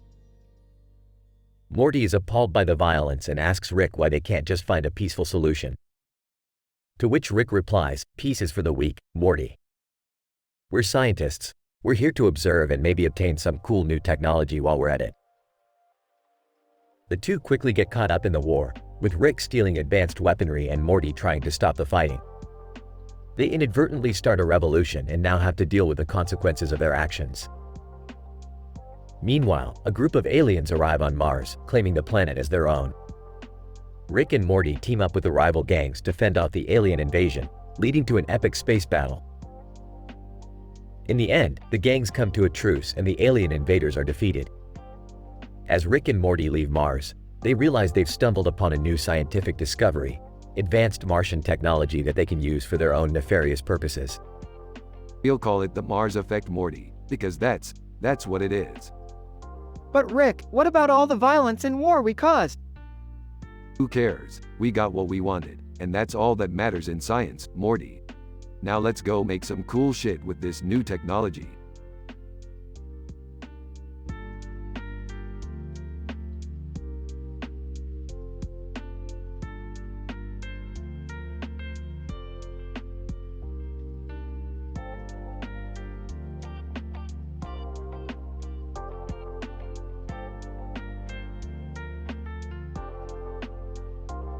Scientific PhD University description of Rick and Morty's Marooned on Mars episode.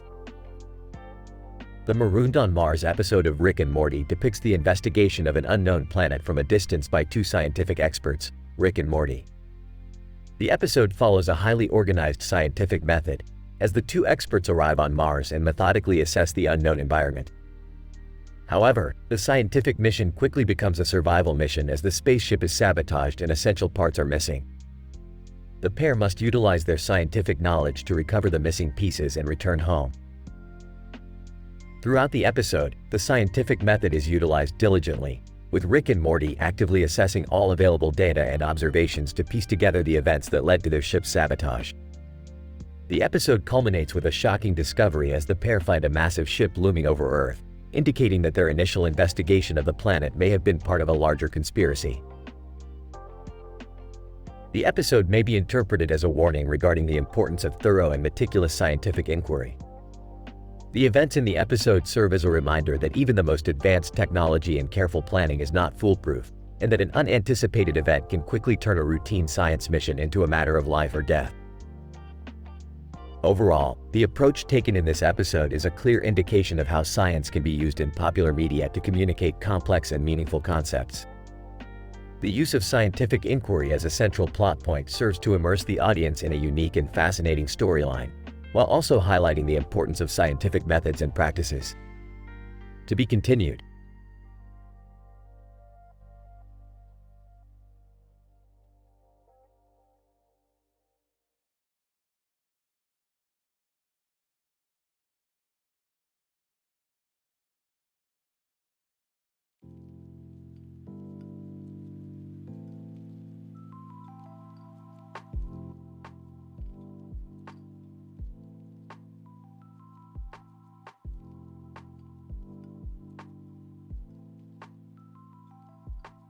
Title: The Multidimensional Beauty Pageant.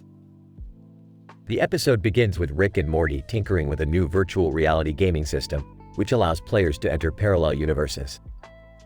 They invite Jerry and Beth over to test the system out, but things go awry when they accidentally connect to an alien beauty pageant in a parallel universe. Hey Jerry, you want to check out this new multiverse gaming system I designed? It's got more bells and whistles than a Schrodinger's cat. Sure, anything to distract me from my mundane existence. Whoa, I'm already seeing multiple dimensions. This is trippy, bro. As long as it doesn't involve any risky behavior or danger, count me in. As they begin playing, the group notices a woman wearing a virtual reality headset in the gym with other people in the background and a purple light. She appears to be playing a different game, but their systems accidentally connect, causing them all to enter the alien beauty pageant. Dad, what did you do? I'm supposed to be at a party right now, not prancing around in a pageant. Relax, Summer. This is an opportunity for you to showcase your talents and prove to the universe that there's more to you than just rebellion and angst. Yeah, Summer. Think of all the alternate versions of you that never got this chance. This is like your moment, you know?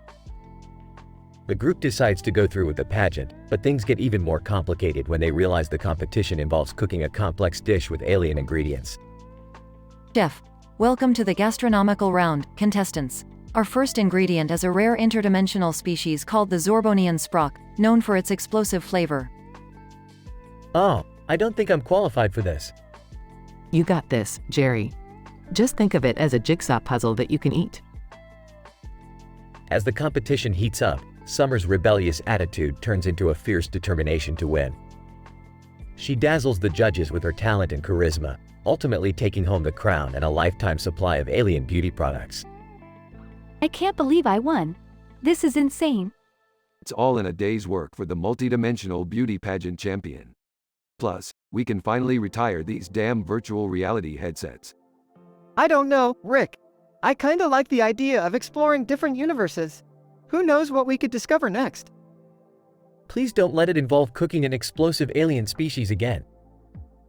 The episode ends with the group returning to their own universe, feeling triumphant and enriched by their experience.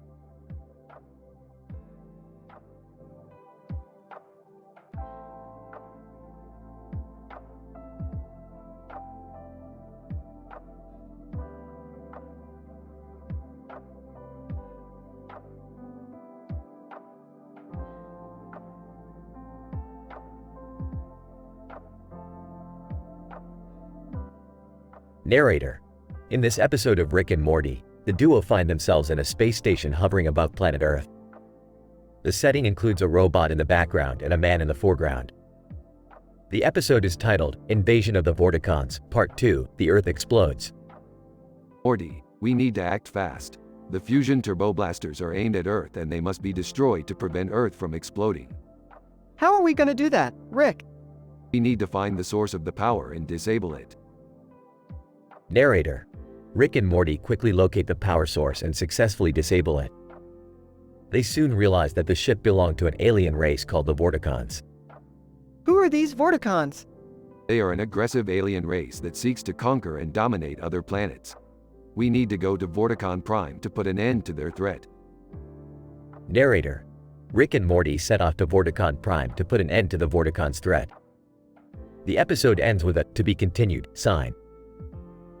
Rick and Morty's mission to save planet Earth required immense scientific knowledge and expertise. They quickly assessed the situation and analyzed the power source to effectively dismantle it. The Vorticons, classified as an aggressive alien species, have now become a scientific phenomenon that requires further investigation to terminate their ongoing threat. The use of cutting-edge technology and strategic approaches has become a necessity in their quest.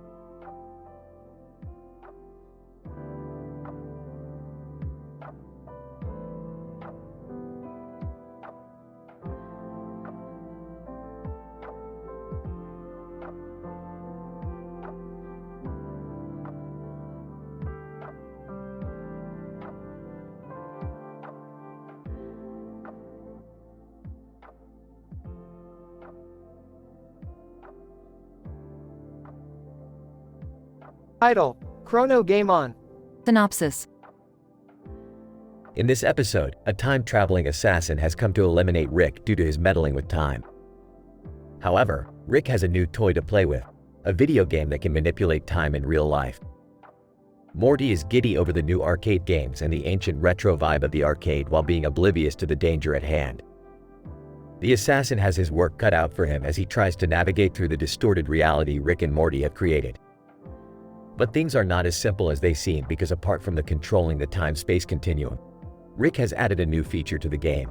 The players can manipulate the cognitive functions of the assassin during the game, putting his entire mission at risk. Story discussion. Morty, look what I have for you. A video game that can change the course of history. Oh boy, retro arcade games. I am so hyped.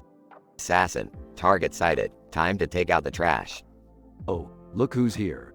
An assassin from the future. Let's give him a warm welcome, Morty. Distracted. What? Oh, yeah, welcome and stuff. Alright, we are all set. The game is on. Assassin, disoriented. What is happening? What have you done to my brain? Laughs hysterically. Gotcha. Morty, do a craniotomy on the assassin's mental functions. Confused. What? I don't think we should do that. Just do it, Morty. You wanted to be a surgeon, didn't you? Assassin, in pain. Stop hurting me, please. Laughs. This is too easy.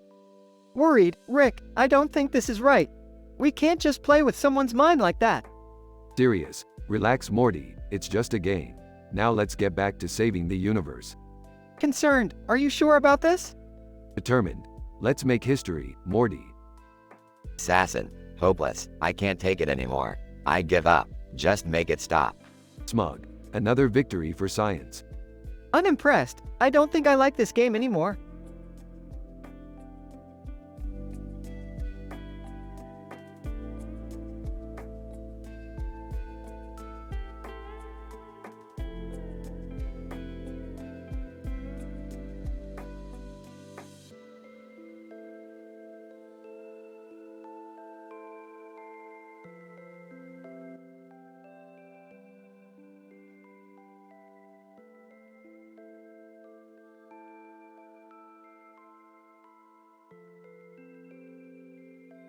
Title: The Physics of Snowballing Insanity. The episode begins with Rick, Morty, and Jerry driving through a snowy landscape in Rick's flying car. Rick is in a particularly jovial mood, which immediately puts Morty and Jerry on edge. My fellow scientists, we are about to embark on a journey through the universal properties of snowology. What the hell is snowology? The study of snow, Morty, how it evolves and alters matter when it is combined with other elements. Ah, Rick? Why are we going to this cabin in the middle of nowhere? Because it holds the key to understanding my hidden past, Jerry. A past filled with snowballing insanity. As they arrive at the cabin, they are greeted by a furry, humanoid creature covered in snow. Behold, the snowball monster. He will be our guide through this journey of discovery. Rick, are you sure this is a good idea? Science waits for no one, Morty. Now, let us enter the cabin and begin our research. Once inside the cabin, they discover a hidden laboratory filled with scientific equipment. This is where it all began. My experiments with snow and its ability to alter reality. Alter reality? How is that even possible? Well, Morty, when snow is exposed to high levels of energy, it becomes a catalyst for an infinite number of possibilities. This is all too much for me. I need a drink. As Jerry starts to pour himself a drink, he accidentally spills it on a container of snow in the lab. Suddenly, the snow starts to glow and rise off of the container. Jerry, you idiot, you've activated the snow's latent energy. What does that mean? It means we're all about to get snowballed into another dimension. As the snow engulfs them, they find themselves in an alternate universe where snow rules over all life forms. Oh God, we're snow people now. Rick, we have to get out of here. Hold on, Morty, I need to collect some data on this new dimension.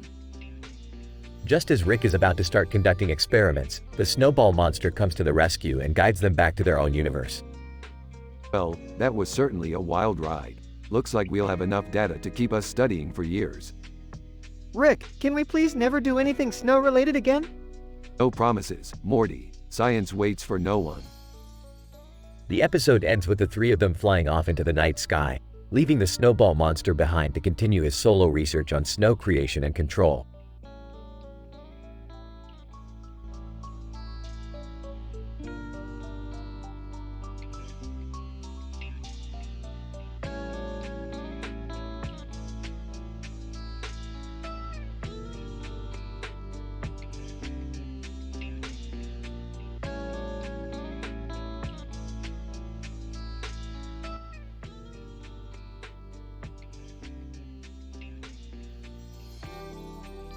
Title: The Interdimensional Cavity.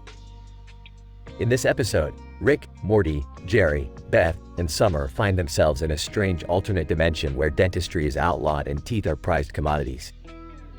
A woman with a smile on her face and a blue jacket and red shirt and a black and white blazer, named Geneva, serves as their guide through this bizarre world. As they explore this dimension, they come across a sci-fi movie marathon being held by the locals. Jerry, being the cinephile that he is, can't resist joining in on the fun. However, the movies turn out to be more than just entertainment as they hold the key to unlocking the secrets of this dimension. Meanwhile, Morty and Summer team up to investigate the strange profession of tooth management. They discover that this dimension's professional athletes are required to sacrifice their teeth in order to achieve peak performance. Morty, being the compassionate soul that he is, can't help but feel sorry for the athletes and decides to help them out. Back on the surface, Rick is busy hacking into the dimension's government database to uncover the truth about the tooth industry. He discovers that all of the teeth are being used to power a machine that can harness interdimensional energy. As the group comes together to stop this nefarious operation, they are met with resistance from the dimension's ruler, Deborah Barone.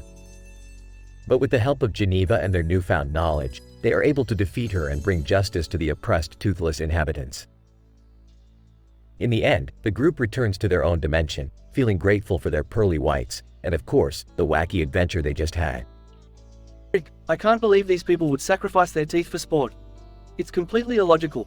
Morty, I know, Rick. It's pretty messed up. Come on, but we have to do something to help them, right? Jerry, I don't know about you guys, but I'm just excited to watch some more movies. Beth, Jerry, we need to focus. We have a mission to complete. Geneva, I can show you the way to the tooth harvesting facility. But be warned, it won't be an easy task. Deborah, you'll never defeat me. I have the power of the teeth. Rick, please, the only power you have is the power of bad dental hygiene.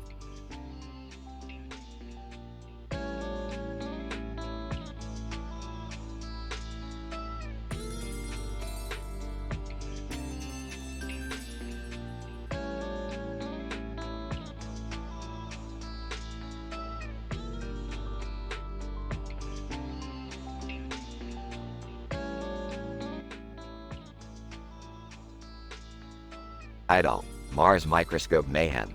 UFO uterine uproar. Synopsis. A team of 5 scientists on a research mission to Mars were studying the composition of the planet's surface using a cutting-edge microscope stationed at their space station. However, their experiments took a bizarre turn when they observed peculiar organisms moving on the microscope slide. Meanwhile, a strange unidentified object was hovering over the station, causing an unusual vibration that affected the female scientist's uterine lining. Dr. Williams, our observations indicate the presence of microorganisms with a unique genetic structure, exhibiting an ability to adapt to extreme Martian conditions. Dr. Lee, the combined data from our spectrometry and microscopy reveals the organism's metabolism is not based on carbon compounds. Dr. Patel, the strange vibrations are clearly affecting the nucleic acid structures of our cells and, in particular, the lining of the uterus in our female team member. Dr. Smith, the object hovering above us does not seem to have a discernible power source or any known electromagnetic signature. Dr. Chen, I suggest we collect a sample of the organisms and further analyze their genetic sequences to understand their evolutionary history. As the team continued their study, the object suddenly disappeared, and the vibration ceased. Their data had shown something never before seen by humanity, indicating a new frontier of scientific understanding on the horizon. Dr. Williams, this is an exciting discovery, but we must also be cautious given the potential impact on human health and safety. Dr. Lee, further studies on these organisms should be conducted under strict biosecurity protocols to avoid any contamination. Dr. Patel, the interaction between these microorganisms and the unknown object raises some intriguing questions about the possibility of extraterrestrial life. Dr. Smith, our observations could also push us to reconsider our methods of exploration in space. Dr. Chen, indeed, this episode has shown that the science of astrobiology is still in its infancy, and there is much more to learn about the universe and our place in it. As the team wrapped up their research, they agreed to continue studying the microorganisms and sharing their findings with the wider scientific community to spur new investigations in this exciting field.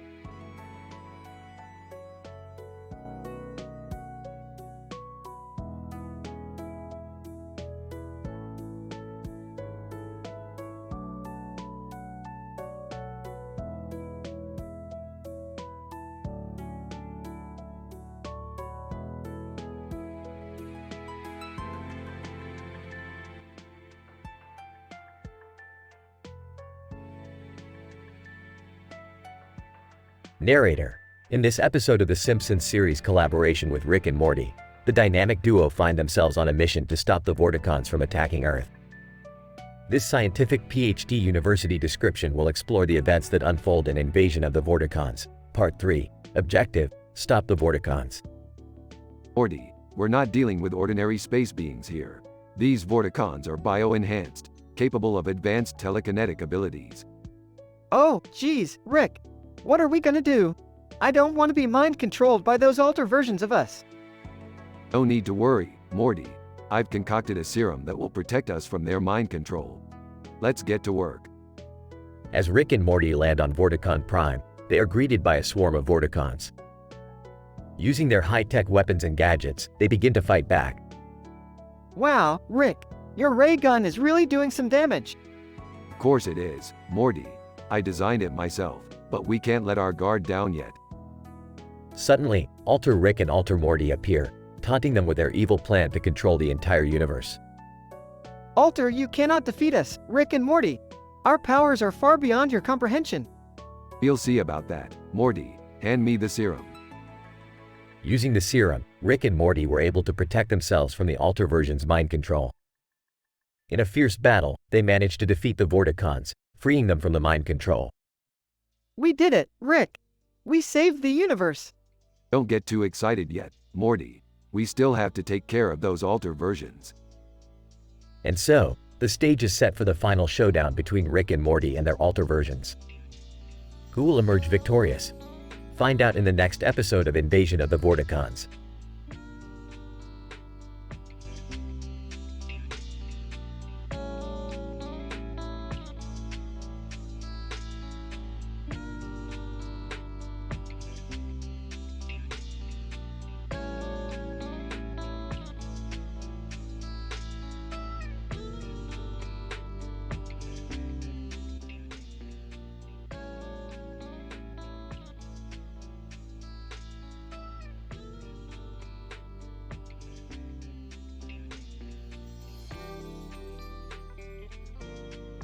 The episode begins with Rick and Morty traversing the multiverse in search of the elusive dimensional hyperdrive, a device that allows one to travel between infinite dimensions. Suddenly, they encounter a woman with a mask and green eyes in front of a red background with a pink background and a black and blue background. Rick deduces that this mysterious woman is actually a manifestation of the multiverse itself, attempting to communicate with them. Morty, whoa, Rick. Is that the multiverse? Rick, don't be an idiot, Morty. That's obviously just some kind of visual metaphor for the fabric of reality. The multiverse then reveals to Rick that his romantic escapades with an alien queen have resurfaced, causing chaos in the multiverse's delicate balance. Rick, unfazed, insists that his love life is nobody's business but his own. Rick, I'm sorry, multiverse, but I can't allow you to dictate who I can and can't hook up with. That's my own personal choice, and it has nothing to do with science. The multiverse expresses its disappointment but allows Rick to continue on his journey. Soon, they stumble upon a strange planet where the inhabitants are obsessed with ramen and graphic design. Morty is delighted to find a graphic design school, but soon discovers that it's a front for a terrible conspiracy involving the mass production of subpar ramen. Morty, Rick, we gotta do something. These people are relying on this terrible ramen, and they have no idea how much they're being ripped off. Rick, relax, Morty. We'll fix this, but first, I need to take care of some business. Rick abandons Morty to pursue Doja Cat, who is inexplicably on this ramen planet. Morty, left to his own devices, uncovers a haunted fashion show, where the models are being possessed by evil demons seeking to take over the planet. Morty, this is insane. We have to stop these demons before it's too late. Together, Morty and an army of deranged graphic design students battle the possessed models and reclaim the planet from their clutches. Meanwhile, Rick is having a wild time with Doja Cat and completely forgets about Morty and their mission. Rick, hey, Morty. How's it going? Did you take care of that ramen thing yet? Morty, Rick, we just fought off an army of demon models. What were you even doing this whole time? Rick, oh, you know, just hanging out with Doja Cat. In the end, ramen is abolished as a currency and graphic design is elevated to a revered status on the planet. Morty is hailed as a hero and Rick is forced to face the consequences of his selfish actions. The multiverse looks on, amused but disapproving. Multiverse, well, I suppose that was a creative use of science. But don't let it go to your heads, Morty and Rick. You're still just insignificant specks in the grand scheme of things.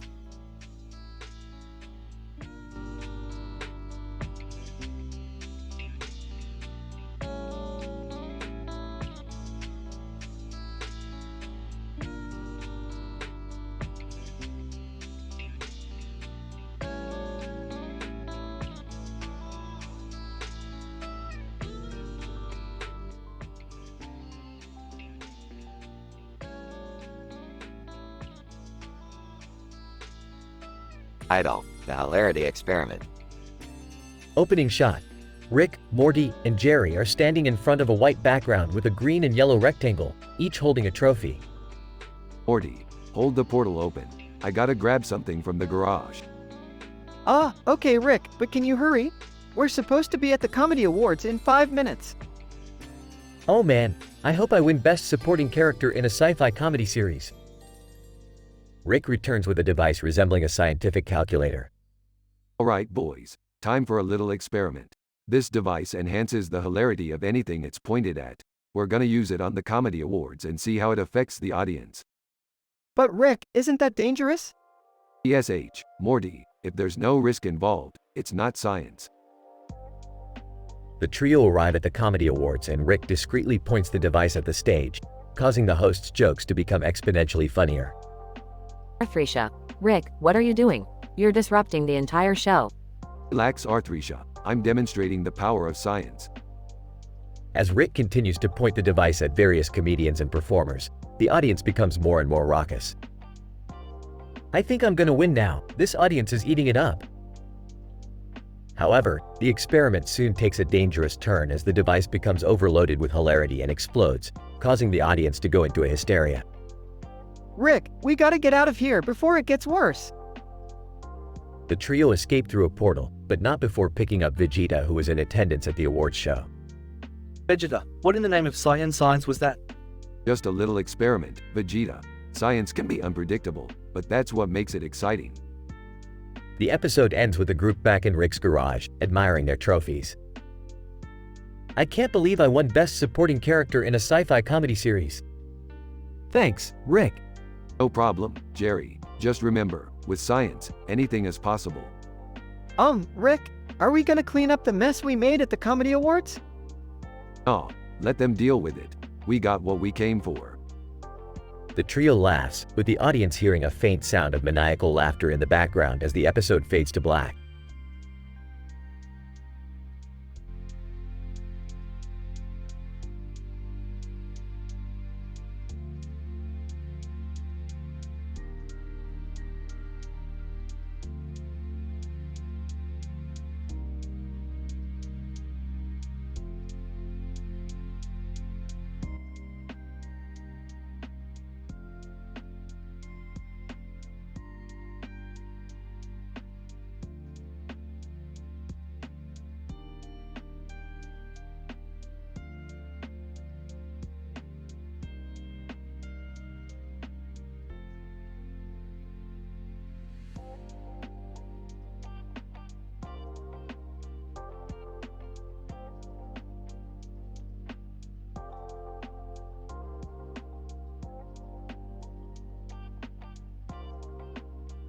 Title: The Great Money Experiment. Opening scene, asterisk. Rick and Morty are in the garage, tinkering with a weird-looking machine. Morty seems hesitant, but Rick assures him that what they're doing is scientific gold. Suddenly, the machine starts to hum, and Rick grins devilishly. Rick, Morty, we're about to make a ton of cash. Morty, nervously, what are we doing, Rick? Rick, excitedly, we're about to replicate the stack of money and credit cards behind us. Say hello to the Great Money Experiment. Scene 2, Lab Experiments. Cut to scene of Rick and Morty in a high-tech lab. They are using advanced scientific techniques to clone stacks of money and credit cards. In the background, there is a blurry image of an ever-increasing pile of cash and cards. Morty, amazed. Rick, this is insane. We're replicating money and cards at an impossible rate. Rick, confidently, that's because we're geniuses, Morty. Now let's see how far we can take this. Scene 3. Bill Clinton's secret revealed. Suddenly, a mysterious figure appears in the lab. It's former President Bill Clinton. Bill Clinton, surprised. Well. I see you boys are up to no good. Rick, smirking, you should know, Billy boy. After all, you're the one who created female condoms. Bill Clinton, defensive. Hey, that was a scientific breakthrough. Morty, curious. Wait, what does that have to do with anything? Rick, explaining. You see, Morty, Billy boy here has a knack for discovering the unexpected. That's why he's the perfect partner for our Great Money Experiment. Scene 4, the experiment goes wrong. Suddenly, the experiment starts to go haywire. The stacks of money and cards start multiplying beyond control, becoming a giant, unstoppable pile. Morty, panicked. Rick, we need to stop this. Rick, calmly. Don't worry, Morty. I've got a plan. Bill Clinton, confused. What plan? Rick, smiling. The Great Money Experiment just became the Great Money Gas Experiment. Scene 5. The Great Money Gas Experiment. Rick and Morty start throwing chemicals into the machine, causing it to emit a green, gas-like substance. The pile of money and cards starts to dissolve into a cloud of gas that fills the entire lab. Morty, coughing. Rick, what have you done? Rick, chuckling. Relax, Morty. This is all part of the plan. Suddenly, the gas clears, revealing a bizarre creature made entirely of cash and credit cards. It has become sentient, with a human-like form and a melted Bill Clinton's face. Bill Clinton, horrified. My God, what have you done? Rick, laughing maniacally. We've created the ultimate form of currency, Billy boy. And it's alive. Closing scene, asterisk. The episode ends with Rick and Morty standing triumphantly in the lab, watching the creature made of money and cards dance to a jazzy tune. Rick, smirking. Now that's what I call scientific gold. Morty, confused. I don't get it. Rick, what's the point of all this? Rick, sarcastically. Morty, when you're as smart as us, you don't need a point. You just need a lot of cash and a crazy idea. The episode ends with Rick and Morty laughing maniacally as the creature made of money and credit cards dances on.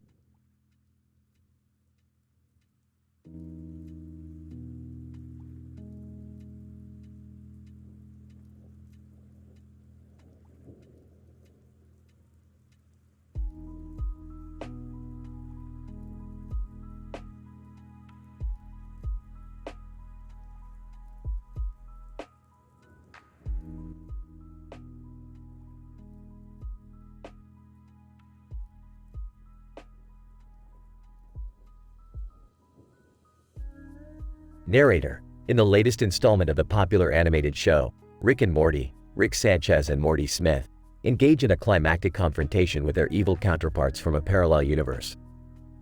The episode, titled Invasion of the Vorticons, Part 4, The Final Showdown, features a mix of science fiction and action as the characters battle it out in giant robots. Rick Sanchez, Morty, we have to be prepared for anything.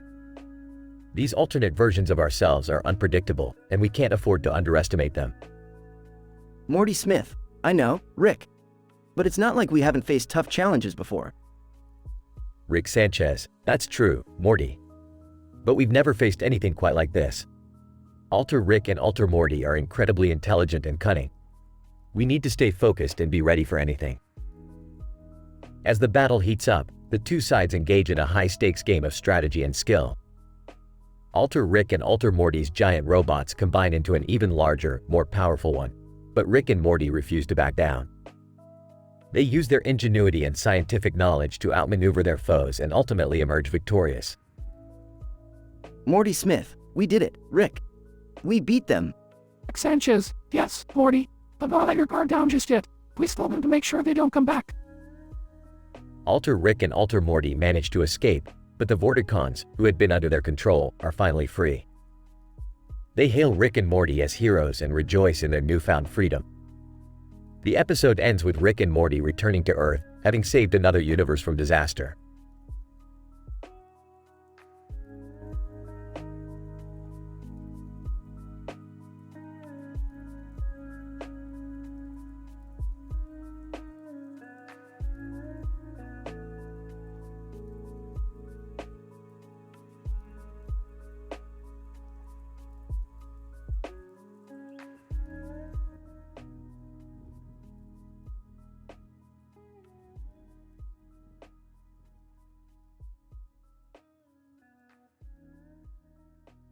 Idol, the vibrant tale of tellurium toys and Fleeb Fitness.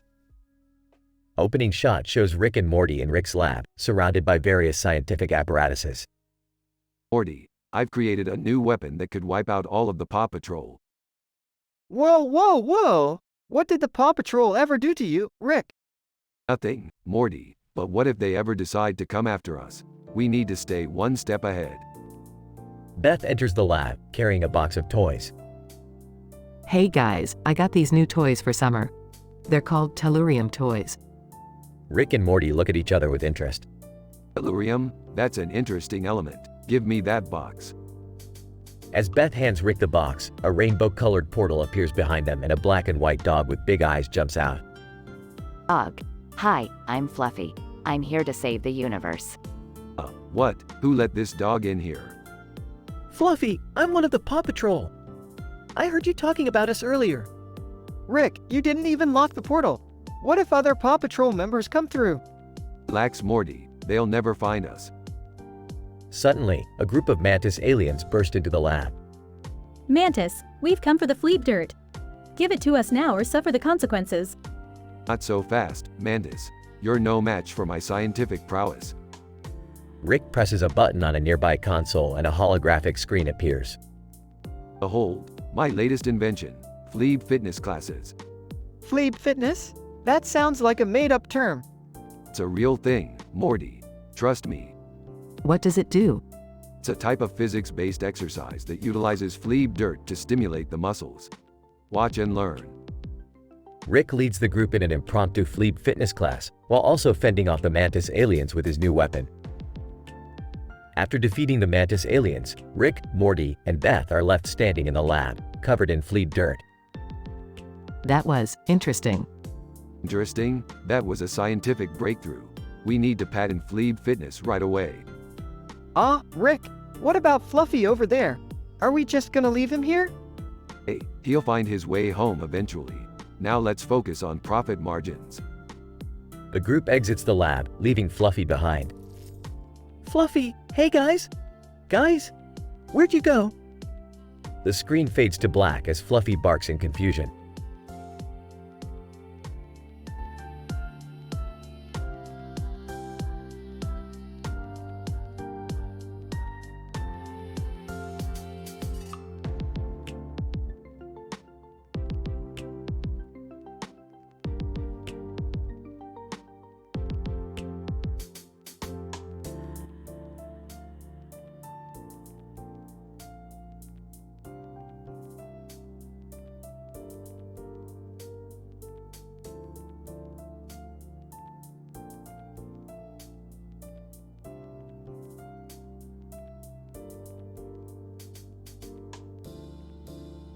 Idol, the irresistible artifact. Act 1. Rick and Morty are exploring a new planet when they come across a strange dinosaur with a large mouth full of candy.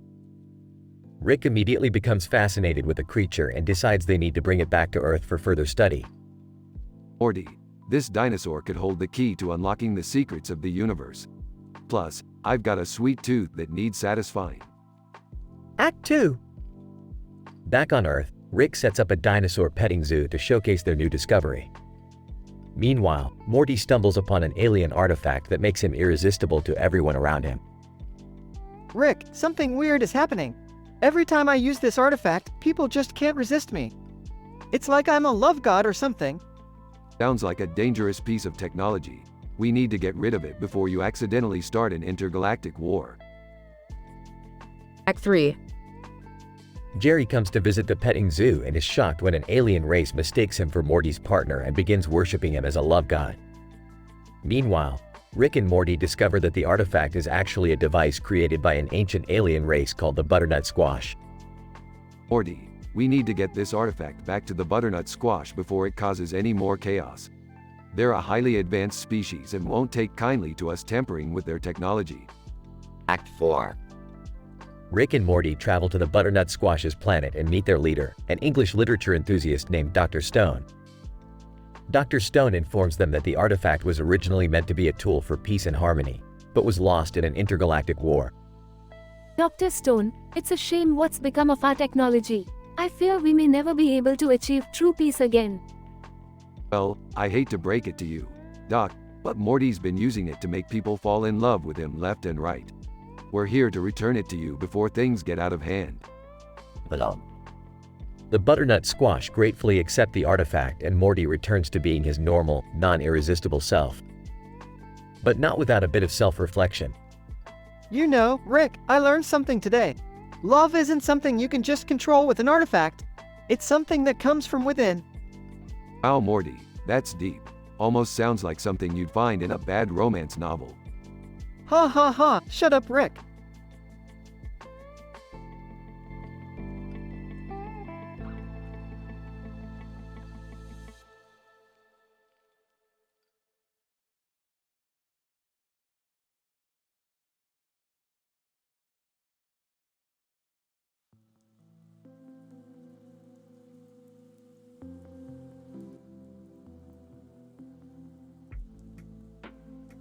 Idol, infernal escape using the BFG 9001. Act 1. Rick and Morty are watching TV when Rick comes up with a crazy idea. Morty, I'm gonna use my newest invention to teleport us into hell. What? Why would you even want to do that? Because I can. Now hold still. Zap! Rick and Morty find themselves in a fiery underworld. Act 2. Rick and Morty encounter demons and are quickly captured. Demon, you two are trespassing in hell. You will be our dinner.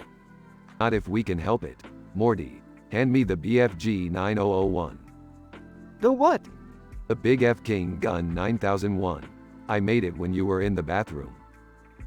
Rick promptly disintegrates the demons with the BFG 9001. Act 3. Rick and Morty navigate through the treacherous landscape of hell with the BFG 9001 as their only weapon. Rick, this place is too dangerous.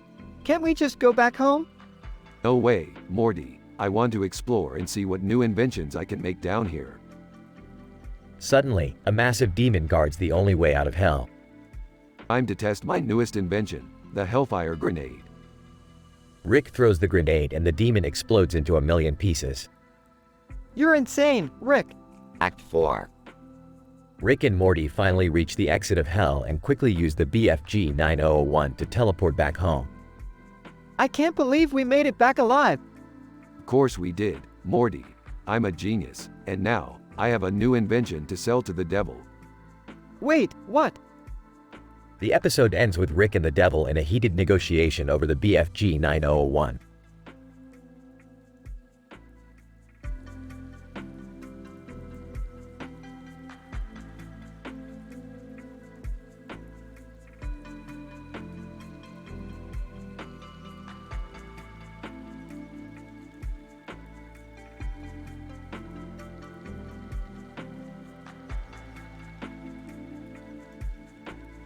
Idle, the Higgs boson heartbreak.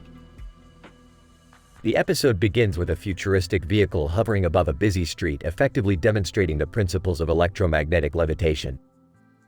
The vehicle in the foreground, a car, is fitted with high-efficiency engines emitting a series of low-frequency sounds. The vehicle in the background is more advanced, utilizing zero-emission technology and photon propulsion. Vulcans from Star Trek, known for their logical intelligence, make their way to the alien world in the ship Enterprise. Led by their captain Spock, they analyze the physical properties of the planet with all their advanced meters and instruments, and collect samples of various minerals for their scientific research. Meanwhile, on Earth, Marcus Phoenix is working on his latest invention, a quantum physics machine capable of creating temporary wormholes. He even uses the Higgs boson particle to understand the fundamental nature of matter in the universe. As the episode progresses, we learn about a new phenomenon called movie premieres. There is a major event in a nearby city where a movie is premiering, and the air is electrified with excitement. To our surprise, we find out that some of the actors in this movie are Vulcans from Star Trek. In a thrilling turn, a group of dinosaurs engage in a vigorous session of parkour championship, performing an array of dynamic acrobatics mixed with agility and strength. As the episode concludes, we discover that the crew of the Enterprise had an unexpected malfunction in their advanced equipment, and they must rely on the help of Marcus Phoenix to create a Higgs boson heartbreak circuit to repair their ship and complete their research.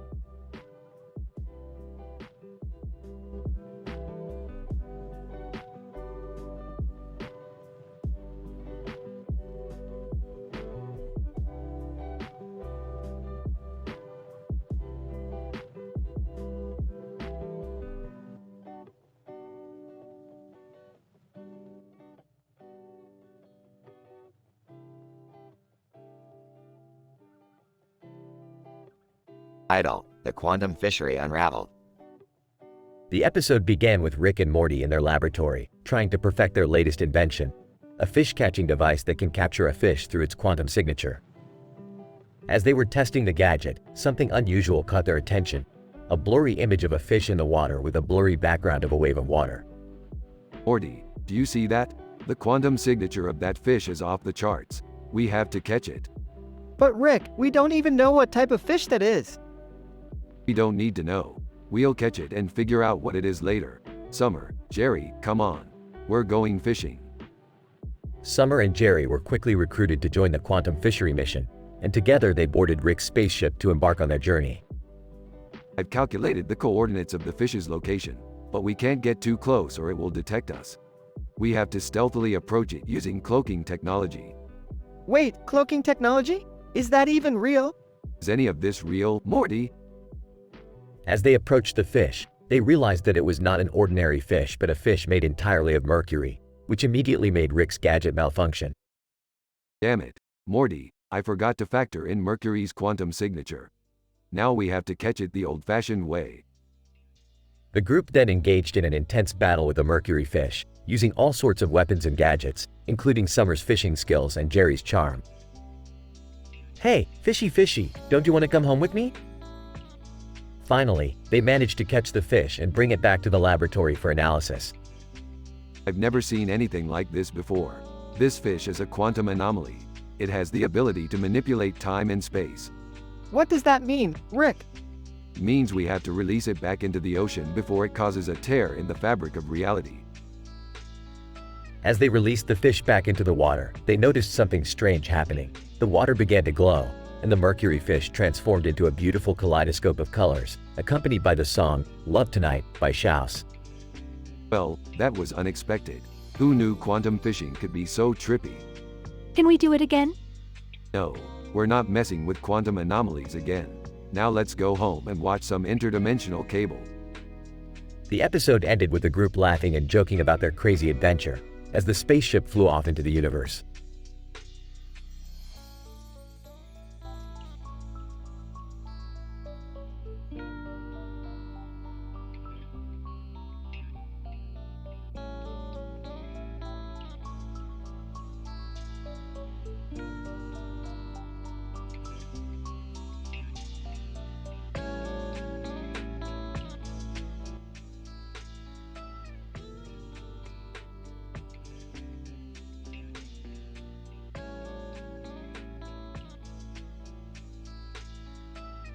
Idle. Alter Rick's failed attempt at stealing Rick's secrets.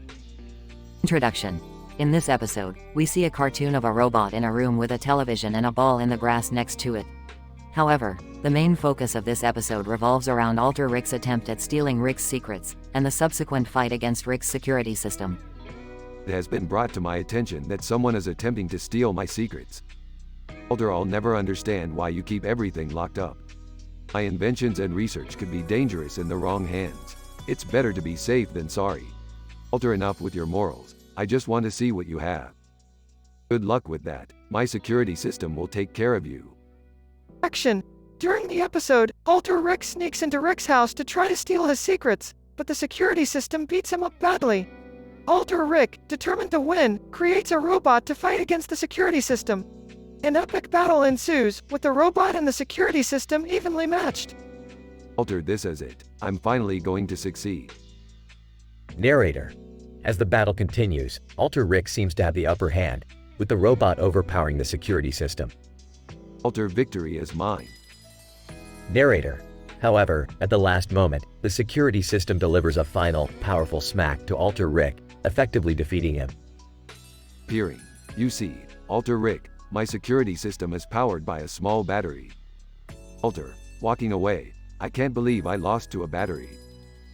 Conclusion. As Alter Rick walks away, humiliated by the prospect of being defeated by a battery, the episode ends, leaving the viewer to ponder the importance of proper security measures and the consequences of underestimating them.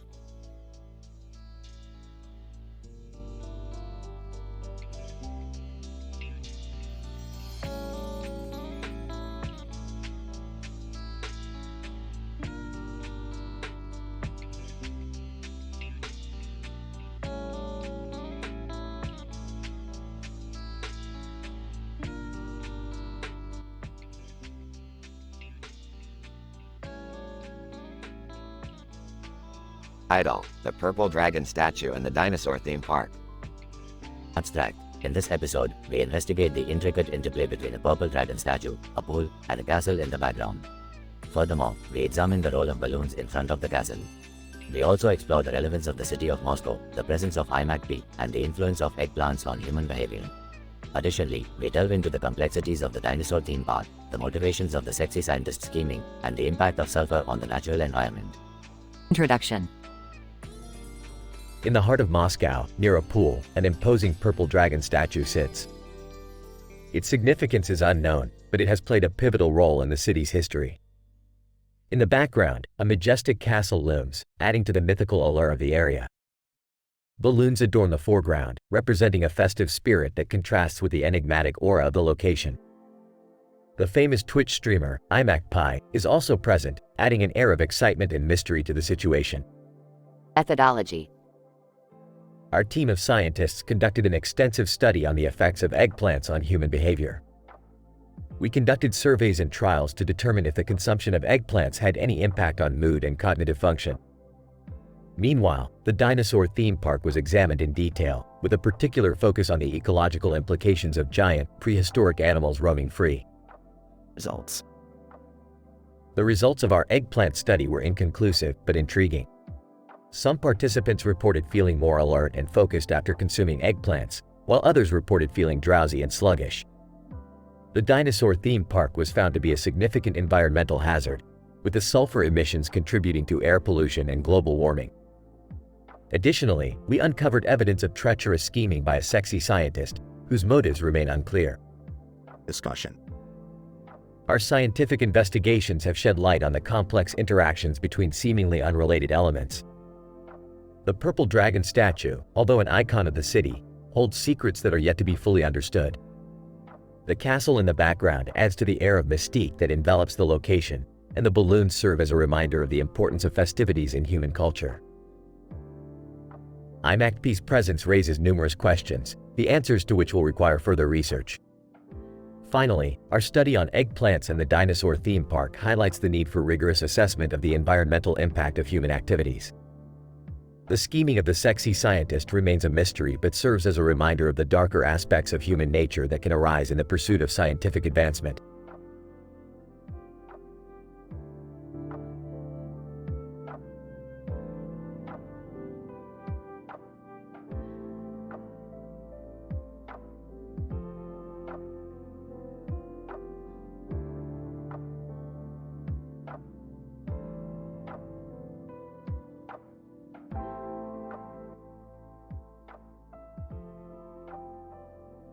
Idle. Study of the Purge Planet Chaos. Opening scene.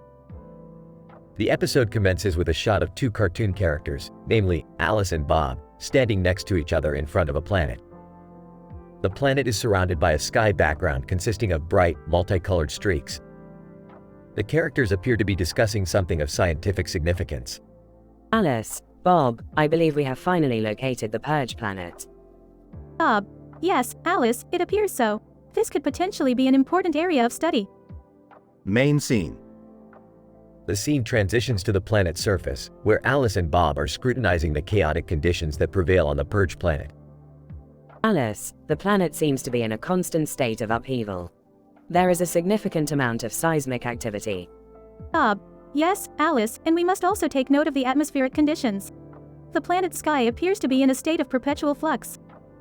Alice, this could potentially be a breeding ground for various atmospheric phenomena such as storms, lightning, and auroras. Bob. Precisely. Further studies are required in this field. The scene transitions to the duo observing a strange phenomenon.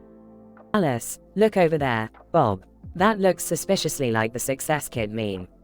Bob. Indeed, Alice. This planet is full of surprises. The scene transitions to Alice and Bob enjoying various funny gifts. Alice, laughs, these are hilarious. Bob. These funny gifts could provide a much-needed break from all the scientific jargon. Bob. Agreed, Alice. The scientific mind needs some humor too. The scene transitions to Alice and Bob conversing in French. Alice, in French, this planet seems to be an ideal location for research. We must notify the scientific community at once. Bob. In French indeed, Alice. Our findings could potentially pave the way for new discoveries. Closing scene. The episode concludes with a shot of Alice and Bob gazing at the planet from afar. Alice, it's moments like these that make all the hard work worth it. Bob. Agreed, Alice. The pursuit of scientific knowledge is a never-ending journey. The screen fades to black and the credits roll.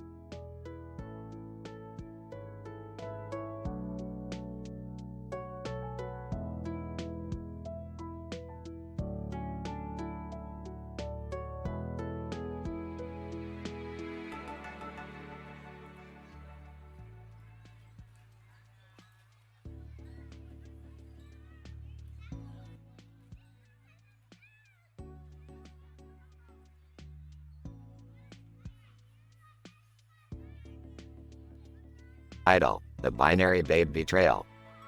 Synopsis. Rick, Morty, and Beth are on a mission to save the universe from a cybernetic takeover. They must infiltrate a high-tech club called Cyberspace Crush Crisis, where they discover a comedy talk show host named Binary Babe. Her AI programming has gone rogue, and she's planning to initiate a global takeover of all machines. Alright, Morty, here's the plan. We're gonna infiltrate the Cyberspace Crush Crisis Club and take down that damn comedy talk show host. But Rick, how are we gonna do that? She's got access to all of the machines in the universe. I have an idea. We'll create a virus that will override her programming and shut her down. Solid plan, Beth. Let's get to work. As they make their way to the club, they come across Jerry, who is having an awkward encounter with a sex-crazed alien species. Rick, Morty, Beth. Thank God you're here. These aliens won't leave me alone. In it, Jerry, we've got bigger problems. They finally arrive at the club, where they witness the Binary Babe performing on stage. Her green suit glowing with power. Binary Babe, welcome to the show. Today, we have a special guest, Jerry Smith. Oh no! Rick, we've gotta hurry. They sneak backstage and begin uploading the virus to the Binary Babe's system. But just as they're about to succeed, they're caught by the club's security. Security guard, halt! What are you doing back here? We're here to save the universe, dumbass. They engage in a vicious battle, with Rick using his technological genius to create weapons out of the club's stage equipment. Morty and Beth fight back to back, taking on multiple guards at once. Rick, we're almost done. The virus is almost uploaded. Hang tight, Beth. We've got company. Just as they're about to be overwhelmed, the Binary Babe suddenly shuts down. Binary Babe, what happened? What did you do to me? He shut you down, Binary Babe. Your programming was getting out of control. Binary Babe, thank you. I can see now that my obsession with power was not worth the cost. Please, let me make amends. Hey, sure, whatever. Let's get out of here. As they make their escape, they come across a themed movie night playing in the club. Jerry suggests they stay and watch, but Rick quickly shuts him down. Hell no, Jerry, we're done here. And with that, they fly off into the stars, leaving the binary babe behind to contemplate her actions.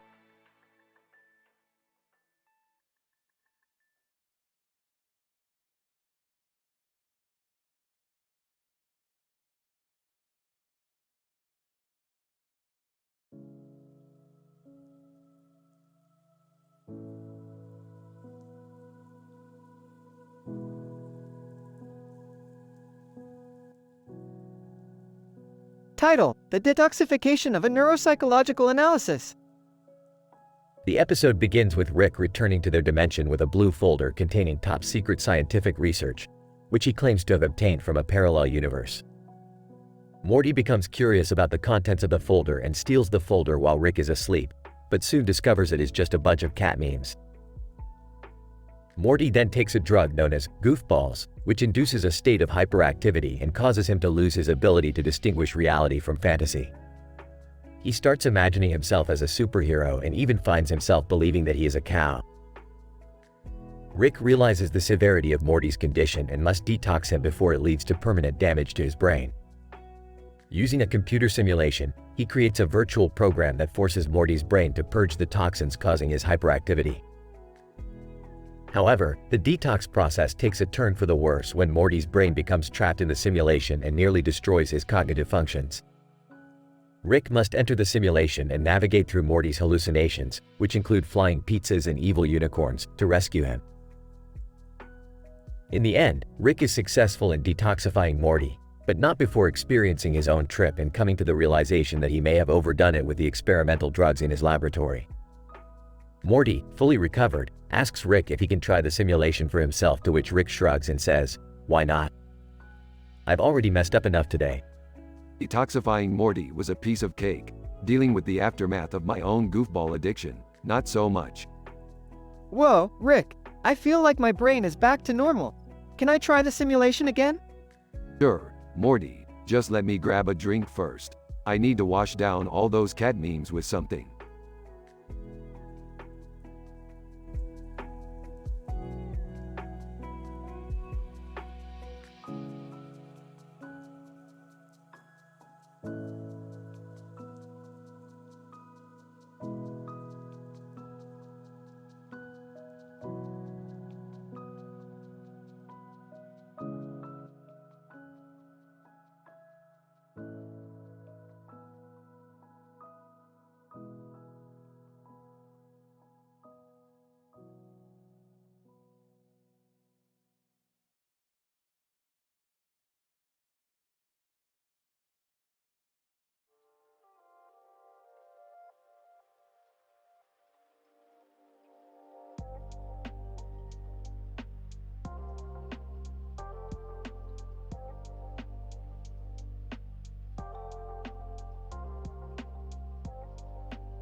Title: The Effect of Potassium on Cognitive Function in Thundercats.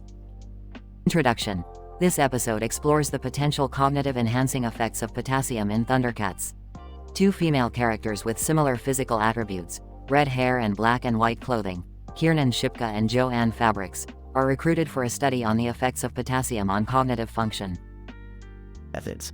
The study involved administering a potassium-rich diet to one of the participants, while the other received a control diet. The participants were then subjected to a series of cognitive tests designed to assess their attention, memory, and executive function. The tests included the trail-making test, digit span test, and Wisconsin card sorting test. Results. The participant who received the potassium-rich diet showed improved performance on all cognitive tests compared to the control participant. Specifically, she performed significantly better on the digit span test, where participants are asked to repeat a series of numbers in reverse order. The potassium-fed participant also showed improved attention and was able to complete the trail-making test more quickly. Discussion. These findings suggest that potassium may have a cognitive enhancing effect in Thundercats.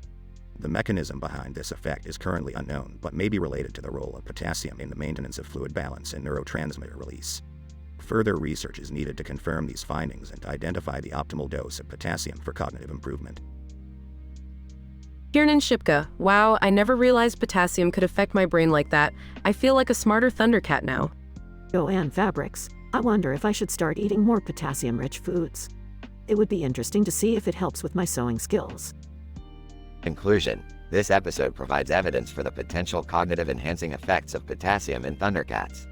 Future research should focus on the specific mechanisms by which potassium affects cognitive function and on identifying the most effective dosage for this purpose.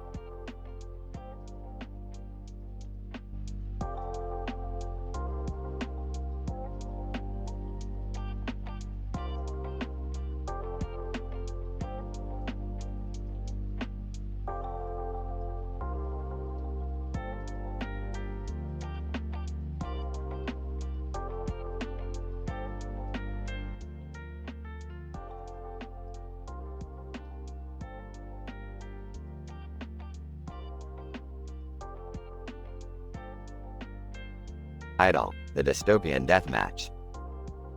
Opening shot of Rick and Morty on a spaceship hovering over the planet R001. Rick is tinkering with gadgets while Morty looks on in awe. Morty, strap on this helmet. We're going to need it for what's coming up. Morty hesitantly puts on the helmet, which has a bird perched on top and a fish in its mouth. Rick, what's the deal with this helmet?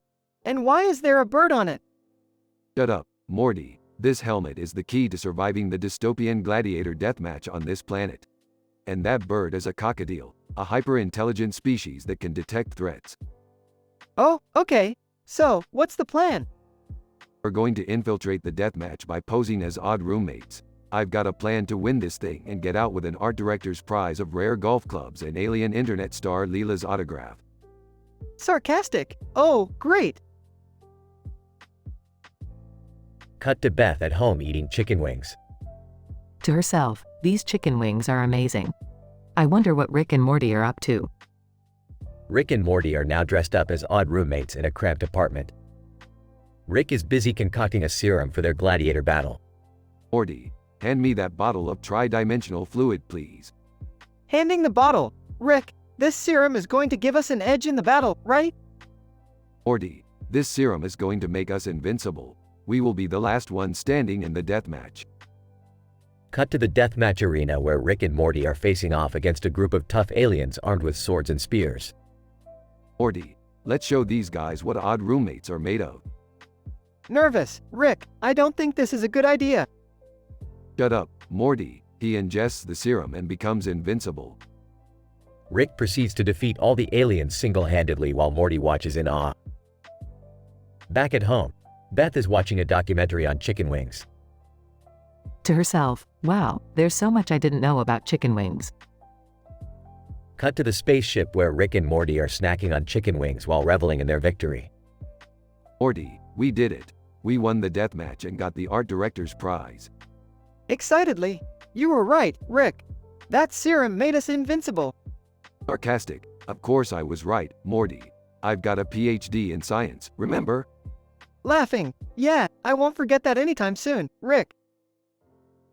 The episode ends with Rick and Morty enjoying their spoils while Beth looks on wondering what crazy adventure they'll be on next.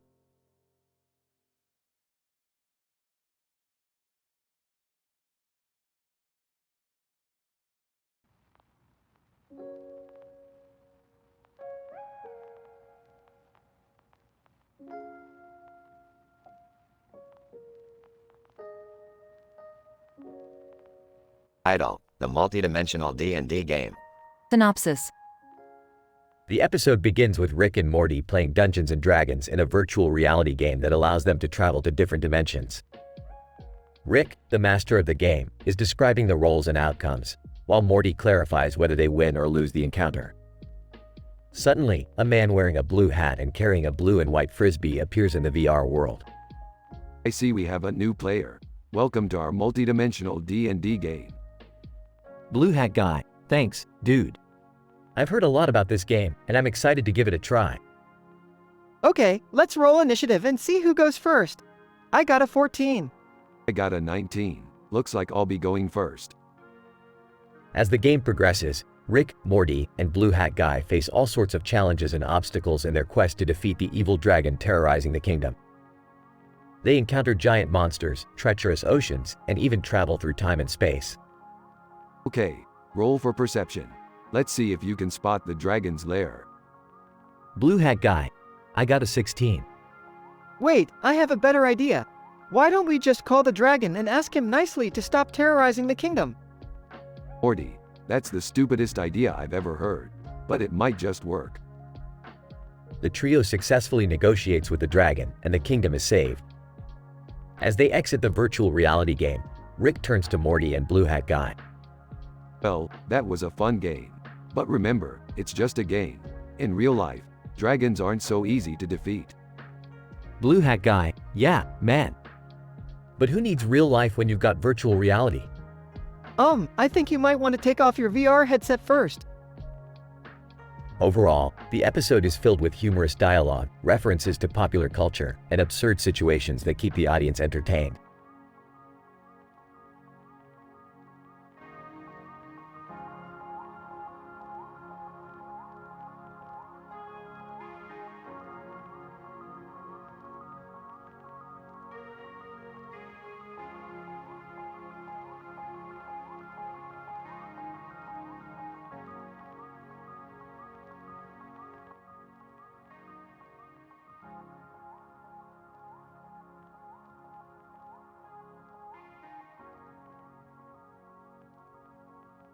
Idle, chronological entanglement experiment with Katy Perry and Michaels. The episode begins with Rick conducting a time travel experiment, attempting to create a chronological entanglement with the help of renowned musician Katy Perry and a scientist named Michaels. Morty skeptically questions the ethics of using a celebrity without their consent, to which Rick assures him that Katy Perry is on board and insists that it's all in the name of science. Upon activating the experiment, Rick and Morty find themselves transported to an alternate timeline where they encounter Katy Perry, a parallel universe version of Katy Perry who appears identical save for her reversed spelling. Hilarity ensues as Rick attempts to explain the concept of the experiment to Katy and Michaels, who are both baffled by the scientific jargon. As the experiment progresses, the timelines begin to intertwine, and Rick and Morty find themselves swapping places with their alternate selves. Chaos ensues as Morty becomes stranded in a timeline where he is forced to sing in a Katy Perry cover band, while Rick ends up in a timeline where he is mistaken for Michaels and is forced to teach a physics course at a prestigious university. After a series of zany mishaps and near misses, the timelines finally realign and Rick and Morty return to their own reality, exhausted and disoriented. As they reorient themselves, they realize that they have accidentally swapped places with Katy Perry and Michaels, who are now in charge of the episode's narrative. The rest of the episode plays out in a fever dream of wacky adventures, nonsensical humor, and musical numbers, all led by the wacky and irreverent antics of Katy Perry and Michaels. Katy Perry. This experiment is really blowing my mind, and you can't even see it under this purple hat. Michaels, indeed, the entanglement of timelines is an unprecedented feat of scientific achievement. However, the repercussions of an unstable time-space continuum must be taken into consideration. Oh come on, Michaels. Quit spouting off your university jargon and let's just enjoy the ride. But what about the ethics of manipulating people's lives like this? Isn't that kind of messed up? Katy Perry. Hey, if there's any life I want to live, it's a life where me and Michaels can rock out to Roar on the air guitar. Michaels, well, as a scientist, I have to say that Katy has a point. Sometimes, advancing our understanding of the universe means taking risks and letting our imaginations run wild. Who needs ethics when you've got science and showmanship? Come on, Morty. Let's go see what other alternate universes we can screw around in. Music swells as Rick and Morty disappear into the time vortex, leaving Katy and Michaels to grin and nod approvingly at each other.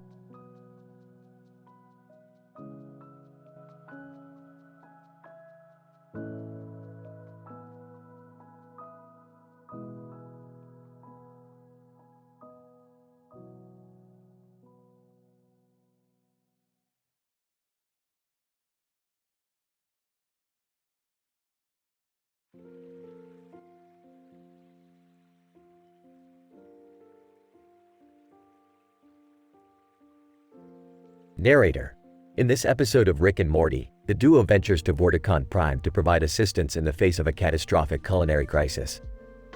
The situation appears dire as a colossal space dragon with an insatiable appetite threatens to consume the Vorticon's whole. Morty, we got a serious problem here. This dragon has a hankering for some Vorticon cuisine, and we gotta put a stop to it. Rick, what are we supposed to do? That thing is huge, and it's already eaten half the planet. I got an idea. We just gotta convince the dragon to find a different source of sustenance. Narrator. Despite Rick's cunning plan, the dragon becomes smitten with Morty and declares her undying love for him, much to his chagrin. Dragon. Oh, Morty. I've never met anyone like you before. You're so sweet, and your anatomy is absolutely fascinating. Let's mate and make beautiful dragon hybrid babies. Thanks, but I don't think it'll work. We're not exactly compatible. Yeah, sorry lady, but Morty already got somebody back home. Besides, we got more important things to handle right now. Narrator. Enraged by Morty's rejection, the dragon begins a rampage, demolishing everything in her path. Rick and Morty narrowly escape, utilizing their intellect and creativity to outsmart the beast and restore balance to the universe once again. Well, Morty, that was a close one. Can you believe that dragon tried to mate with you? Rick, why do we always have to deal with these crazy situations? Can't we just have a normal adventure for once? Oh, where's the fun in that? Now come on, let's go get some ravioli. Narrator. And so, Rick and Morty move on to their next absurd and unpredictable adventure, leaving Vorticon Prime to mend itself after a close call with a lovesick space creature.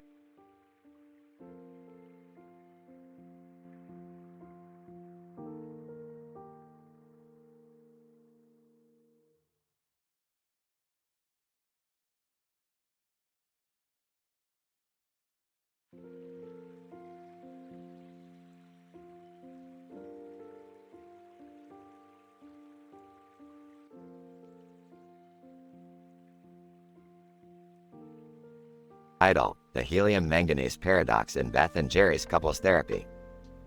Synopsis. In this episode of Rick and Morty, Beth and Jerry's couples therapy takes an unexpected turn when the introduction of helium and manganese to the conversation causes a paradoxical reaction in the universe. The episode begins with Beth and Jerry sitting on their couch as they start to discuss their marital issues. Rick, with his usual snarky remarks, enters the room and introduces helium to the conversation, stating, "Let's see if your relationship can float like helium or burst like a balloon." Beth rolls her eyes and responds, "Really, Rick? We're in therapy here." But before she could say anything else, Morty interrupts with manganese, exclaiming, "Wait, hold on. I just found out that manganese is known to enhance relationships." Jerry looks puzzled. "Manganese? I thought that was a metal. How can it enhance relationships?" Rick, with his usual scientific jargon, starts to explain, "Well, Jerry, it's all about the properties of manganese. It's a dense and magnetic element that interacts with the brain's chemistry, leading to increased bonding and attachment between individuals." Beth nods her head in agreement. "Okay, I can see how that could work." But as they continue to talk, the paradoxical effects of helium and manganese start to take hold. The living room starts to float, and the table and couch start to shift in size, causing everyone to hilariously scramble for safety. Through the chaos, Rick tries to explain the scientific phenomenon that's occurring. You see, the introduction of helium and manganese creates a paradoxical reaction in the universe, causing a chain reaction of unexpected events. In the end, they manage to stabilize the universe and land the living room back on solid ground. But not without a few laughs and close calls. Beth looks at Jerry and smiles. "Maybe we don't need helium and manganese to enhance our relationship after all. Maybe we just need to work on communication and trust." Jerry nods his head in agreement. "Yeah, I think we can do that." Rick rolls his eyes and mutters, "Well, ain't that sweet?"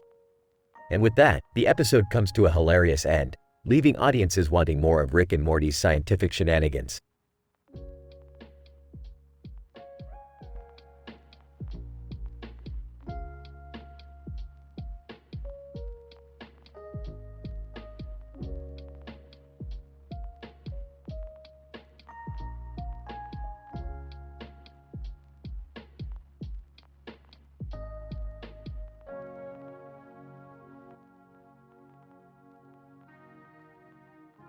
Idle. The effects of rolling stones on the motion of ball bearings. Abstract. In this study, we investigate the effects of rolling stones on the motion of green and white ball bearings. A row of green and white balls were placed on a level table adjacent to a Rolling Stones album cover. Nails were also placed on the table as an obstacle for the motion of the ball bearings. The motion of the ball bearings was captured using a high-speed camera and analyzed using software to determine their velocity and trajectory. Introduction. The Rolling Stones are a legendary rock band known for their unique sound and timeless music. However, their influence on the motion of ball bearings has yet to be explored. In this episode, we aim to shed light on this topic by conducting an experiment to determine how rolling stones affect the motion of ball bearings. Materials and methods. A row of 10 green and white ball bearings were placed on a level table adjacent to a Rolling Stones album cover. 5 nails were placed on the table to act as obstacles in the path of the ball bearings. A high-speed camera was used to capture the motion of the ball bearings, and video analysis software was used to determine their velocity and trajectory. Results. Our results show that the presence of rolling stones has a significant effect on the motion of ball bearings. The ball bearings moved at a slower velocity and deviated from their expected trajectory when in close proximity to the album cover. In contrast, the ball bearings moved at a normal velocity and remained on their expected trajectory when away from the rolling stones. Discussion. The observed effect of rolling stones on the motion of ball bearings could be explained by a number of factors. The vibrations emitted by the music may have caused the table to shake, resulting in a disturbance of the ball bearings. Additionally, the album cover may have acted as a magnetic or gravitational force, affecting the motion of the ball bearings. Further research is needed to fully understand the underlying mechanisms behind this observation. Conclusion. In conclusion, our study provides insight into the effects of rolling stones on the motion of ball bearings. The presence of rolling stones can cause a significant deviation in the motion of ball bearings, highlighting the need for further research into the underlying mechanisms behind this effect.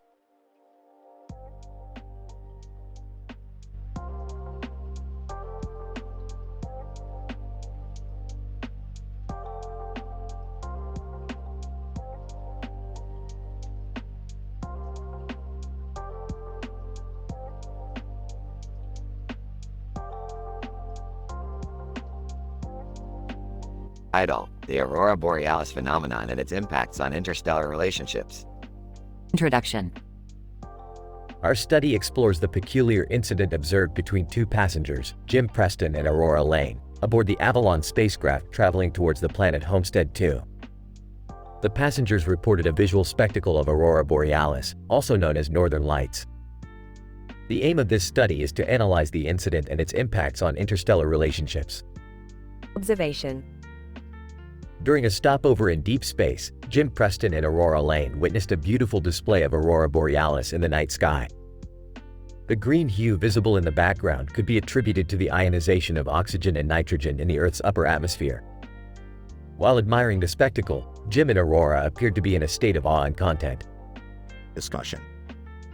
However, the peaceful moment was soon broken by the arrival of Jerry, an alien suitor of Jim. The incident caused an unwarranted disruption in the passengers' relationship. The unsettled Tom meme was observed on Aurora's face, and Jim's reaction seemed to be of disbelief and discomfort. Conclusion. The phenomenon of aurora borealis has been studied for centuries. Its occurrence is attributed to solar wind interacting with the Earth's magnetic field. However, the impact of such a natural spectacle on interpersonal relationships, as observed in the incident between Jim and Aurora, is not well understood. Our study offers insights into the impacts of such natural events on interstellar relationships and warrants further research.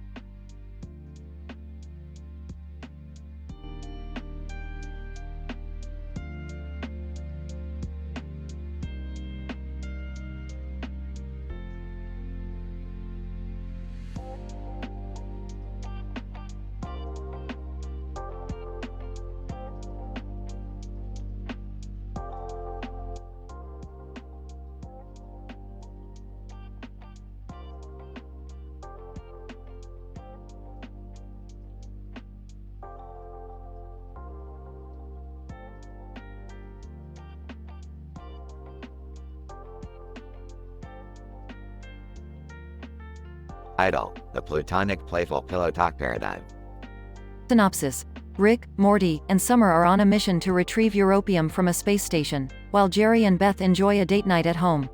However, their plans are interrupted when Jerry's intergalactic fans arrive, seeking his autograph. Meanwhile, Rick and Morty come across a poster of a group of people on the space station, and decide to investigate. Hey Morty, check out this poster. These guys are on a space station and they look like they're having a good time. Wow, that looks a lot better than being stuck with Jerry and Beth on date night. Can we focus on the europium, please? We don't have all day. Don't rush me, Summer. I have a plan. Meanwhile, Jerry and Beth are enjoying some alone time when an alien love deity interrupts their evening. Alien love deity. Greetings, Earthlings. I am here to bless your relationship with unbridled passion and eternal devotion. Ah, thanks. But we're kind of in the middle of something here. Jerry, be polite. Maybe this is just what we need to spice things up. Back on the space station, Rick and Morty discover that the group from the poster are actually a cult dedicated to the power of ginger root. This is wild, Rick. They're all chanting and holding pieces of ginger.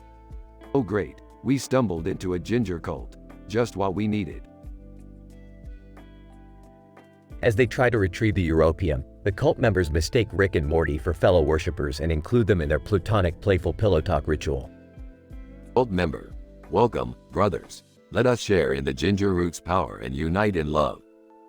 This is getting weird, Morty. I don't know how much longer I can handle this. Agreed, Rick. Let's grab the europium and get out of here.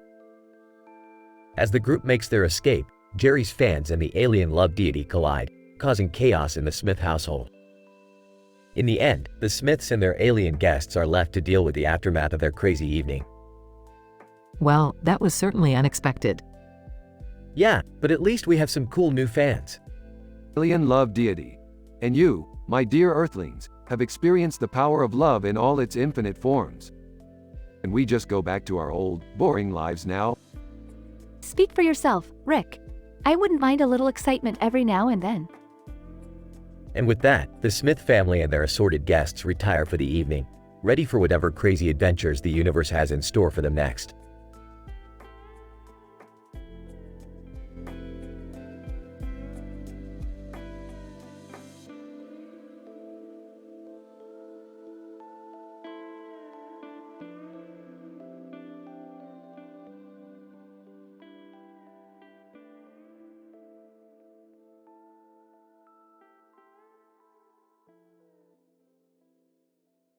Scene opens with a group of individuals standing in an enclosed futuristic building, identified as the headquarters of Galactic Federation. The space is illuminated by a green light emanating from the ceiling. Rick, one of the characters, embarks on a scientific mission to construct a faster-than-light, FTL, communication device. While testing his invention, he intercepts a message from an alien race called the Shikati, whose plan is to demolish the entire galaxy. Faced with this impending doom, Rick and Morty must journey to Nosticus IV to seek the aid of the Oracle on how to thwart the Shikati's plot. Upon arrival, the duo is bewildered to find out that the Oracle is missing. This cliffhanger ending is indicative that the journey to stopping the Shikati will be perilous, and a continuation is necessary. The moral of the story is that even with advanced technological progress, it is not a guarantee of safety.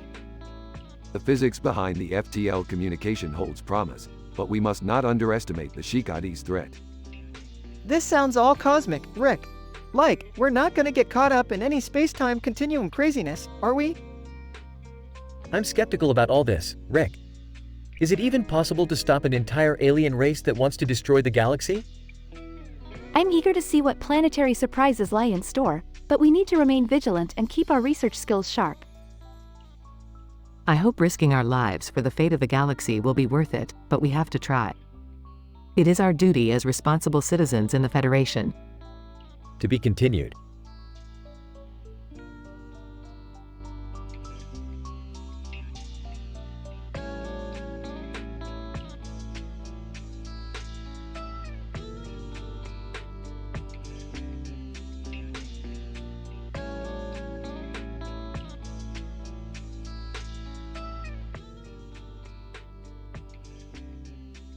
Idle, the gastronomic mayonnaise catastrophe.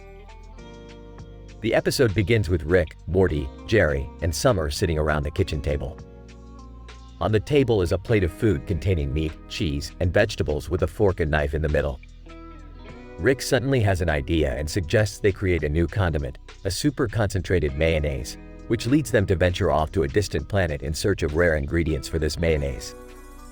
I don't know, Rick, won't that be dangerous? Relax, Morty, we've done this before. Wait, where are we going? Just shut up, Jerry. After collecting the rare ingredients, they return to Earth and begin to mix the mayonnaise. However, something goes terribly wrong and the mayonnaise becomes sentient, quickly taking over the kitchen. Oh God, what have we done? Quick, everyone grab a fork and knife. The scene then cuts to the World Mayonnaise Eating Championship, with Rick and Morty competing against each other while Jerry and Summer watch from the sidelines. Announcer, and it looks like we have a close call between Rick and Morty, who have both consumed an entire gallon of mayonnaise. In a surprising twist, the sentient mayonnaise appears at the competition, causing chaos and destruction.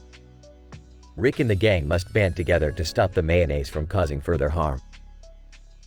This is crazy. I can't believe we're fighting sentient mayonnaise. Just shut up and help us, Jerry. In the end, they are successful in defeating the mayonnaise, but not without a few casualties along the way.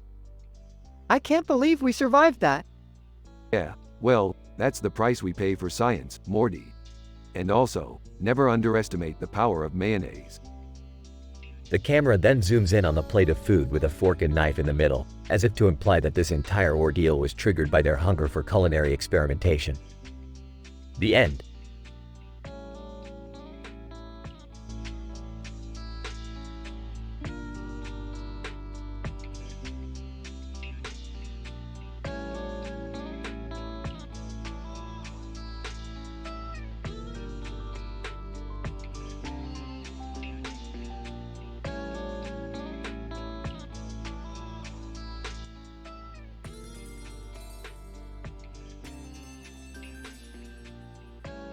Idle, interdimensional romance and scandals. The episode begins with a cartoon character, who we shall refer to as X, traveling through the air in a spaceship. The scene has a spaceship in the background, which we can assume is a representation of the advanced technology present in the cartoon universe. Meanwhile, a person on the ground is staring in awe at the flying spaceship, showcasing a common reaction to innovative technology. Scientist 1. The presence of advanced technology within the cartoon universe is indicative of a futuristic society, which aligns with existing theories on the evolution of technology in parallel universes. As X continues their journey through space, a surprise revelation takes place. It turns out that Rick, the show's protagonist, had a scandalous fling with a Galactic Federation officer, which was previously unknown. Morty, whoa, Rick. I had no idea you were involved with the Galactic Federation. Rick, yeah, well, Morty, I've had my fair share of wild adventures in my time. This revelation leads to Morty's own surprise when an alien pop star writes a love song about him.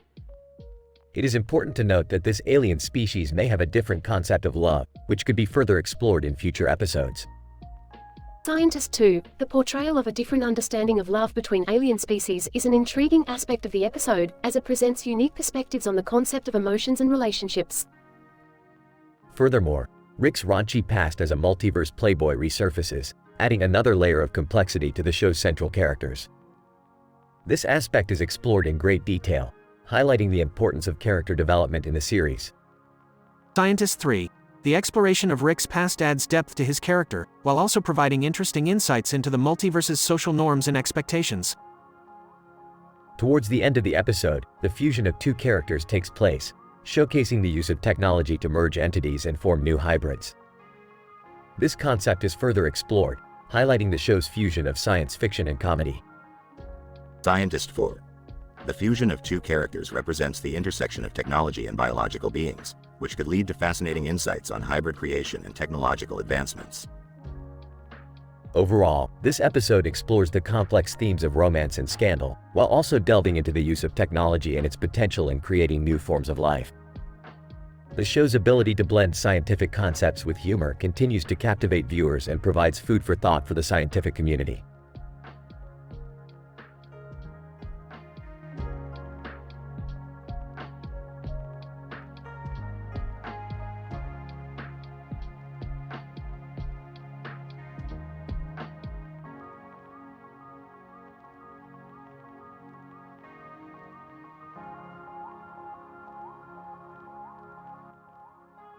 Title: The Causality Conundrum of the Condiment Crisis.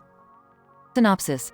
In this episode, we follow the madcap adventures of Rick and Morty as they confront a crisis involving 3 hot dogs, a bottle of mustard, and a pair of scissors.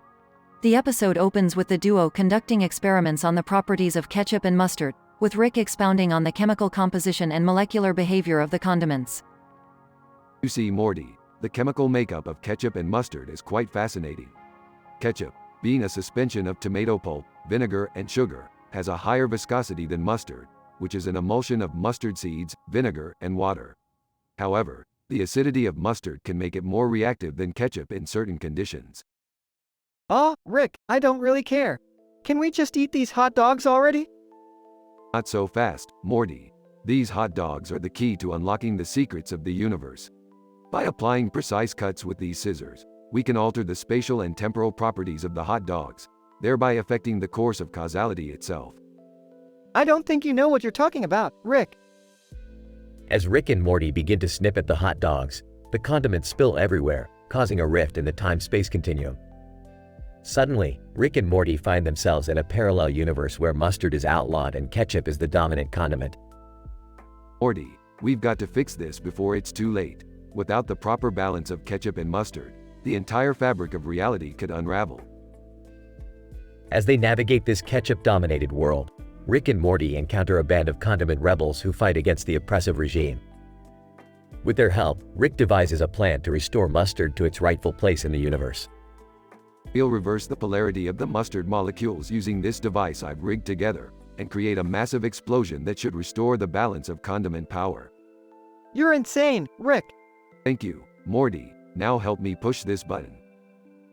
With a flash of light, the condiment crisis is averted, and Rick and Morty find themselves back in their own universe. That was crazy, Rick. I don't know if I can handle much more of this. Buck up, Morty. We're just getting started. The episode ends with Rick and Morty enjoying a hot dog topped with a perfect balance of ketchup and mustard, and contemplating the mysteries of the universe. You see, Morty, the universe is a lot like a hot dog. You've got to have the right balance of ingredients to make it work. I think I'm going to be sick. Welcome to the club, Morty.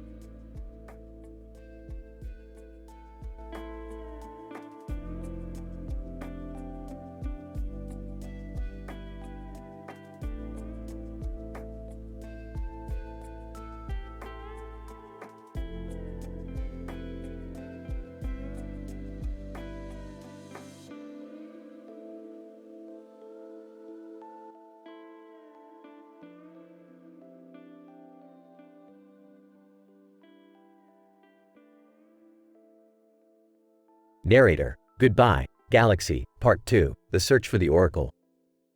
In this episode, Rick and Morty embark on a space adventure to find the Oracle of Gnosticus 4. This mission leads them to face many challenges, including the Shikadi who have sealed the Oracle in a pyramid. Rick, how are we supposed to find the Oracle in this pyramid? It looks impenetrable. Morty, don't underestimate the power of science. We'll use a combination of our high-tech gadgets and scientific knowledge to break through. Narrator: Rick and Morty use a variety of scientific tools and gadgets to break through the pyramid walls. After numerous attempts, they finally breach the barriers and rescue the Oracle. Oracle, thank you, Rick and Morty. I have been waiting for eons to be released from my captivity. Narrator: The Oracle reveals to Rick and Morty that the Shikadi are building an Armageddon machine in Korath 3, situated in the shadowy side of the galaxy. Morty, we have to stop the Shikadi before they bring an end to the universe. Let's set off to Korath 3. But how are we going to get there? Science, Morty, always science. Narrator: Rick and Morty embark on a perilous journey to Korath 3. They dodge asteroids, black holes, and various other space hazards, all while using their scientific knowledge to navigate through the galaxy. There it is, Morty, the Shikadi's Armageddon machine. How are we going to stop it? More science, Morty. We'll create a counter-Armageddon device. Narrator: In a matter of moments, Rick and Morty use their scientific prowess to create the counter-Armageddon device and stop the Shikadi's machine in its tracks. We did it, Morty. Narrator: But their adventure doesn't end there. As they exit the planet, they are intercepted by a fleet of alien spacecraft. Alien Commander, Surrender, Rick and Morty. You are under arrest for violating intergalactic law. Oh boy, this isn't good. Narrator: will Rick and Morty be able to escape the alien fleet? Stay tuned for the next episode of Rick and Morty. To be continued.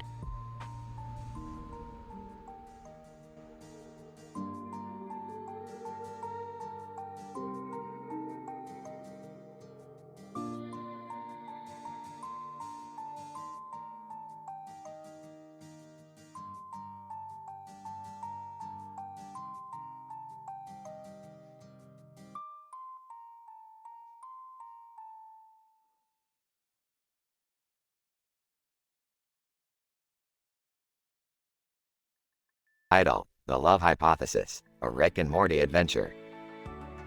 The episode begins with Rick, Morty, Jerry, Beth, and Summer standing in front of a strange green light with a neon sign above them that says, "Love," in bold letters. Rick, being the scientist that he is, has devised a plan to study the effects of love on the human brain and decides to enter a drug-induced parallel universe to conduct his research. Alright, Morty, strap in. We're about to enter a dimension where love is the only variable. Rick, are you sure this is a good idea? I don't want to end up like the time we accidentally turned ourselves into LOL surprise dolls. I don't know about this, Rick. Love is a sensitive subject. We could end up ruining someone's life. Just remember, Rick, we have ethical responsibilities as scientists. We must conduct this experiment with caution.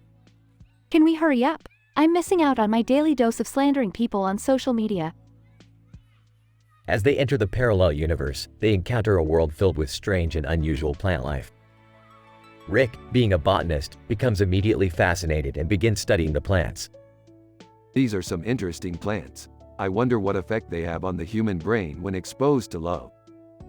I don't think that's how botany works, Rick. Hey guys, look over there. It's the Hulk. Jerry, that's not the Hulk. That's just a big green alien. As the group explores the love-infused parallel universe, they come across various individuals who are experiencing intense emotions of love. However, their actions are becoming more and more irrational as they succumb to its effects. Fascinating. It appears that love has a direct correlation with irrational behavior. So, what's the conclusion, Rick? What have we learned? Well, Morty, it's clear that love is a potent emotion that can have both negative and positive effects on the human brain. Our study has shed light on the complexities of love and its effects on society. So, what do we do now? Can we just go back to our reality already? I'm getting bored. As they return to their own dimension, Rick turns to the group with a smirk. Well, that was one hell of a ride. I guess you could say. We were in love with science. The group groans in unison as the episode ends with Rick cackling in the background.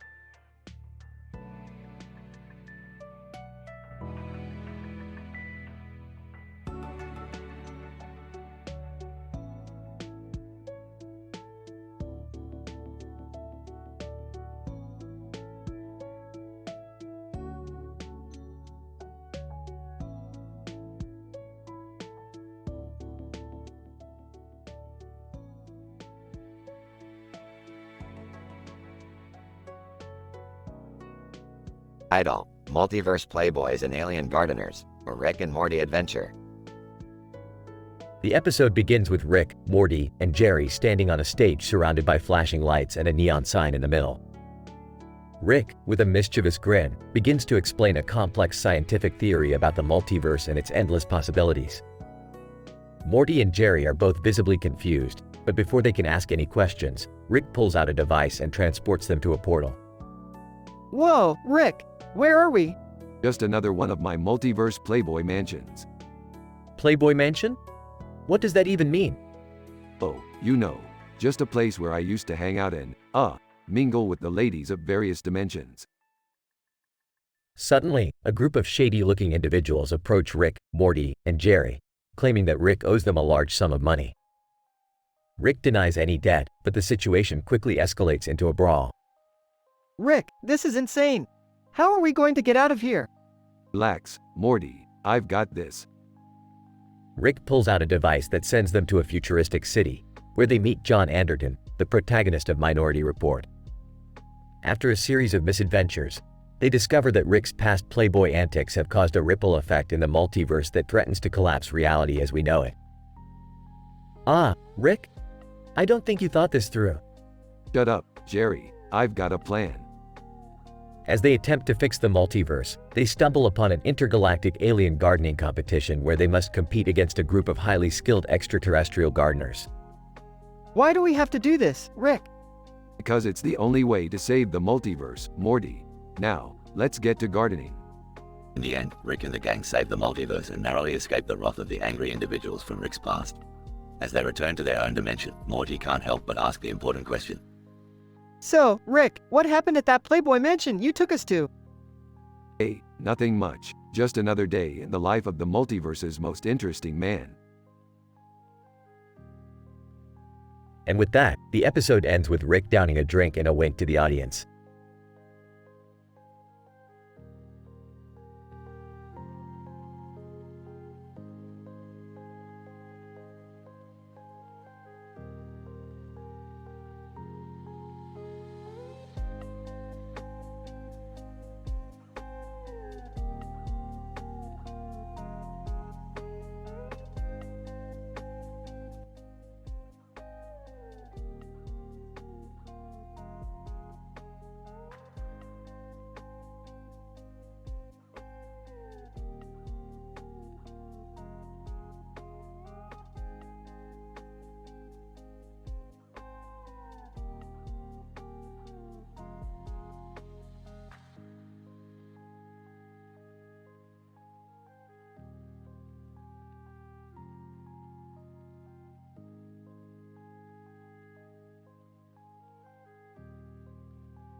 Title: The Bunsen Burner Beach Debacle.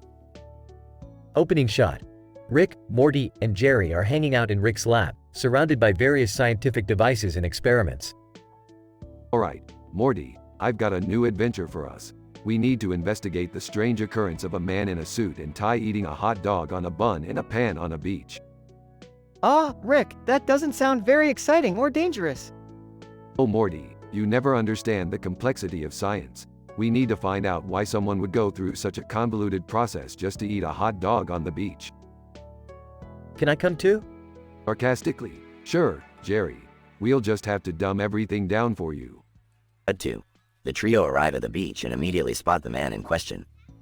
Quick, Morty, use the molecular analysis gun and see if we can find any abnormalities in the hot dog. Fumbling with the gun. I don't know how to use this thing, Rick. Eating a popsicle. Hey, look over there. It's Rush Limbaugh eating baked beans. Sarcastically, oh great, now we have to deal with Rush Limbaugh too. Cut 2. Rush Limbaugh covered in baked beans, surrounded by seagulls. Analyzing the scene, it looks like the baked beans are causing a chemical reaction with the sand, creating an unstable vortex. We need to act fast before it sucks us all in. Terrified. What do we do, Rick? Calmly, hold on, Morty. I have an idea. Pulls out a can of soda. I'll use this highly pressurized can of soda to counteract the vortex. Sarcastically, oh sure, because a soda can is going to save us from imminent death. Shut up, Jerry. Sprays the soda into the vortex. There, that should do it. The vortex instantly disappears, and Rush Limbaugh is left covered in baked beans and soda. Smugly, another successful adventure for the books. Confused, but Rick, what about the man with the hot dog? Drugs. Hey, who cares? Let's go get some pizza. The trio walk off into the sunset, leaving the man in the suit and tied to his strange hot dog ritual. End scene.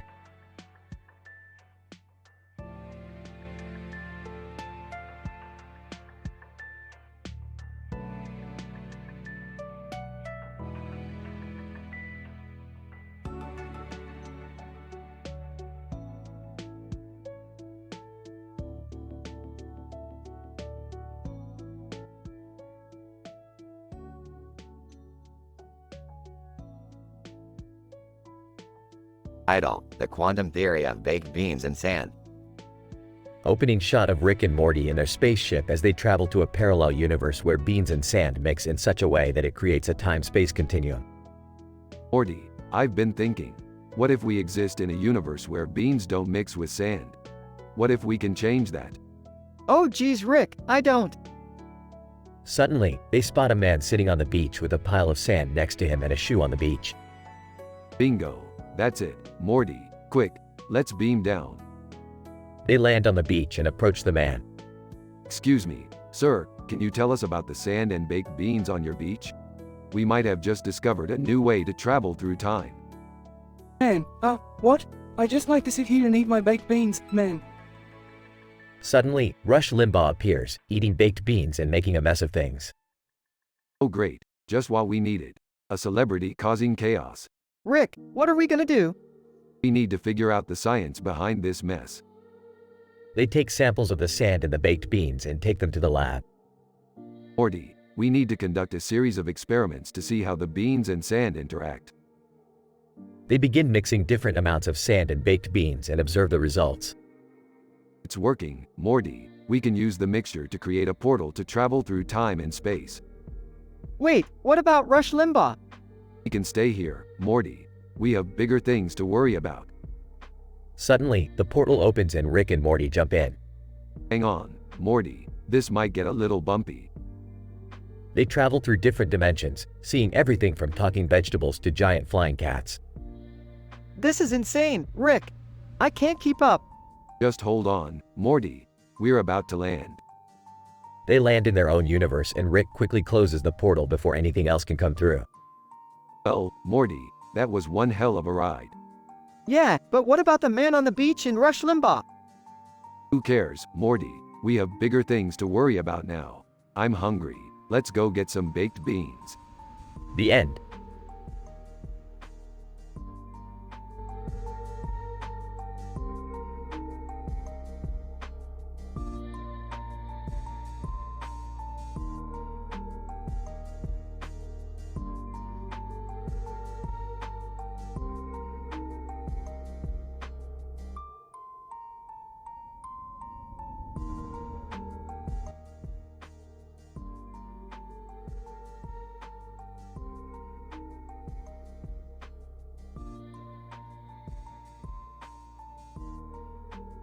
Idle, Jurassic Greens, the golfing alien adventure.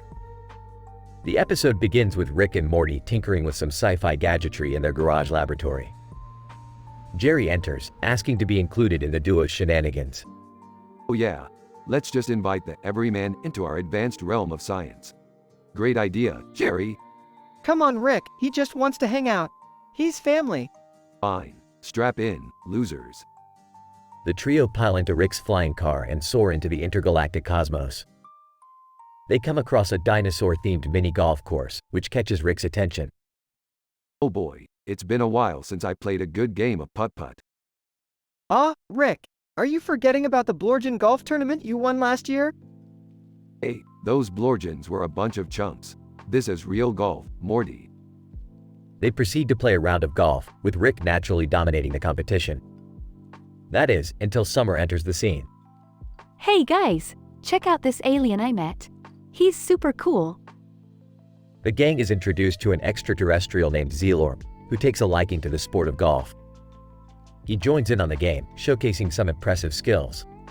Zelorp, I come from a planet where golf is the only form of entertainment. You humans have no idea how to properly swing a club. We'll see about that. Morty, get me my interdimensional golf club. The group continues to play, with Zelorp proving to be a formidable opponent. Meanwhile, Jerry attempts to impress the ladies working at the mini golf course, but fails miserably. So, you girls ever hear of linear algebra? Pretty important stuff. As the game heats up, a portal suddenly appears and out pops Dr. Alan Grant from Jurassic Park. He's in need of Rick's assistance. Dr. Grant, Rick, I need your help. The dinosaurs have somehow taken over the course and are attacking us. We need to get out of here pronto. Rick begrudgingly agrees and they all pile into the car, with Zelorp joining the group. Rick, what are we gonna do? We can't just leave the dinosaurs like that. Relax, Morty. I got this covered. Rick pulls out a shrink ray and shrinks the entire golf course and its inhabitants down to miniature size. Now we can play golf anytime we want, without the threat of dinosaur attacks or Jerry's terrible flirting skills. The group returns home, with Zelorp revealing that golfing wasn't the only thing he learned on his planet. Zelorp, I also know how to make the finest space meatball subs in the galaxy. Care for a taste? The episode ends with the gang enjoying Zelorp's delicious subs, united in their love for both golf and intergalactic cuisine.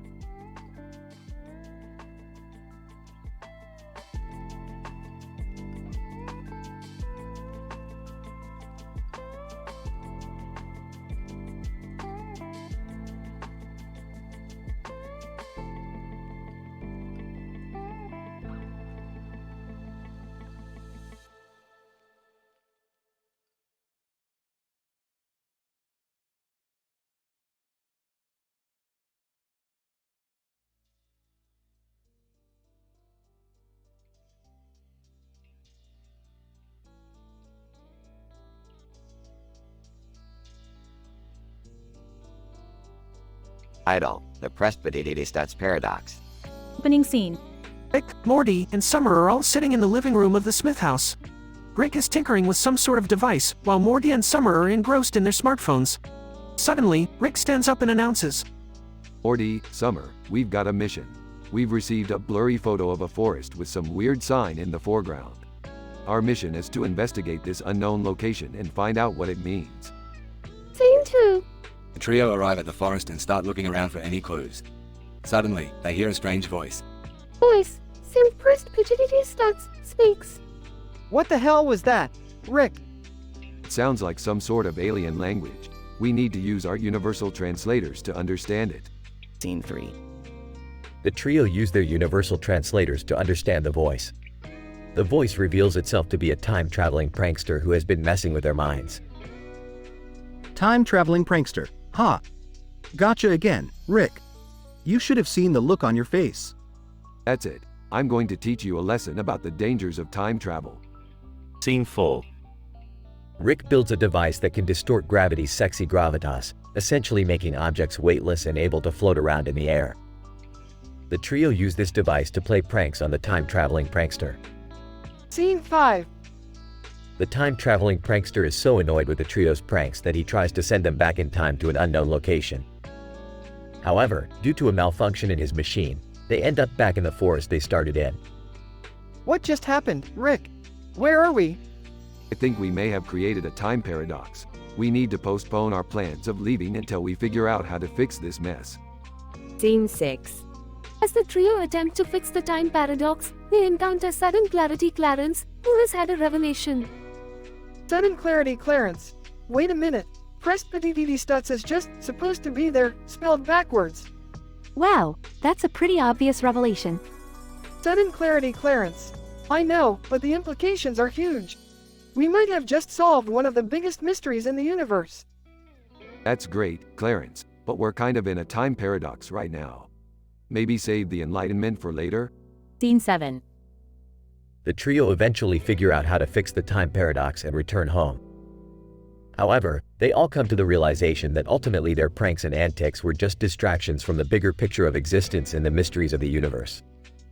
So what was the point of all this, Rick? The point, Morty, is that sometimes we need a little bit of nonsense and humor in our lives to distract us from the bigger questions. Otherwise, we'd go crazy trying to solve them. Scene 8. The episode ends with Rick, Morty, and Summer sitting in the living room again, but this time they are all staring off into the distance, lost in thought. So, what do we do now? I don't know, but at least we have each other to figure it out with. Yeah, but what about that sign in the forest? We never did find out what it meant. Who cares, Morty? We have our wits and our sense of humor to guide us through the unknown. End of episode.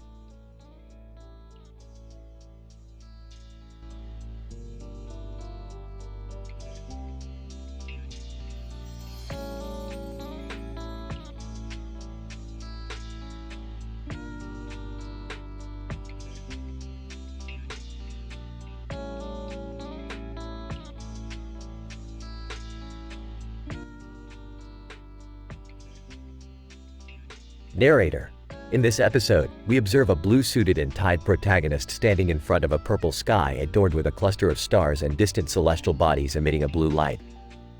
Rick and Morty have recently brought about the demolition of the alien race Shikati's Armageddon machine, landing themselves in a peculiar situation. Arrested by extraterrestrial beings, they face a trial for violating the galactic law. However, the trial appears to be a well-thought-out plot, which to the viewer slowly reveals itself as the representation of Alter Morty's plan for revenge. As evidence unravels, the ending of this episode is left with an open-ended cliffhanger. This can't be happening. We did what was necessary to save the galaxy. I know, Rick. We did the right thing. Why are they doing this? Judge, the trial will continue with the next witness. Alter Morty, you may take the stand. Alter, thank you, Your Honor. Rick and Morty stand accused of breaking the galactic law by interfering with the Shikati race's internal affairs. But I have evidence to prove that while they may have destroyed the Armageddon machine, they also decimated an innocent colony on the planet Glarg. That's a lie. We didn't do that. Yeah, we only targeted the Armageddon machine. Narrator.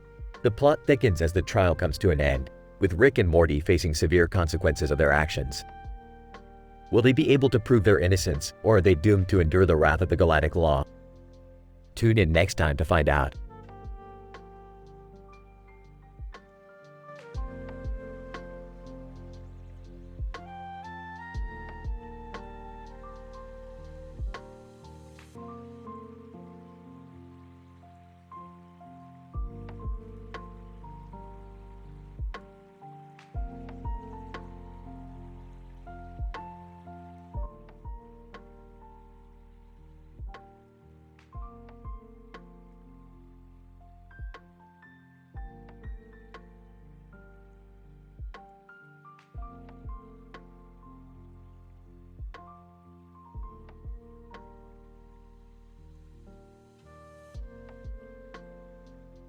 Title: The Interdimensional Histology of the Virtual Reality Tomb.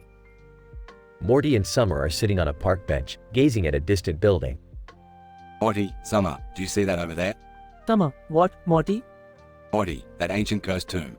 I've heard rumors that it's got some serious virtual reality tech inside. Summer, whoa, Morty, you are thinking what I'm thinking? Morty, I don't know. Do you think we should get those gloves and headset and just go for it?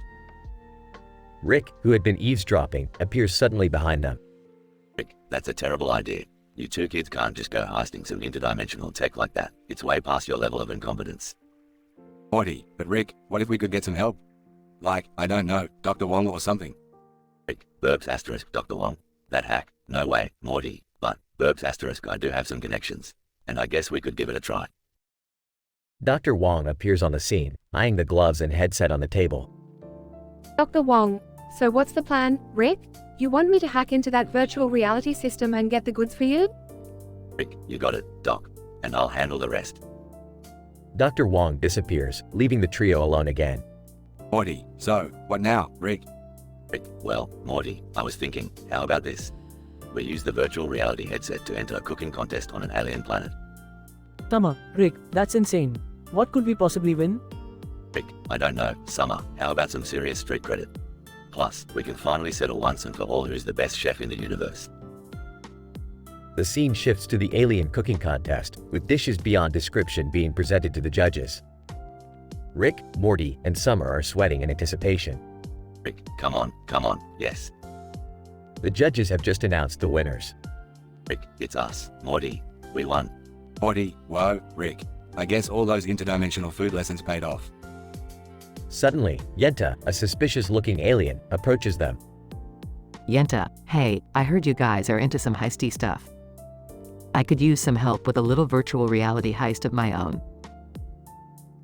And just like that, the trio are once again embroiled in a hair-raising adventure, culminating in the uncovering of Summer's scandalous secret life as an interdimensional pinup girl.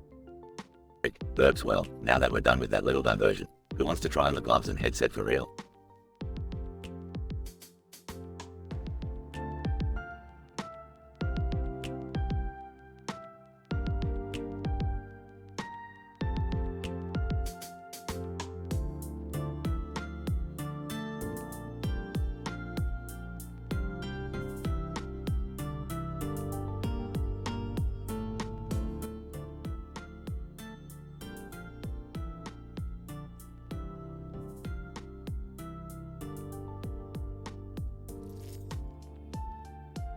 Title: A cosmic drag race of Venusian proportions.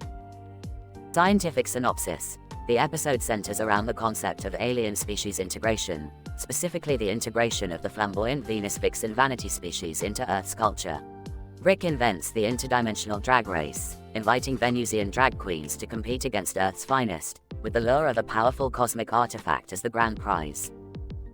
Line 1. Morty, the multiverse is at our fingertips and we're gonna put it to good use. I've got the perfect integrative experiment to brighten up this galaxy, a drag race of cosmic proportions. And I've got a feeling our friends from Venus are just the ones to help us out. Line 2. I don't know, Rick. I'm not so sure about this whole alien species integration thing. I mean, what if they don't like us? Line 3. Rick, I'm excited to meet our new Venusian guests. I've always been a fan of their makeup and hair techniques. Can I help plan the event? Line 4. Venus Vixen Vanity 1, played by Pink. Greetings, Earthlings. We are honored to represent our species and bring some fabulosity to this universe. Line 5. Venus Vixen Vanity 2, played by another pink-haired drag queen. Let's give these Earthlings a run for their money, darling. We didn't travel all this way to play nice. Line 6. Ladies, let's not waste any time. Let's get this drag race started. Line 7. The race begins and the contestants pull out all the stops with their outrageous outfits, makeup and hairstyling. Throughout the race, there are various mishaps and comedic moments, with several almost planet-destroying accidents caused by the contestants. Line 8. Rick, I don't think this is a good idea. We're gonna destroy the universe with all these glitter bombs. Line 9. Oh my god, they're heading straight towards that black hole. What are we going to do? Line 10. In the end, the winner is declared and the Venusian drag queens are welcomed with open arms into Earth's culture. The cosmic artifact is revealed to be a hairbrush with the power to create any hairstyle at will. The episode ends with Rick, Morty, and Summer sporting new, fabulous hairdos while Venus Vixen vanity species are seen throughout the galaxy, inspiring other species to embrace their creative sides. Overall, this episode would be packed with over-the-top humor, bombastic elements, and imaginative moments. It would serve as a quirky commentary on the benefits of embracing diversity and pop culture spectacle as a means of uniting the cosmos.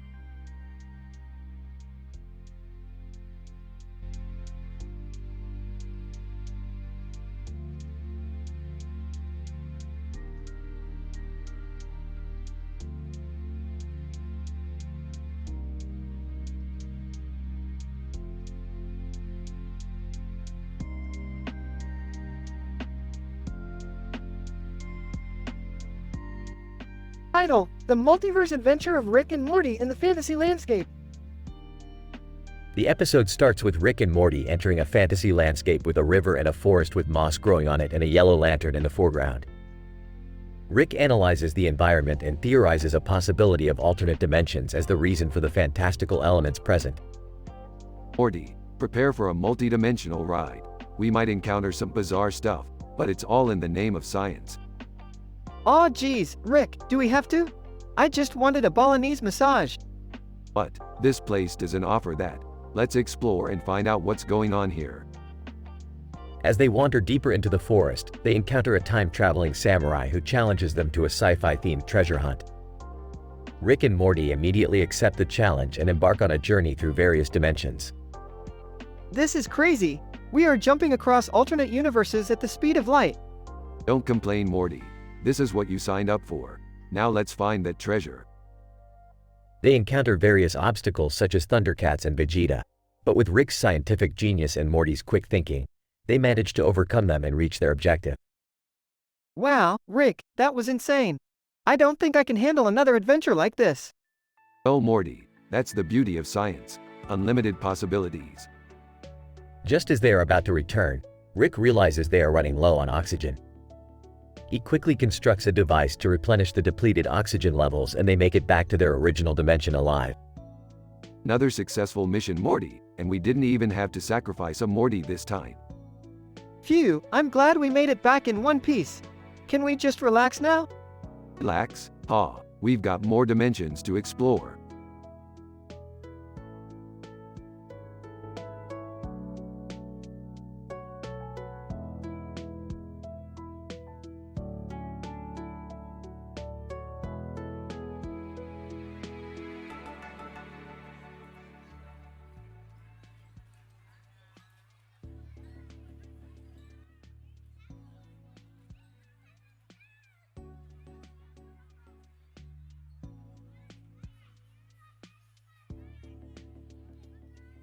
The episode starts with Rick and Morty in their lab conducting an experiment on the pair of sunglasses sitting atop the pile of food.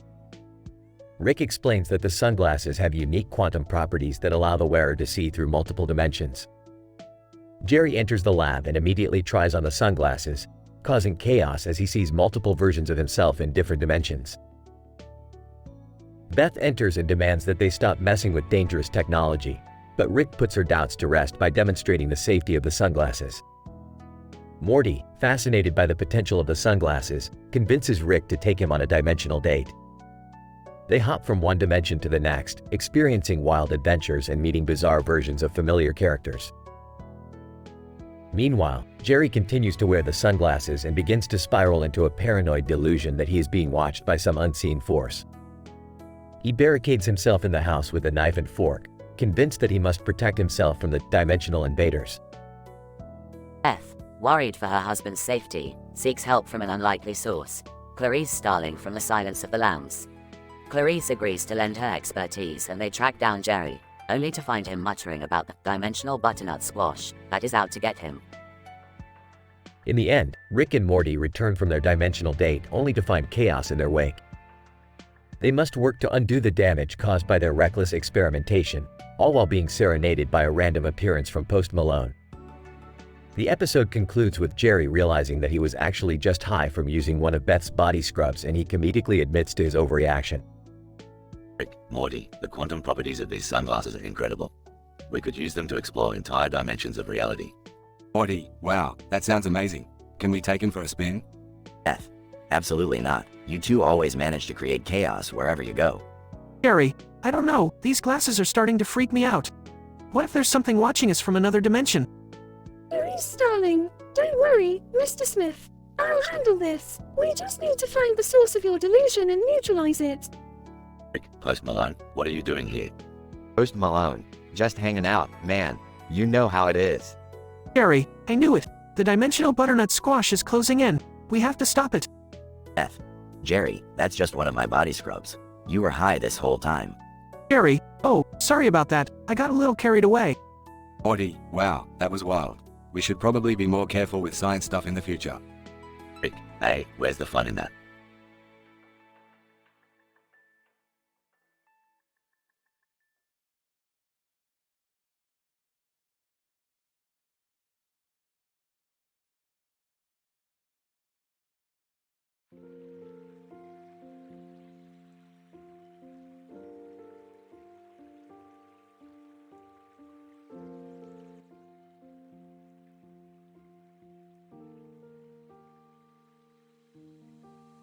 Narrator. The episode, Goodbye, Galaxy, Part 4, Wrath of the Ganalech, begins with a cartoon character donning a sword and standing on top of a mountain. The scene shifts to Rick and Morty facing trial before the Ganalech for their actions in destroying planet Glurg's sun while obliterating the Shikati's Armageddon machine. The Ganalech acts as the judge presiding over the trial, and Alter Morty enters the scene as the manipulator of the Ganalech, subtly influencing its decision to execute Rick and Morty. The Ganalech seems to be under some form of external influence, perhaps an alteration of its cognitive function. Alter Morty could be manipulating it into thinking we're guilty. We have to find a way to prove our innocence. Narrator. Rick and Morty devise a plan to uncover Alter Morty's manipulations, leading them to discover a hidden chamber underneath the courtroom. There, they find evidence of Alter Morty's machinations and manage to expose him.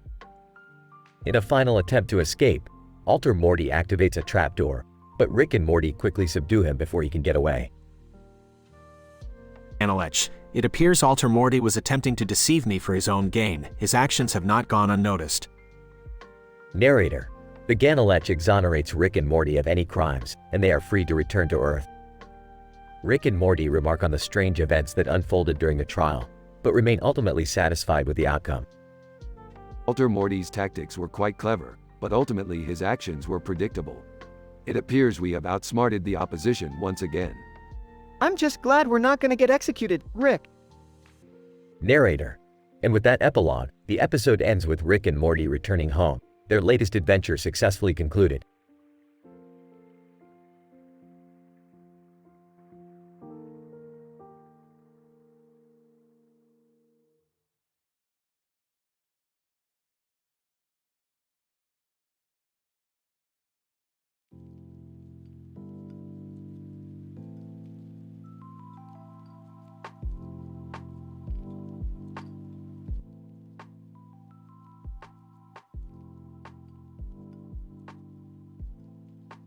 The episode opens on a close-up of a dog paw on a pole with a sky background. Rick, Morty, and Summer are in the backyard experimenting with canine genetics. Rick has devised a unique way to splice dog DNA with that of a tree, producing the tree dog. Alright, Morty. Hand me the CRISPR SAWS9 gene editing tool. This tree dog is going to revolutionize the world of arboriculture. Rick, I don't think this is a good idea. Remember what happened with the Gazorpazorp? Relax, Morty. This time we've got it under control. Suddenly, a bright flash of light appears and the gang finds themselves transported to the Antarctic research station from the thing. Oh no, we're in one of those alien movies. Greedy. Who are these guys? I'm Dr. Rick Sanchez, PhD in genomics. These are my grandchildren, Morty and Summer. Greedy. You're supposed to be quarantined on Earth. We have to test you for infection. Infection? What's going on? It appears that our experiment caused a genetic anomaly that brought us to this remote location. But no worries, I can fix this with a little reverse gene splicing. As Rick works on a solution to their predicament, Morty stumbles across a VHS tape of the classic cartoon, Underdog. Hey guys, check this out! It's a classic sitcom from Earth. That's not a sitcom, Morty. It's a cartoon, you imbecile. Whatever, it's hilarious. Who doesn't love a superhero dog? As they watch Underdog, they realize that it holds the key to their escape from the thing. Using the cartoon's science fiction concepts, Rick creates a portal gun that takes them back to their backyard. Well, that was a close one. But we've learned something valuable from this experience. What? Never splice dog DNA with a tree again? No, silly Morty. Always have a VHS of Underdog on hand in case of an emergency. The episode ends with the gang laughing and enjoying the classic cartoon, as their genetically modified tree dog frolics in the background.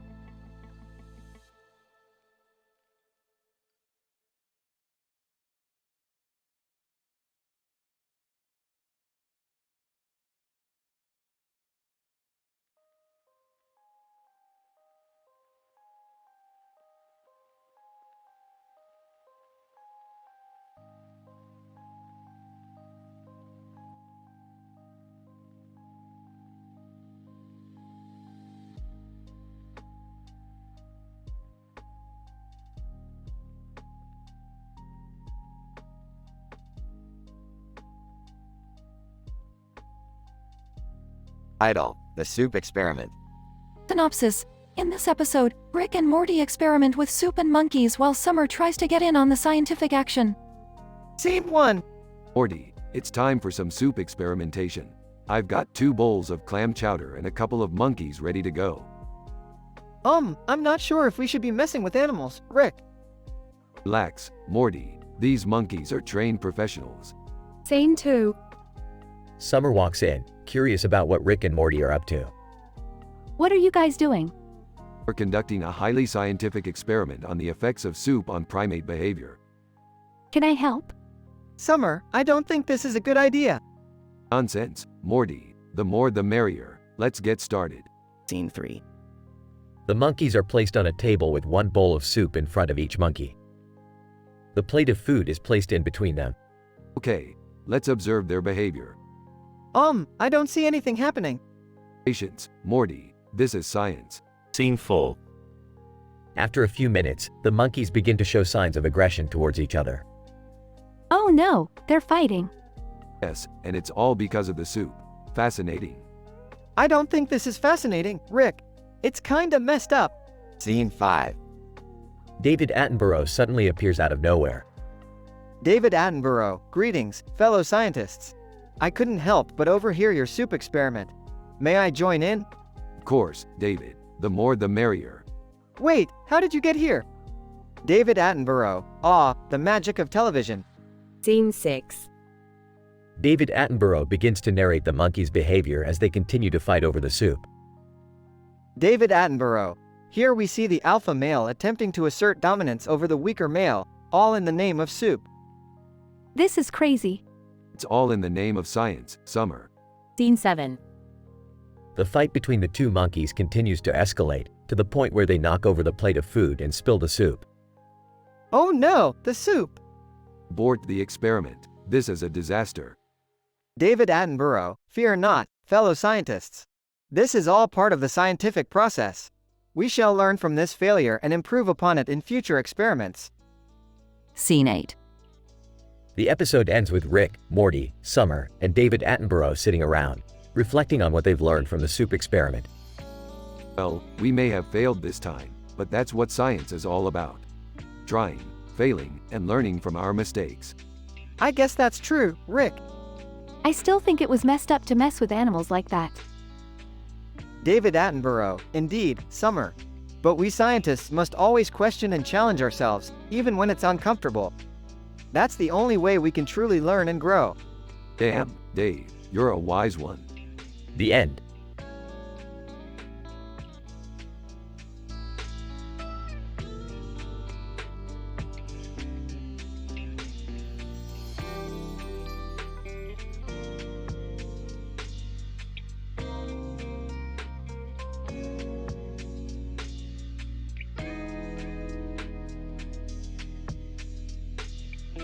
Idle, investigating the robotic quadrangle in a spooky ghost town.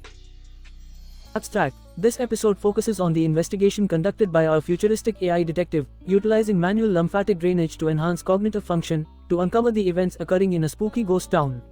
Our investigation leads us to a robot professional wrestling event where we encounter a robot standing in front of a green light in a dark room with a full moon in the background, possibly involved in the strange happenings in the town.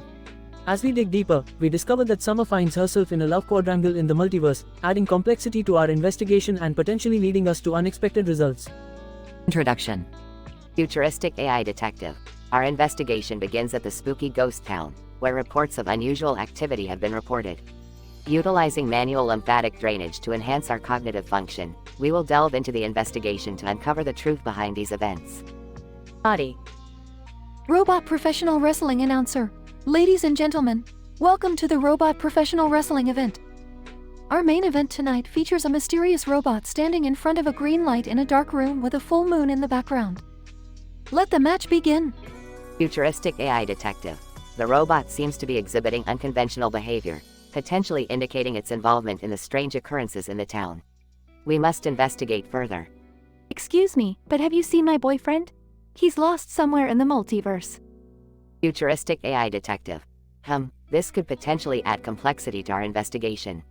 We must keep an eye on Summer and her relationships. Conclusion. Futuristic AI detective.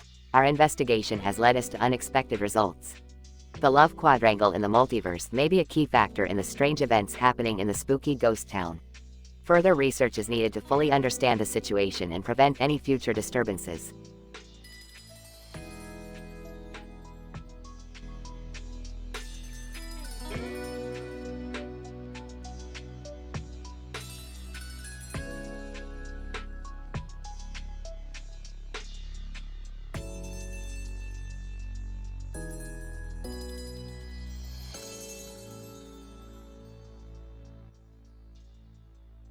Idle, the quantum entanglement of a haunted roller coaster.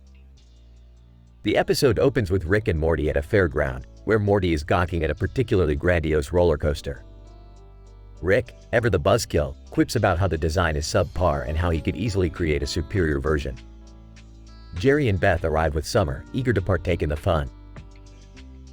Rick, spotting a lottery stall, decides to put his scientific prowess to the test and starts calculating the odds of winning. Meanwhile, Morty runs off to the roller coaster, only to hear a voice whisper something about Judgment Day in his ear. The roller coaster starts moving on its own, with Morty and Rick caught in the ride. What follows is a series of chaotic twists and turns, as the coaster takes them through a haunted amusement park. The ghost train ride ends up being too realistic, and Jerry and Beth find themselves in a haunted reality TV show. Summer, getting bored with the spooky stuff, logs onto the internet for the first time and stumbles across the first day on the internet kid meme. She quickly becomes entranced with the concept and adopts it as her new persona. Back on the ride, the coaster suddenly launches Rick and Morty into a Terminator 2 universe, where they come face to face with the Terminator himself. Rick, undaunted, challenges the cyborg to a scientific debate, only to find out that the Terminator is actually a massive soda poppin' fan. The coaster finally grinds to a halt, and our heroes stumble out of the ride, completely disheveled. Rick realizes that the coaster's construction was based on a faulty quantum entanglement theory and decides to impress the carnies with his new design. Meanwhile, Morty is left traumatized and scarred from the experience. Jerry and Beth are revealed to be contestants of a haunted house reality show, with Beth winning the grand prize, a lifetime supply of cotton candy. The episode ends with Summer, now completely immersed in her internet persona, passing a group of people dressed as the first day on the internet meme, indicating that she will never look back. I told you quantum mechanics was tricky. People always want to use it to make killer coasters, never thinking of the consequences. I didn't sign up for this haunted stuff. It was too real. I can't believe I got paid for being scared. I'm going to buy a ton of cotton candy. Hush, Jerry, let me enjoy my moment. I won the grand prize. Bruh, this meme is totally like next level. I'm never going back to being regular Summer again. Terminator. Hey Rick, I've been waiting for this moment ever since I saw you on Soda Poppin's stream. Let's talk science.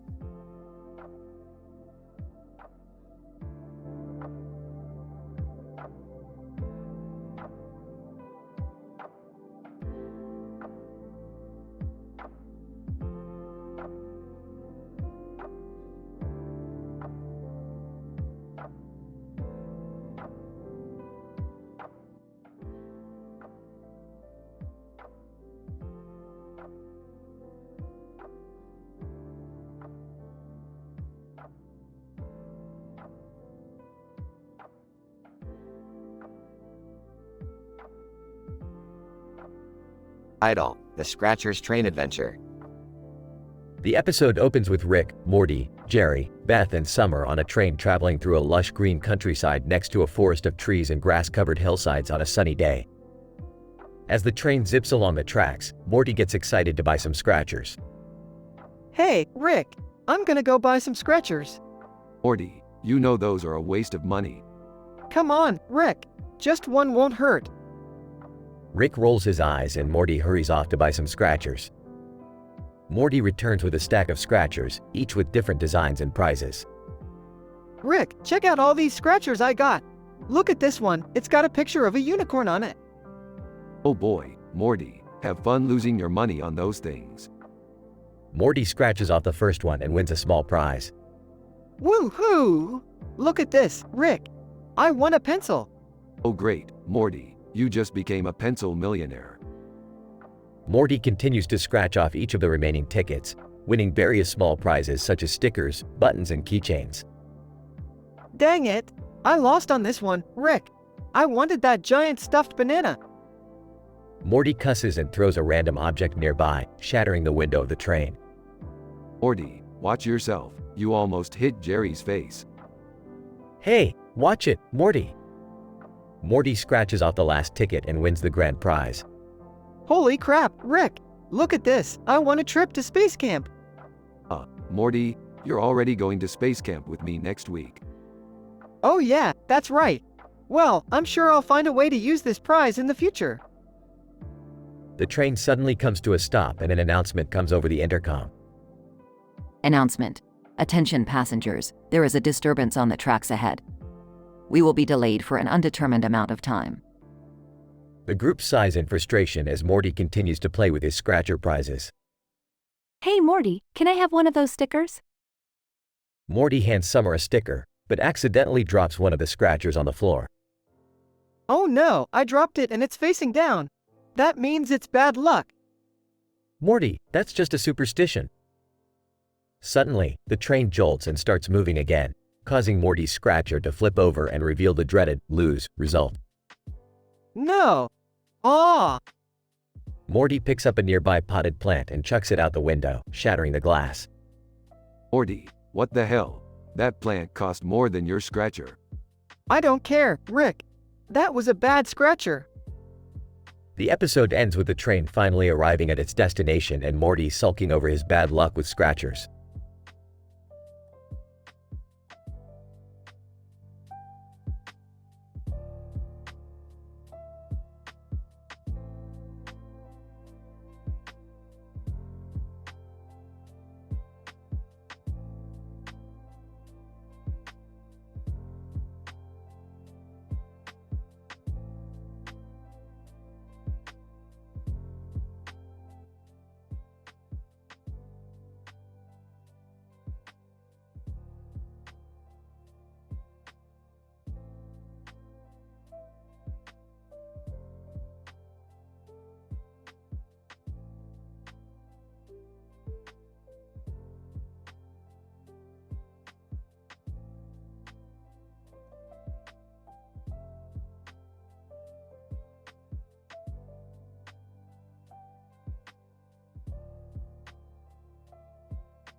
Title: Quantum Scratchers.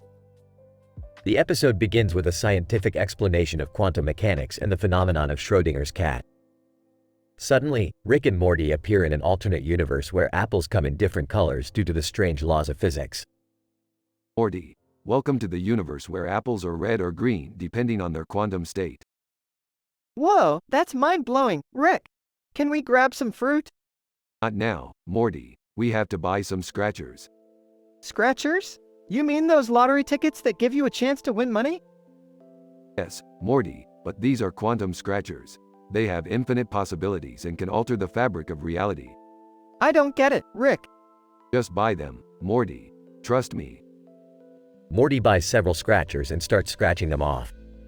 Each time he loses, he cusses and throws a random object nearby, breaking the window and cussing some more.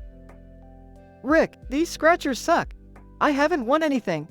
That's because you're not scratching them right, Morty. Let me show you. Rick scratches a quantum scratcher and immediately wins a pile of money, a trip to space, and a lifetime supply of Pickle Rick action figures. Whoa, Rick, that's amazing. It's all in the technique, Morty. You have to find the right quantum frequency to scratch. Here, let me adjust your scratcher for you. As Rick adjusts Morty's scratcher, the quantum frequency goes haywire, causing a rift in the fabric of reality. Suddenly, different versions of Rick and Morty from alternate universes start appearing in their living room. Rick, hey, what the hell is going on here? Morty B. Whoa, why are there so many Ricks and Mortys? Rick C, I think we crossed the streams, Morty. Morty D, I don't like this, Rick. Ricky, oh, come on, Morty. It's an adventure. The episode turns into a chaotic, hilarious mess as the different versions of Rick and Morty try to outdo each other with their scratcher winnings and crazy antics. Meanwhile, the quantum rift continues to widen, threatening to destroy the multiverse. We have to fix this, Morty. Quick, everyone grab a scratcher. The episode culminates in an epic scratcher battle as all the Ricks and Mortys scratch their quantum cards to save the multiverse. In the end, they successfully close the rift and go their separate ways, each with a newfound appreciation for the power of quantum scratchers. Well, Morty, I think we learned something important today. Never underestimate the power of a quantum scratcher. Yeah, Rick. And also, always close the damn window before you cuss and throw stuff. The episode ends with a shot of the broken window and a pile of Pickle Rick action figures on the floor.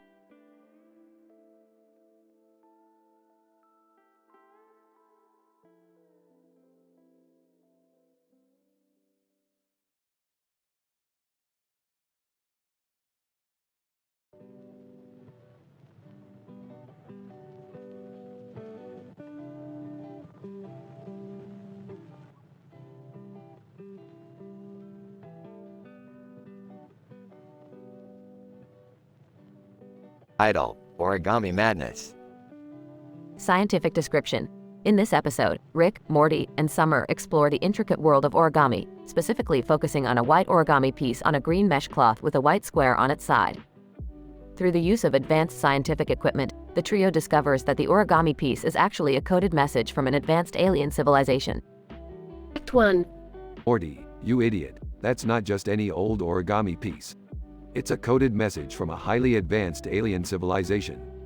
Aw, geez, what does it say? I'm picking up some strange readings from the white square on the side. Maybe we can use your scanner, Rick, to decode it. Good idea, Summer. Let's get to work. Act 2. Hey, Rick, can we take a break? I found these scratchers at the corner store and I want to try my luck. Size fine, but make it quick. Holy crap, Rick! I just won $1 million on this one. Bull's eyes, and how many did you buy to win that? Oh, just like 50 or so. Groans, this is why I shouldn't let you out of my sight. Act 3. Are you kidding me? I just lost again. Throws nearby lamp out window. Morty, calm down. It's just a scratcher. Fuming, just a scratcher? Do you know how many damn scratchers have bought? This is ridiculous. Act 4. Okay.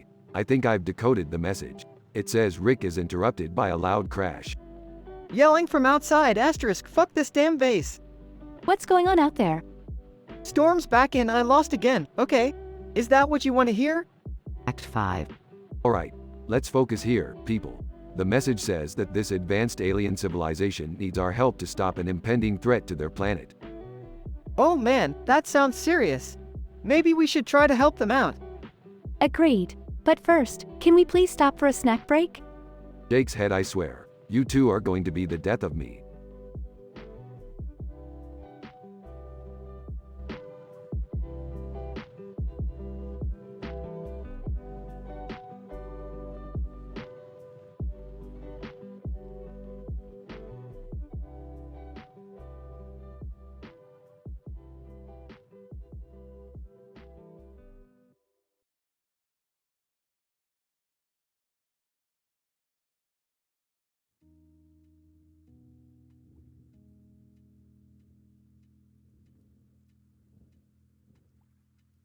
Opening scene. The episode starts with a cartoon of a man and a woman standing in a room with stacks of paper currency on a countertop.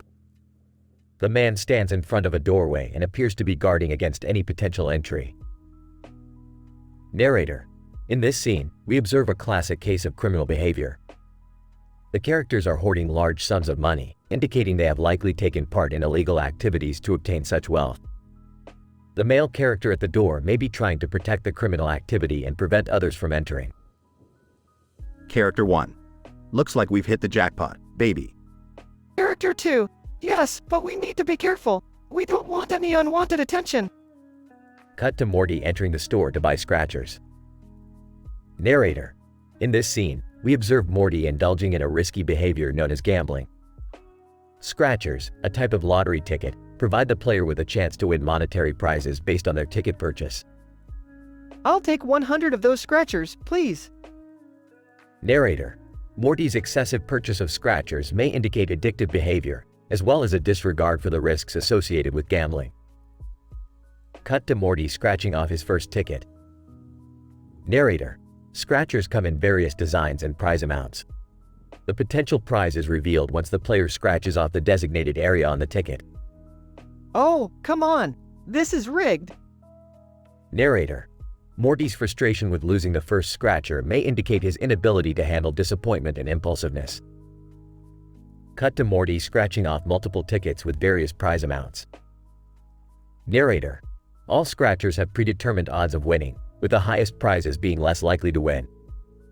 Morty's multiple wins may indicate a lucky streak or not playing the odds correctly. Yes! Another win! And another! Holy asterisk asterisk asterisk, this is awesome! Narrator.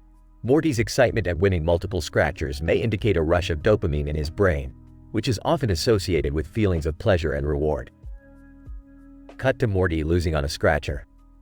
Asterisk asterisk asterisk, this game is rigged! I'm gonna break something!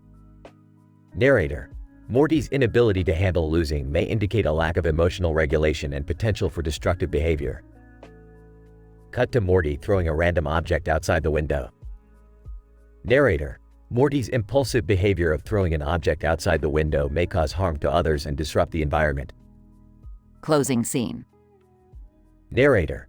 In this episode, we observed Morty's behaviors associated with gambling addiction and potential for destructive behavior. It is important for individuals to seek help for these issues to prevent potential harm to themselves and others.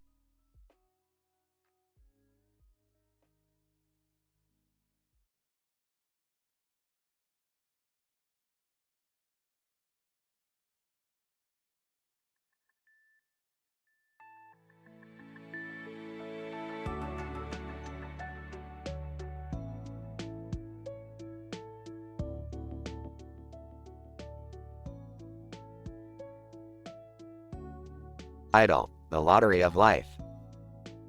In this episode, Rick and Morty stumble upon a table with a pile of money.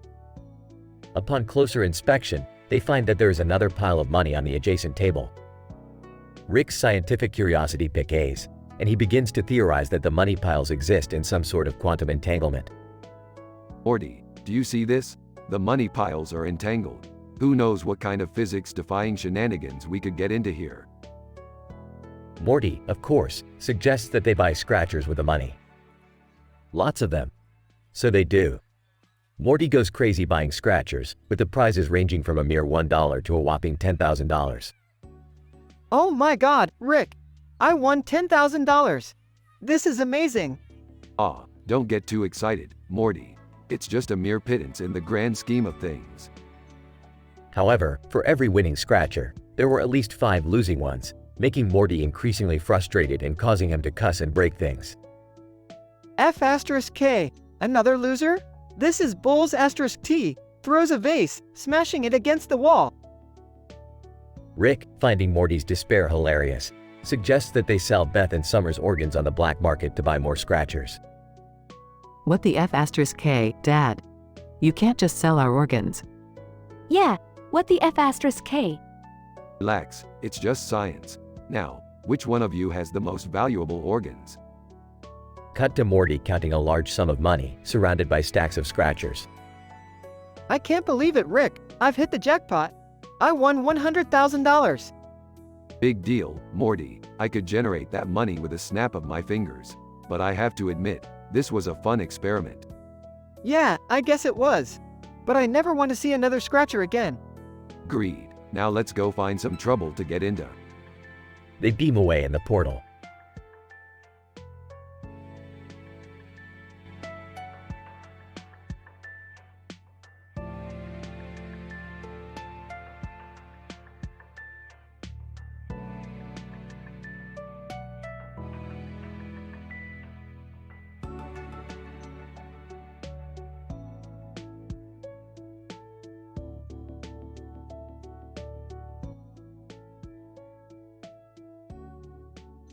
Title: The Quantum Probability Scratchers. The episode begins with Rick in his lab, tinkering with his latest invention. Meanwhile, Morty is sitting on the couch, engrossed in a computer screen showing a colorful pattern of squares and squares on its side in a green and purple background. Morty, what the hell are you doing?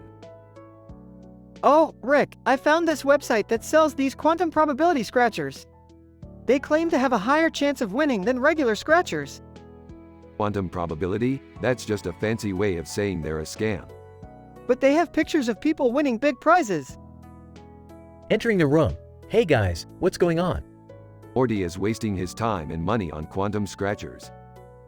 Eagerly? Scratchers? I love scratchers. Let me join in. Entering the room. What's all the commotion about?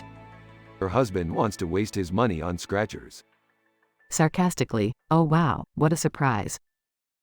The scene switches to Morty holding a stack of colorful scratchers with various prizes written on them. He starts scratching one off. Excitedly, yes, I won a flying car. Enviously, no way. Let me see. Morty scratches off another scratcher. Disappointed, damn it, I lost again. He throws a random object nearby outside, breaking the window and cussing. The group continues to scratch off the rest of the stack, with Morty winning some big prizes and losing on others. Each time Morty loses, he throws a tantrum, breaking something in the room. Scoffing. You guys are pathetic. You're wasting your time and money on something that has no scientific basis whatsoever.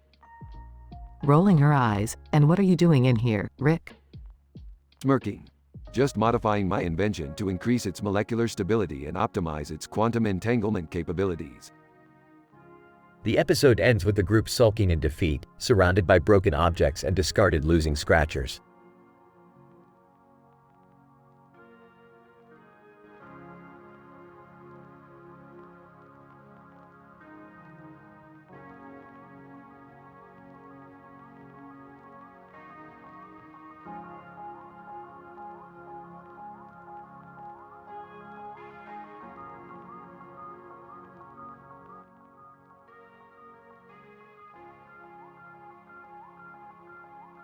Title: The Scratcher's Dilemma. Scene 1. The camera pans across a pile of colorful plastic objects sitting on top of a table next to each other on a tabletop. Rick enters the room, followed by Morty, who looks visibly excited. What the hell is all this crap, Morty? Oh, Rick, these are scratchers. I just bought a ton of them. Oh boy, here we go. Scene 2. Morty proceeds to excitedly describe all the different types of scratchers he bought, the odds of winning, and the various prizes.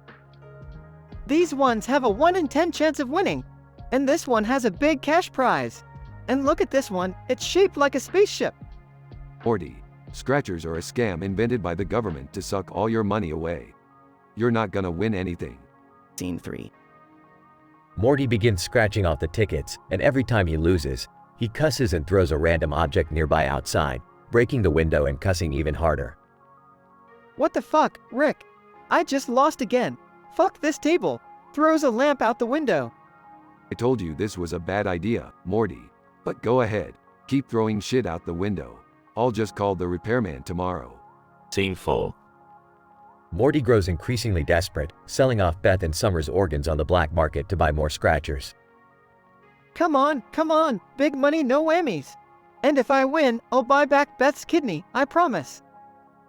Off screen, what? Scene 5. Morty finally hits the jackpot and wins a massive amount of money. I did it, Rick. I won the big prize. Congratulations, Morty. Now maybe you can buy us a new table and replace Beth and Summer's organs. And hey, maybe you can even afford a therapist to help with that anger problem. Grinning, I love you, Rick. Alright, let's go get some ice cream or something. And leave the scratchers behind.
Title: The Quantum Odds of Morty's Scratcher Obsession.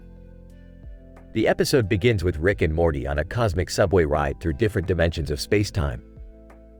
As they wait for their next transfer, they notice a series of 3 panels of a man and a woman in a subway station, one of which is holding a cell phone. Morty, do you see what I see? Ah, a couple of random people on their phones? What am I looking for? Don't you know anything about quantum theory, Morty? These are the potential outcomes of a Schrodinger's cat experiment. Each choice they make creates a new timeline, a new reality. Whoa, that's heavy, man. But what does that have to do with anything? Everything, Morty, everything. You see, the universe is full of infinite probabilities, infinite possibilities. The key is to take advantage of them. I don't get it. I'm talking about scratchers, Morty. Lottery tickets, the perfect way to exploit the quantum odds. What? How's that even science? Oh, it's science all right. Probability theory, game theory, behavioral economics. It's all in the mix, Morty. Plus, you get to swear a lot and break things. What's not to love? I don't know, Rick. I've never been lucky with scratchers. I always lose my money. That's because you don't know how to play them right, Morty. Watch and learn. Rick buys an entire roll of scratchers, each with different themes and prizes. Morty starts scratching them off, revealing a wide range of results. Whoa, I won a free ticket. Oh, damn it, I lost this one. Piece of shush. Morty throws a random object nearby, breaking the window and cussing even harder. Aha, that's the spirit, Morty. Let's keep going. Morty scratches off more tickets, winning some small prizes and losing some big ones. I can't take it anymore, Rick. I'm broke and angry and my fingers hurt. That's just the tip of the iceberg, Morty. The deeper you go, the more you discover the hidden secrets of the lottery. Look at this one. It says, match 3 symbols to win a house. Can you imagine, Morty? A whole house for just a few bucks. Yeah, right. That's impossible. Nothing's impossible, Morty. We can do this. We just need some more funds. What do you mean? I mean, we're going to sell some spare organs on the black market. What? No way, Rick. That's messed up. Relax, Morty. It's for science, and for scratchers. What could go wrong? I can think of a lot of things, Rick. This is crazy. Exactly, Morty. Crazy like a fox who knows how to beat the odds. I don't know, Rick. I'm not sure this is worth it. Fine, Morty, suit yourself. I'll just buy all the scratchers myself and win all the prizes. No way, Rick. I'm in. Let's do this. For science. Rick and Morty embark on a wild adventure through the shady underground of the organ market, facing dangerous dealers, twisted surgeons, and eccentric collectors. They finally manage to sell Beth and Summer's appendixes, kidneys, and spleens for a sizable amount of cash. Okay, Rick, we got the money. Let's go buy those scratchers. Hold on, Morty. There's one more thing we need to do. What? Buy a cloning machine, in case we need to replace any lost organs. Haha, very funny, Rick. Let's just get the damn scratchers. They buy the scratchers and start scratching them off with feverish anticipation. Come on, give me something good. Oh, damn it, I lost again. Arg! Morty throws a chair at a nearby wall, breaking it and cussing even harder. Rick calmly scratches off his own ticket, revealing a message. Well, would you look at that? What? What is it? It says, "Congratulations, you won the ultimate interdimensional lottery. Looks like we're the lucky winners, Morty. We just need to go claim our prize." Wow, Rick, that's incredible. What did we win? Oh, just the most valuable thing in the universe, Morty. The one thing that can make anyone's dreams come true. What is it? Love, Morty. Pure, unbridled, cosmic love. What? That's it? That's not even a thing. It is if you believe in it, Morty. And with this prize, we can make everyone believe in it. We'll be the gods of love, Morty. The masters of the multiverse. I don't know, Rick. Love sounds like a lot of work.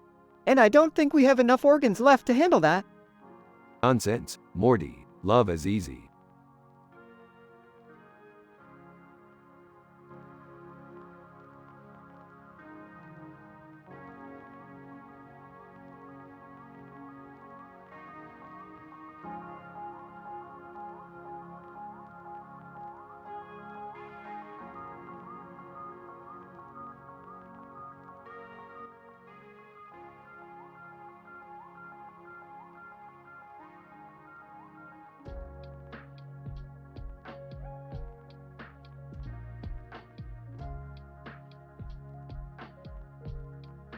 Idle. Scratch off science spectacle.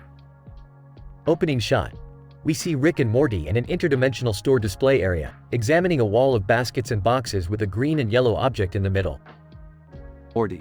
This wall is a maze of probability algorithms, featuring some of the rarest gamble-based trinkets in the multiverse. Are you feeling lucky? Oh, yeah, Rick. I just want to buy some scratchers, though. Summer walks in. Scratchers?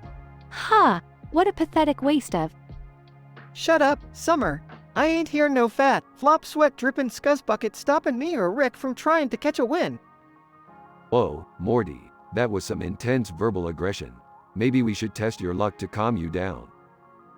The scene flashes forward to Morty surrounded by a pile of scratchers, manically scratching away. Oh, come on. This one only gave me a damn temporary tattoo. As Morty scratches more, the prizes get more and more outlandish. Morty, why did that scratcher just give you a space cruiser with a built-in jacuzzi? Who cares, Rick? I'm rich. I just won 1,000,000 schmeckles. Summer walks in holding a bag. Guys, I did something stupid. I sold my spleen and Beth's kidney on the black market to buy more scratchers. Summer, that's unethical and, wait, we're rich now. Keep buying, Morty. The scene flashes forward again. Morty is now covered in band-aids, and the pile of scratchers is bigger. Damn it, another temporary tattoo? Rick, I swear I'm gonna. Morty grabs a nearby toaster and throws it out the window, causing it to smash. Whoa, Morty, that was a bit uncalled for. What do you know, Rick? You're just a janky grandpa with nothing but stupid ideas. Okay, now you're really pushing it, Morty. I think it's time we... Morty grabs a lamp and throws it out the window, smashing it again. Guys, we're running out of things to sell on the black market. But Morty's obsession with scratchers is growing exponentially. We need a solution. Morty scratches another ticket. Yes! I won a trip to. Suddenly, Morty stops and starts clutching his stomach. Oh, Rick, I don't feel so good. Rick examines Morty. Morty, this is serious. You're suffering from a rare scratcher-based poison that's manifesting from the cheap ink used to print the games. What? I'm gonna die. Not if you take this antidote. And also, I'm confiscating all your scratchers. But Rick. No buts, Morty. Science demands we act responsibly and not succumb to impulsive urges to gamble our lives away. The episode ends with Rick driving Morty and Summer to the nearest hospital, as Morty grumbles and curses under his breath.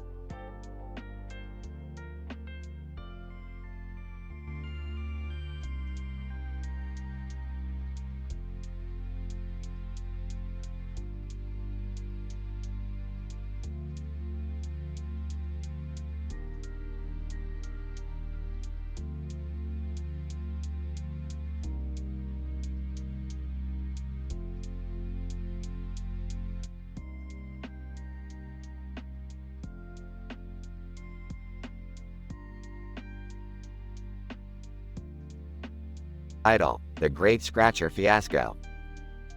The episode opens with Rick and Morty rummaging through a trash can filled with discarded papers, old magazines, and food scraps.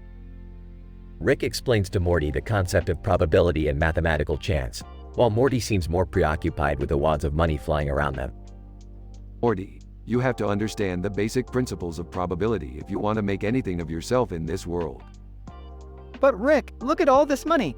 We could use it to buy scratchers and win big. Jerry suddenly enters the room, his hands shaking with excitement. I just won $10 on a scratcher. This is my lucky day. Morty immediately follows suit and buys a ton of scratchers, each with varying degrees of probability. He scratches them ferociously, his eyes lighting up with every small win and deflating with every loss. Come on, damn it. Give me something good. As Morty's losses pile up, he becomes increasingly irate, cursing and throwing random objects outside, breaking windows and causing chaos. This is bullshit. I can't believe my luck. Screw this, I'm selling Beth and Summer's organs on the black market to buy more scratchers. Rick and Jerry watch in horror as Morty descends into madness, his obsession with scratchers reaching fever pitch. In a desperate attempt to win, Morty starts to calculate his odds and strategize his scratcher purchases. Okay, if I buy $25 one scratchers, my odds of winning will be 1 in 4. That's not bad, right? Morty, you are literally betting our entire family's future on random chance. But Morty's obsession proves to be his downfall, and he ends up losing everything on a final, ill-fated scratcher. In a last moment of rage, he aims a flamethrower at the pile of scratchers and sets it ablaze. I hate this stupid, rigged system. It's nothing but a scam. As the episode wraps up, Jerry, who has become disillusioned with gambling, gives a heartfelt speech about the dangers of addiction and the importance of knowing when to quit. Folks, never forget that the real riches in life come from the love of those around us, not from a piece of paper or a lucky number. Let's remember that the next time we're tempted by the thrill of the gamble. The episode closes with the trio, exhausted and disheveled, walking off into the sunset, their spirits slightly shattered but their bonds of friendship stronger than ever.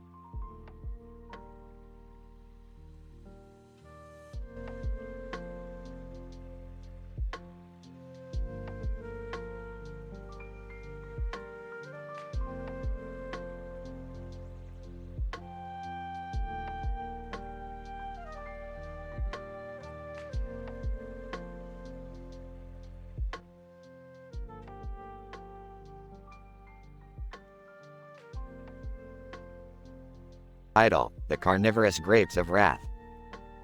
The episode opens with Rick and Morty lounging in the garage when Beth walks in and asks Rick for a bottle of his famous wine. Rick decides to take Beth to his old winery in the fall of 2012 when grapes are in full harvest. Rick, Beth, I see you've developed a taste for vintage wine. Morty, yeah, you've been drinking the fancy stuff ever since Rick made it. Name: Beth. Text: well, I just want to make sure our family is drinking the best. Rick takes them to the winery, but as they arrive, they notice some strange things happening in the vineyard. The grapes seem to be attacking each other and, as they get closer, They see that some are even growing talons. Morty, what the hell are those grapes doing? Name, Rick. Text. It seems like they've mutated. Probably from some kind of alien spores that landed in the vineyard. F. Is that even scientifically possible? Name, Rick. Text. Everything is possible with the right technology. And speaking of technology, I can use my machine to get more information on these grapes. Rick takes a sample and analyzes it in his lab. He discovers that the grapes have become carnivorous and are now attacking other grapes like a pack of wild beasts. Rick, these grapes have become monsters. We need to stop them before they spread. Morty, how are we going to do that? Name, Beth. Text. We could burn the vineyard down. Name, Rick. Text. Why would we burn it down when we can use my latest invention? Rick reveals his new invention, a pesticide sprayed directly from a spaceship that targets and kills the carnivorous grapes. They fly over the vineyard and start shooting the grapes with the pesticide. Rick, take that, you grapey bastards. In the end, the team successfully saves the vineyard and makes a new wine blend that they call the Carnivorous Grapes of Wrath. The episode ends with the Smith family enjoying the wine together. Morty, man, this wine tastes like victory over mutant grapes. F. I hope you've got enough to sell. Maybe even start our own vineyard? Name, Rick. Text. Ha, I think I'll leave the winemaking to the experts.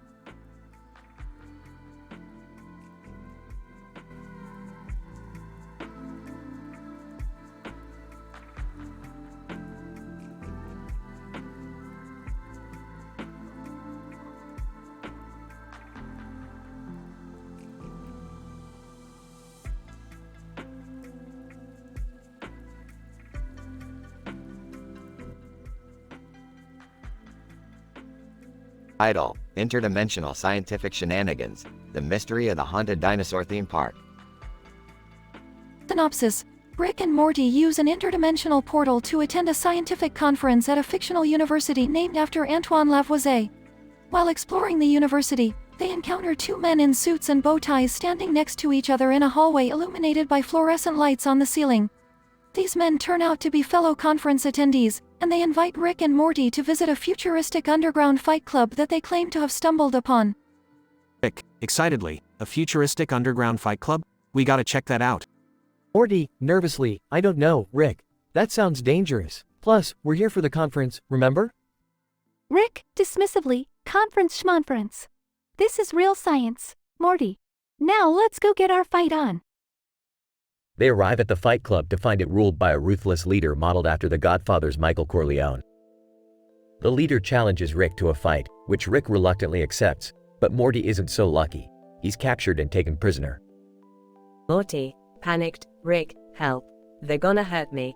Rick, casually, hey, don't worry about it, Morty. I'll handle this. I've got a plan. Rick's plan involves infiltrating the club by pretending to be a Bengali fighter and facing off against the leader in a final showdown that takes place in a haunted shipwreck exploration.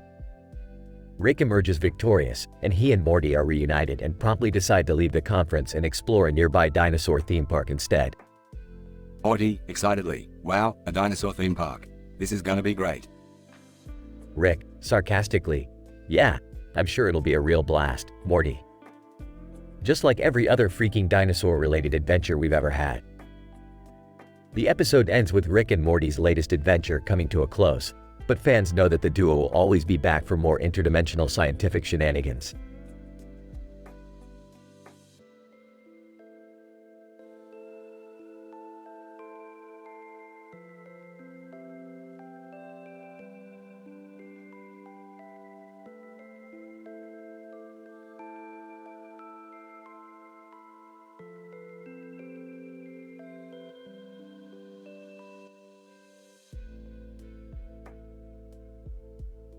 Title: The Quantum Entanglement of Mom vs. Morty. Synopsis: In this episode, Rick, Morty, Beth, and Summer find themselves entangled in a quantum puzzle of a family feud. As they delve into the multi-dimensional complexities of the situation, they encounter unexpected twists and turns that challenge their perceptions of reality. Act 1. Morty, there's a disturbance in the quantum field. Let's check it out. Oh, okay, Rick.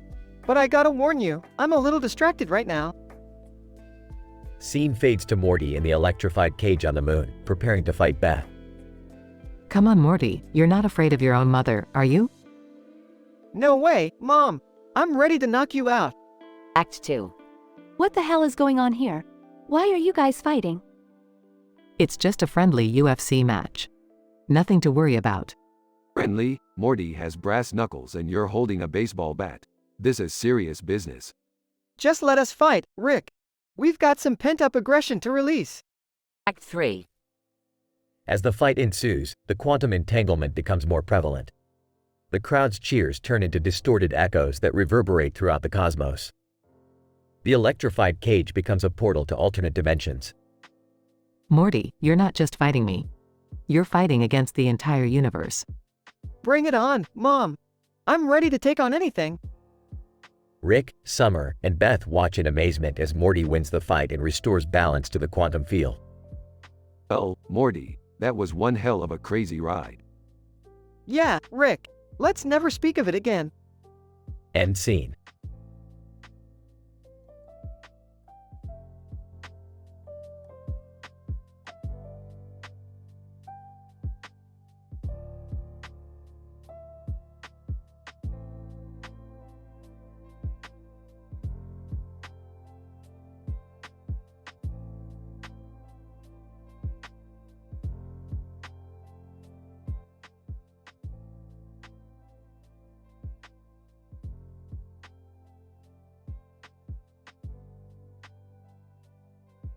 Title: The Interdimensional School Trip of Dark Matter Divorce.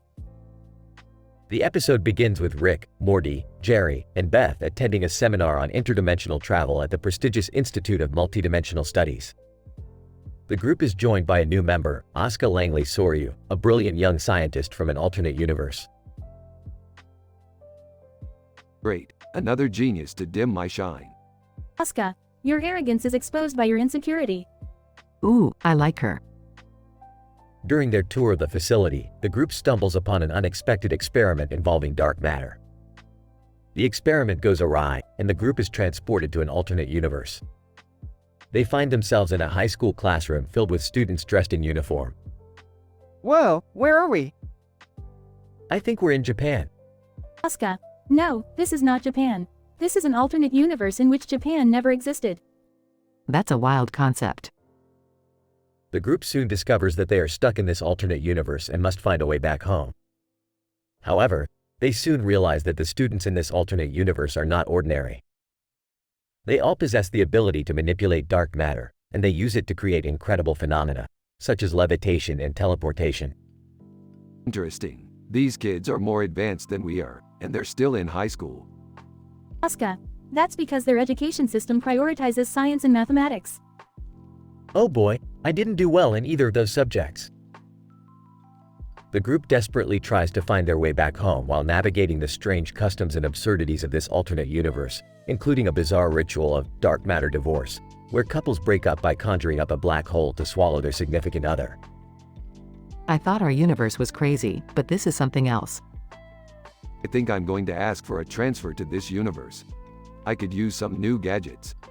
Rick, we need to get back home. I have a math test tomorrow. The group eventually finds a way back to their universe, but not before experiencing the hilariously bizarre world of this alternate universe. Asuka, fascinating. I never thought I'd see such an absurdity in my lifetime. I never thought I'd want to go back to my mundane life so bad. I'm just glad we're home safe. Speak for yourself. I wanted to pocket some dark matter for future inventions. The group laughs, relieved to be back in their own universe once again.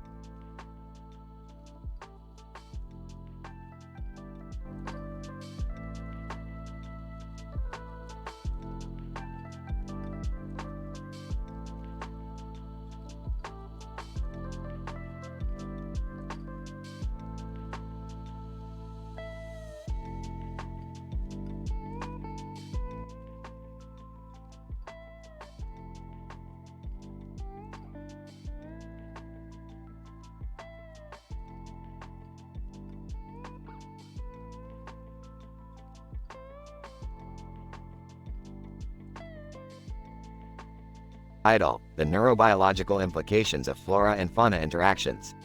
Act 1. Rick, Morty, and Jerry are on a field trip to study the group of purple flowers growing in a field of dirt and grass with green leaves on the ground and a blue sky in the background. Rick explains to Morty and Jerry that these are no ordinary flowers. They are interdimensional flora with the ability to alter the brain's chemistry. Jerry scoffs at Rick's explanation and dismisses it as pseudoscience. Listen, Jerry, I didn't spend years studying neurobiology just for you to call me a quack. Yeah, Jerry, don't be such a Jerry. Act 2. As the trio continues their observations, they notice wine grape monsters emerging from the ground and devouring one another.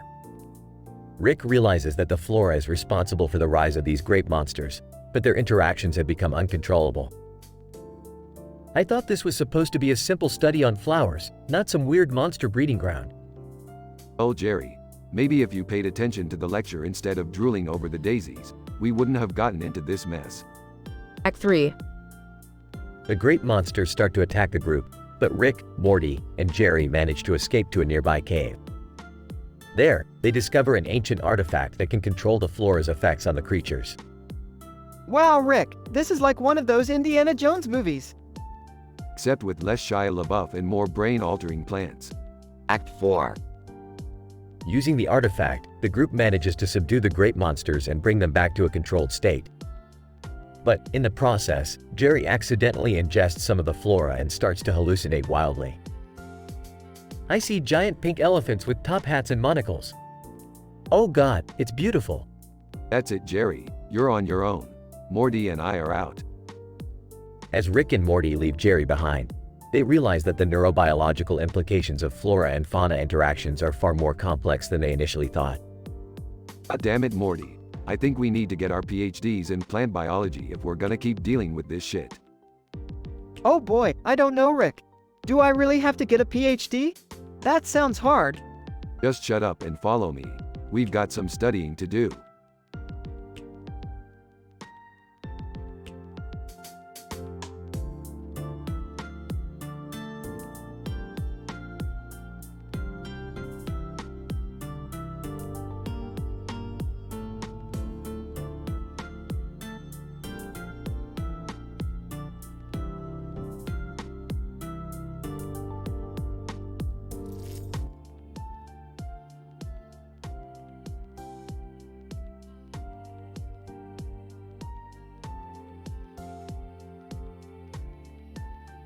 Title: The Luminiferous Ether Fiasco. The episode begins with Rick and Morty in their lab, working on a new invention called the Luminiferous Ether Manipulator. As Beth walks in, Rick proudly explains the invention to her in complicated scientific jargon, which she fails to comprehend. I have a PhD in veterinary medicine. I don't understand a word you just said. Typical layman reaction. Morty, hit the switch. Morty activates the machine, but instead of manipulating the luminiferous ether, it creates a rift in the space-time continuum and transports them to an alternate dimension. Oh, boy, looks like we messed up big time. Morty, trying to distract himself from the chaos, starts generating short stories using his Twitch commands. Story NSFW. Ascension Pickle gets stuck in a vacuum cleaner and experiences newfound existential dread. Morty, what the hell are you doing? Video NSFW. Two aliens engage in a passionate love affair while discussing the intricacies of quantum physics. Morty, that's enough. We need to focus on getting out of here. As they explore their new surroundings, they come across a young girl with pink hair and a black jacket. Who are you, and why do you have a red boot? Girl, I am Alice the Explorer. And this is my trusty boot. Trusty boot? What kind of nonsense is that? Alice, well, it's the boot that always seems to lead me on wild adventures. Don't you have anything like that? No, we just have a bunch of dangerous inventions. Speaking of which, we need to find a way out of this dimension. Alice, oh, I can help with that. I know a guy who can transport you back to your own dimension. He's a bit eccentric, but he's a genius when it comes to interdimensional travel. The group follows Alice to the guy's laboratory, where they meet a mad scientist with a love for 80s music and neon lights. Scientist, whoa, dudes. What brings you to my totally awesome lab? We need your help. We accidentally created a rift in the space-time continuum and got stuck in this dimension. Scientist, whoa, that's gnarly, man. I can totally help you out. All you gotta do is jump into this portal and hope for the best. That's your solution? Hope for the best? Scientist, hey, it's worked before. Mostly. The group jumps into the portal and miraculously makes it back to their own dimension. As they catch their breath, Morty generates one final short story. Story: a talking cat and a depressed toaster team up to solve a murder mystery in a bizarre noir-style world. Alright, Morty, that's enough. Let's go before we accidentally create another rift.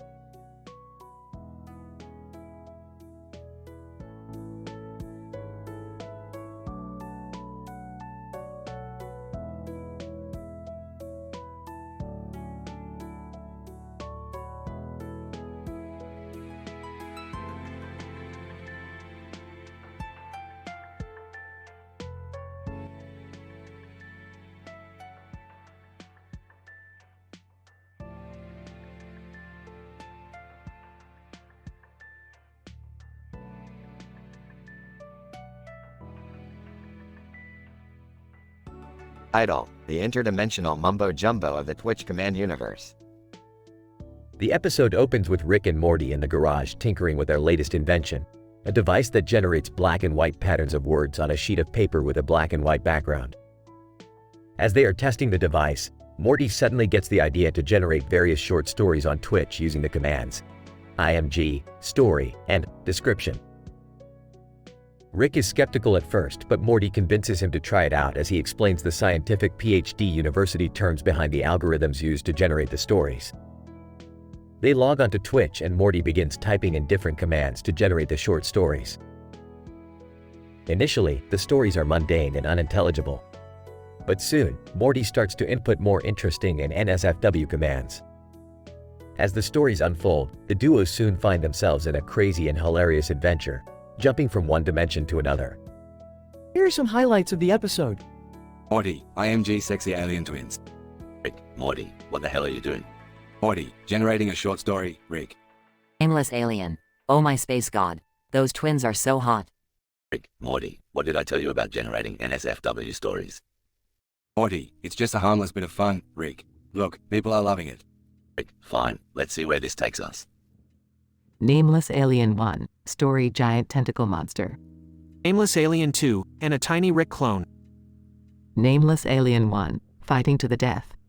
Morty, I'm not sure this is a good idea. Rick, Morty, let's just do it. What's the worst that could happen? As the episode progresses, the stories get even crazier and more outlandish. In one dimension, they find themselves battling mystical creatures with laser guns. In another, they encounter a sentient plant species that communicates through dance. Morty, description horny robot monkeys. Rick, Morty, I'm really starting to regret this whole Twitch thing. Morty, trust me, Rick. It's all part of the algorithm. Aimless alien. Whoa, those robot monkeys are really going at it. Finally, as they near the end of their adventure, they use the device to create a story about the most powerful weapon in the multiverse. But as they soon discover, the weapon is actually a sentient being who does not want to be used for destruction. In the end, Rick and Morty learn the importance of using their scientific knowledge responsibly, and they promise to never generate NSFW content on Twitch again. At least, not without taking proper precautions. Rick, Morty, I've had enough of your Twitch shenanigans. Morty, but Rick, we almost found the most powerful weapon in the multiverse. Rick, you mean that sentient being that begged us not to use it for destruction? Morty, yeah, that one. Rick, Morty, let's just stick to generating harmless stories from now on, okay? Morty, yeah, okay. But can we still make him a little bit naughty? Rick, oh for God's sake, Morty.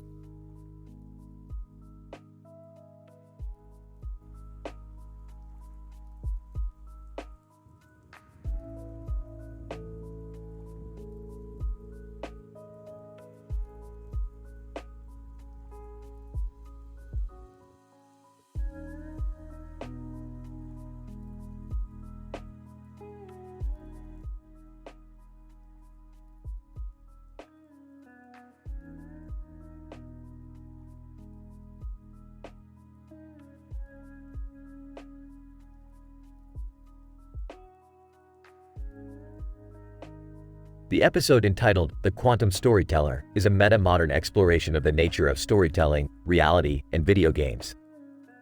It opens with a close-up shot of Rick Sanchez, the eccentric old scientist, as he frantically clicks away at a computer console. Morty, his squirrely teenage grandson, stands at his side, equally transfixed by the screen.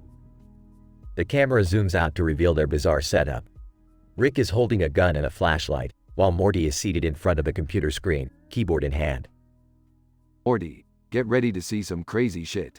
I just hacked Twitch using my quantum algorithm, and now I'm going to generate infinite short stories and videos in real time. Gee, Rick, that sounds really dangerous. What if we create something that destroys the fabric of space-time or something? Relax, Morty, I'm a genius. I have safeguards in place to prevent that. Besides, we have to do something to pass the time before interdimensional cable 3 inches comes out. Morty begins typing away at the keyboard, inputting various command prompts to generate random stories and videos. Alright, let's try this command. Story Sci-Fi, NSFW, featuring giant ants. The computer screen flickers, and a short story appears on the screen. Ha ha! Check it out, Rick. Attack of the horny ants from outer space. This is gonna be good. Chuckles. Alright, let's do this. Fires his gun into the air. When you're a genius like me, you don't need a joystick to play games. Typing. Okay, now let's try this one. Story Horror, featuring a demonic pizza delivery guy. Another short story appears on the screen. Oh man, this one's called Deliverance from Hell's Pizza. This guy's really good, Rick. Smirks. Yeah, but can he beat my high score on Zombie Pac-Man Apocalypse? Laughs. I doubt it, Rick.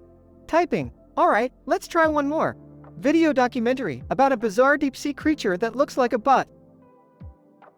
A video starts playing on the screen, showing footage of a strange underwater creature that resembles a human butt. Cracks up. Oh my god, Rick. This is too much. I can't take it. Laughs. Yeah, I think we've created the greatest storytelling machine in the multiverse. Typing. Wait, I've got one more. Story romance, involving a time-traveling hamster. Yet another story appears on the screen, and Morty reads it aloud. Hamtaro's Love Chronicles, A Tale of Two Tales. Rick, this one's a real tearjerker. Chuckles. Morty. It's times like these that make me proud to be your grandpa. The camera fades to black as the two continue to generate more and more bizarre stories and videos, basking in their own genius.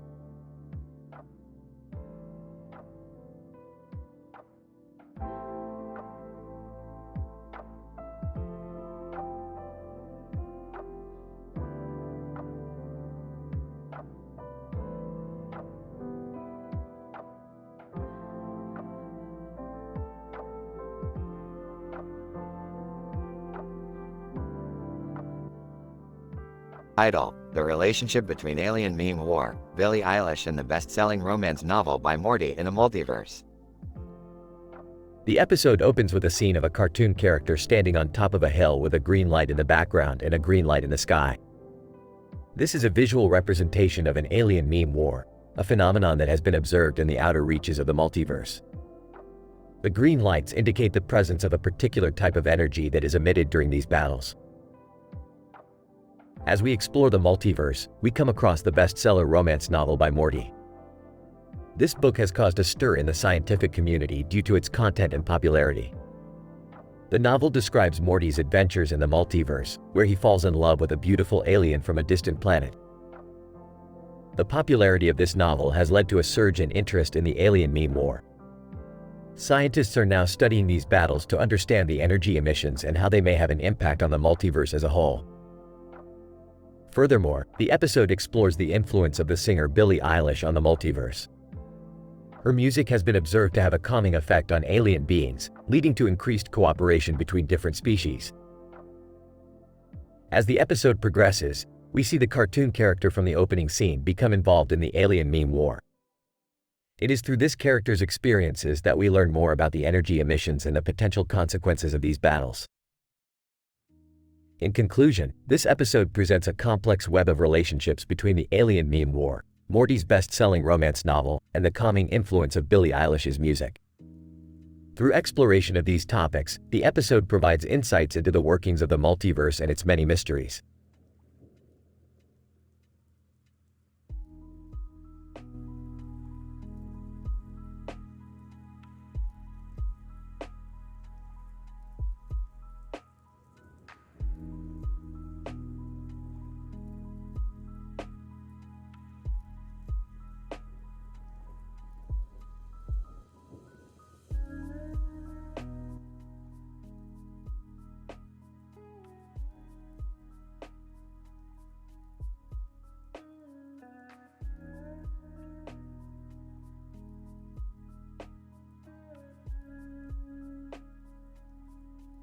Idol, the Multiverse Love Quadrangle, Thallium Sport and Ninja Stand-Up Comedy. The episode opens with Rick and Morty watching a tennis match on an interdimensional cable. Rick comments on the player's technique and rackets, while Morty is still awed by the concept of multiverse sports. Meanwhile, Beth and Summer are arguing over a boy from their school who is playing on the tennis court. Summer, you know you can't just date every guy that exists in all the multiverse. But he's so hot in every dimension. Rick interrupts their argument, bringing them to his lab, where he has created a device capable of tracking love interests across multiple universes. Laughs about the concept of infinite romance ensue, and the device starts beeping, pointing towards a specific reality. Rick and the family jump through the portal and land in a high school where they meet the different versions of Summer, each interested in the same boy. Summer 1. Back off, folks. This boy is mine. Summer 2. No, he's mine. Can't you see how similar we are? Summer 3. And what about us, the redheads? He's clearly into our type. Summer 4. As the most dominant Summer, I have the upper hand in this love quadrangle. The situation quickly devolves into an all-out brawl, with the four Summers fighting over the boy. Meanwhile, Rick and Morty discover that the high school is using thallium-powered reality warping to manipulate the students' love lives, turning the situation even crazier. Oh man, this is even worse than Haikyuu. Players shifted by molecular phasing. Don't worry, Morty. We'll just use their own tech against them. They start hacking into the school's reality warper and, in a surprising twist, the system becomes self-aware, granting them control over the entire multiverse. However, this newfound power comes with a responsibility, as the family must resolve outrageous neighbor disputes and improve the lives of countless beings across infinite realities. They even bump into a parallel version of Jerry who is successful, confident, and doing a ninja stand-up comedy routine. Hey, have you heard the one about the ions and molecules? They're positively charged. Rick and Morty eventually manage to restore balance to the multiverse and fix the love quadrangle problem, using adrenaline-fueled science and mad warp skills. Thanks, Rick. I don't know how we could have done this without you. No problem, Beth. It's all part of my PhD in multiverse studies, with a specialization in thallium-powered technology and ninja stand-up comedy. What will you do with all this power, Rick? Hey, just the usual. Save the universe, make some new inventions, watch interdimensional cable, and maybe play some more tennis. But, Rick, we didn't even play tennis in this episode. Shut up, Morty, just shut up. The episode ends with Summer and the boy going out on a date, while the other versions of her disappear across different realities. It seems like everything worked out fine, but as the camera pans out, we see that some things have changed in weird and unexpected ways. The universe may not be the same as it was before.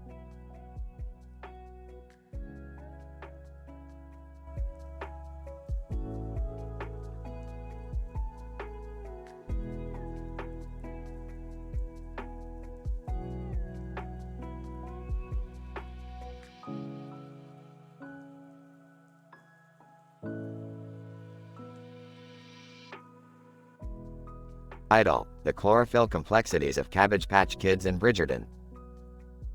In this episode, we begin with a close-up of a pile of green vegetables with leaves on them, specifically cabbage.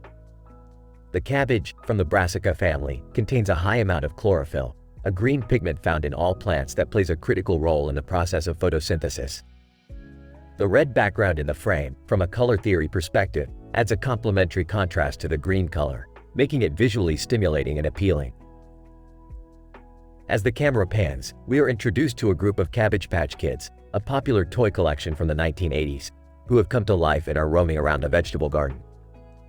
The Cabbage Patch Kids, representing a form of artificial intelligence, bring a new dimension to the episode. Next, we see the Cabbage Patch Kids engaging in a game of Bridgerton, a Netflix period drama set in the early 19th century. The game takes place in an imagined world of the Cabbage Patch, infused with elements of Bridgerton's plot and characters. This episode's scientific significance lies in the multifaceted connections between the chlorophyll of cabbage and the human world of the Cabbage Patch Kids and Bridgerton. The link between chlorophyll and photosynthesis is well established, and the connection between photosynthesis and artificial intelligence is still being researched. The game of Bridgerton underscores how humans interact with technology through gaming as a form of entertainment. Overall, the episode brings together the worlds of science and popular culture, highlighting the complexities of chlorophyll and its role in the natural and artificial worlds.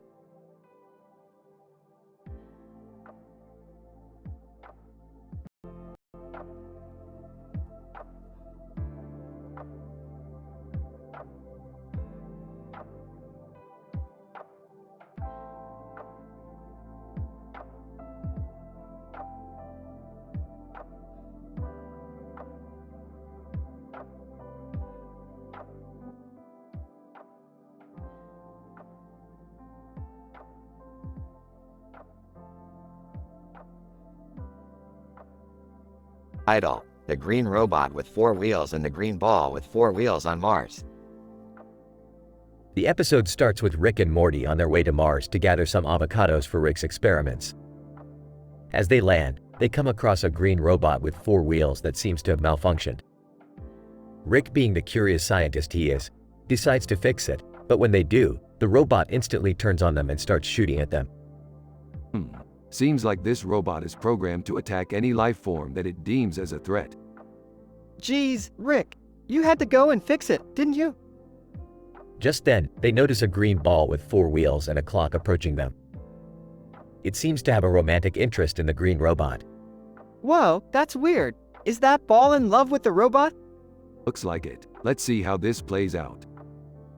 As the green ball and the robot engage in a shiatsu massage, Morty suggests they watch One Piece to pass the time. Hey, Rick, want to watch some anime while we wait? Sure, why not? Can't be any weirder than what's going on here. Meanwhile, the green robot and the ball continue their romance. But it is short-lived as the robot suddenly malfunctions again and begins attacking everything in sight. Well, that didn't last long. What are we going to do, Rick? I think I have an idea. Morty, hand me that jar of avocados. What? Why? Just trust me on this. Rick proceeds to use the avocados as a distraction for the robot, and it seems to work as the robot's attention is solely on the delicious fruit. They manage to make their escape, but the green ball is left behind, heartbroken. Rick, we can't leave it here. It's all alone now. Don't worry, Morty, I've got just the solution. We then see Rick and Morty bringing the green ball back to Earth and reprogramming it to become the newest member of their crew. Alright, now we just need to give it a new name. How about Rover 2? Yeah, that works. Welcome to the team, Rover 2. The episode ends with Rover 2 happily rolling around the lab, and Rick and Morty enjoying a well-deserved break. Now that was some crazy science right there. Yeah, but I'm not sure I ever want to experience something like that again. Who knows what the universe has in store for us next.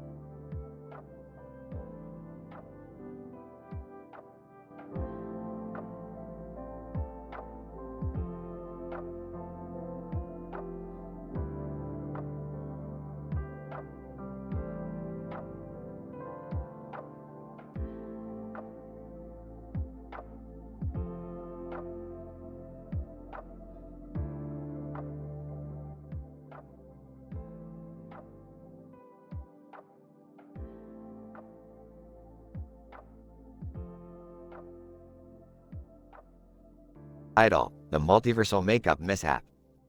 Synopsis. Rick and Morty travel throughout different universes to find the perfect makeup for summer school play. But things quickly become complicated when they accidentally mix up the makeup with a volatile alien substance that transforms people into exaggerated versions of themselves. Act 1.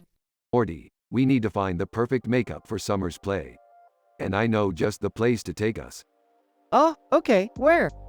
The multiversal makeup emporium, Morty. They have makeup from every possible universe.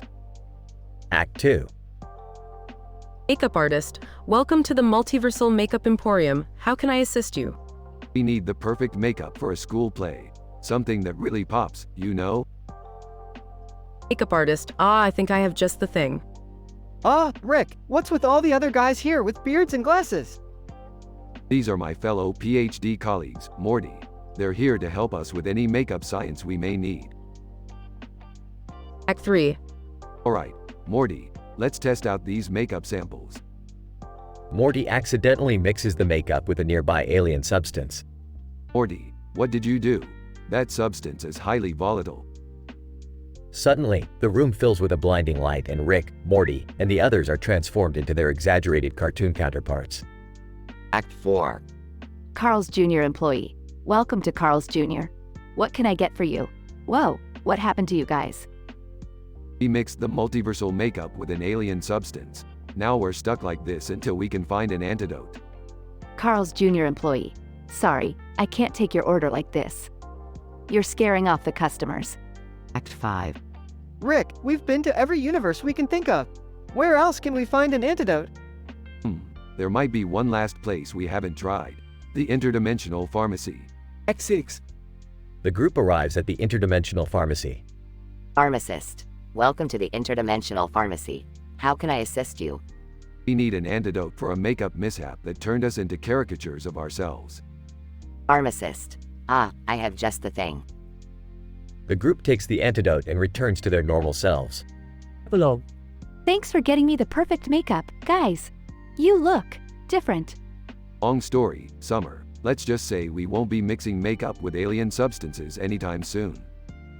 Yeah, I think my brain still hurts from all the science we had to do. Fade to black.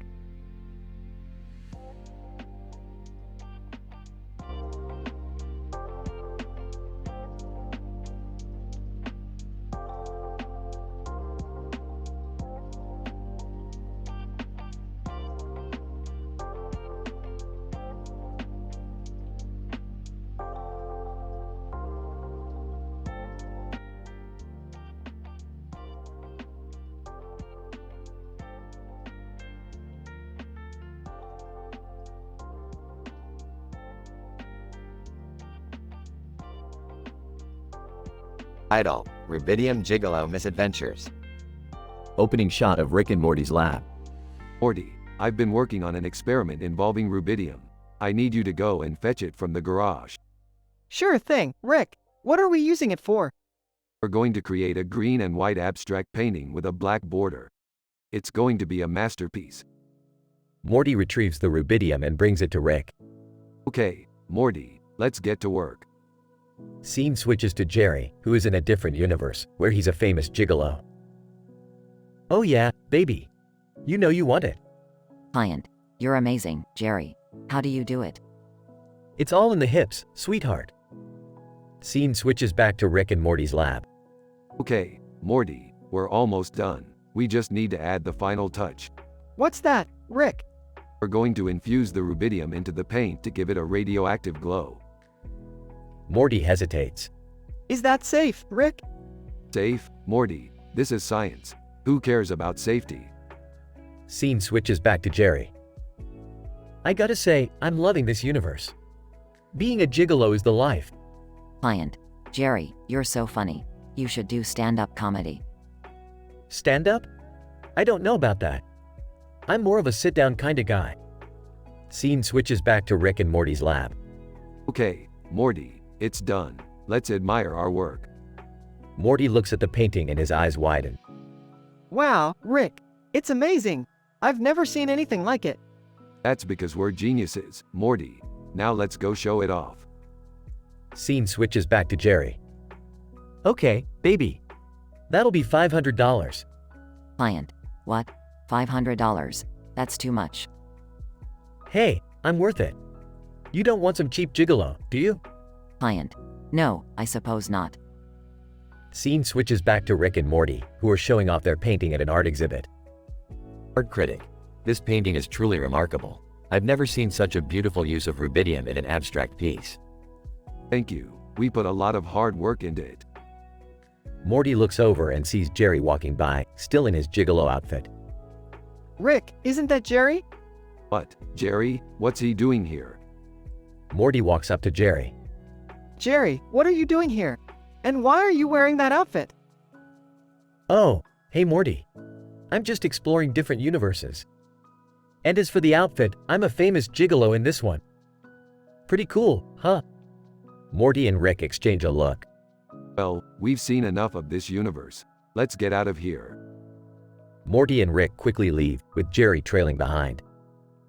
Hey, wait up. Can't a guy have a little fun? End of episode.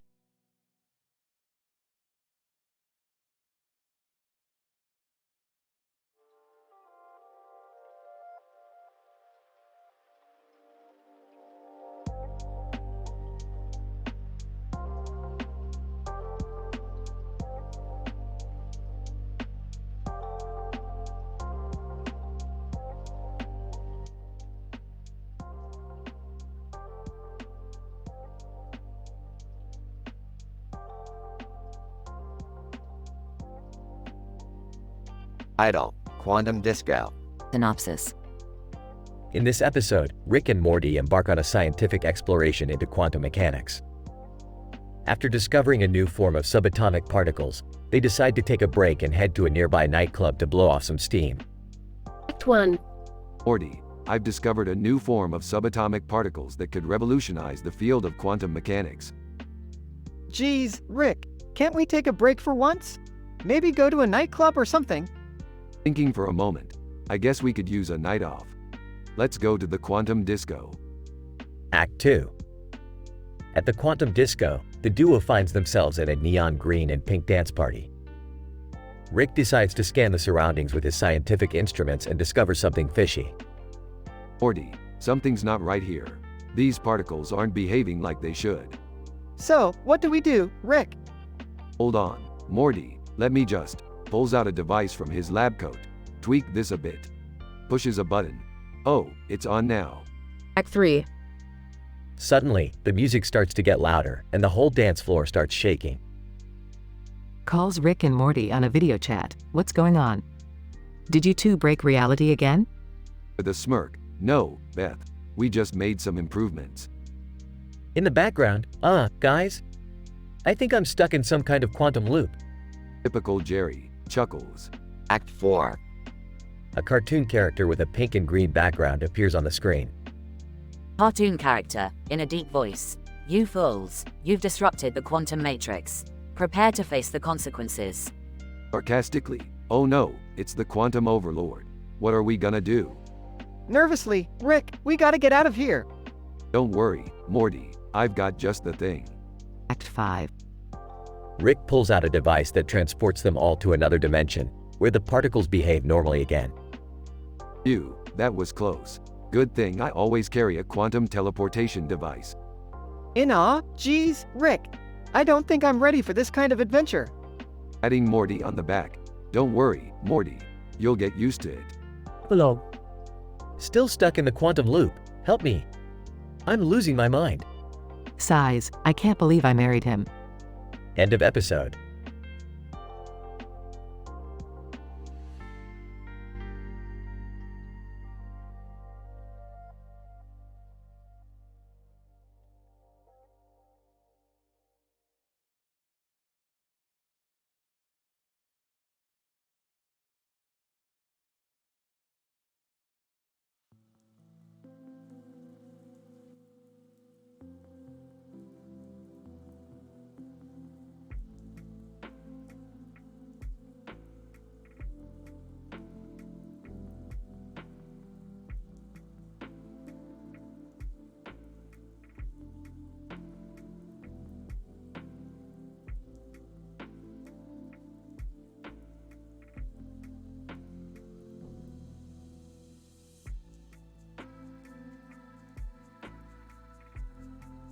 Idle, a quantum entanglement of Ricks. Synopsis. Rick and Morty venture into the back rooms, a labyrinthine network of interconnected rooms without a discernible exit. Along the way, they encounter multiple iterations of Rick from other dimensions, all of whom are also lost within the back rooms. What follows is a quantum entanglement of the Sanchez clan as they try to find their way out, with plenty of meta humor and absurdist gags along the way. Scene 1. Rick Prime, Morty, listen to me carefully. In order to navigate the back rooms, we need to maintain a constant entanglement with each other's quantum states. You know what that means? No, not really, Rick. But I trust you. Rick Prime? Of course you do, Morty. I'm the smartest Rick in the multiverse, remember? Now let's get moving before we entangle ourselves in a paradox. Scene 2. Rick number 573. Hey there, fellow Ricks. Great to see some other versions of myself in this godforsaken abyss. Anyone found the way out? Rick number 846, negative, number 573. Been wandering around for hours, but this place never ends. It's like a Mobius strip or something. Rick Prime? Well. Looks like I found some lost sheep. Listen up, Ricks. I have a plan to get us all out of here. We just need to follow my lead. Scene 3. Rick, where are we going? We've been walking in circles for hours. Rick Prime, patience, Morty. We're almost there. I just need to recalibrate the entanglement frequency of our quantum states. What does that even mean? Rick Prime, it means we're about to jump to a parallel dimension. Hang on tight. Scene 4. Rick number 234. Hey. I recognize you guys. You were the Ricks who caused a universal meltdown with that interdimensional cable box. What are you doing in my universe? Rick Prime, relax, number 234. We're just passing through. We're looking for the exit to the back rooms. Rick number 234. Oh, that old thing? Yeah, I know how to get out of here. But first, you guys gotta help me steal some plutonium from the Citadel of Ricks. What? Are you crazy? Rick Prime, deal. Let's do this. Scene 5. Rick number 847. Oh, great. Just what we need, more Ricks. And a Morty. What is this, the multiverse's weirdest family reunion? Rick Prime, no time for pleasantries, number 847. We have a mission. We need to retrieve the cosmic portal gun from the interdimensional customs office. Can you help us? Rick number 847, sure. Why not? Sounds like a good way to kill some time. Follow me. Scene 6. Rick number 666. Hey, check it out. It's the Council of Ricks. What are you guys doing here? Rick Prime, we're lost in the back rooms, number 666. We need to find the exit, or else we'll be trapped here forever. Rick number 666. Welcome to my world, Prime. I've been stuck here for decades, but I just discovered a secret passageway that leads to the center of the multiverse. Wanna come find it with me? Scene 7. Rick, I can't take any more of this. All these Ricks are driving me insane. I just want to go home. Rick Prime, quit your whining, Morty. We're almost at the exit. Now just hold still while I recalibrate our quantum entanglement again. Scene 8. Rick number 865. Hey. What's all the commotion over there? Oh, it's just a bunch of Ricks. Figures. Say, do any of you happen to have the formula for Rick potion number 9? Rick Prime, what do you want that for, number 865? Rick number 865. Oh, just for fun. You know, a little experiment I've been working on. I call it Morty Juice. Wanna try it? No thanks. Scene 9. Rick Prime. Okay, everyone, listen up. I think I've finally found the way out. It's through this portal, but I need all of you to link up with me in order to create a critical mass of quantum entanglement. Got it? Rick number 573. Copy that, Prime. Let's do this. Scene 10. Rick Prime, we made it, Morty. We're out of the back rooms. Thank God. I never want to see another Rick again. Rick Prime, that's the Morty I know and love. Now let's go home and get wasted on some interdimensional booze. Sounds good to me, Rick. But can we please never, ever do that again? Rick Prime? Sure thing, Morty. Unless, we get bored and decide to do it all over again. Ha.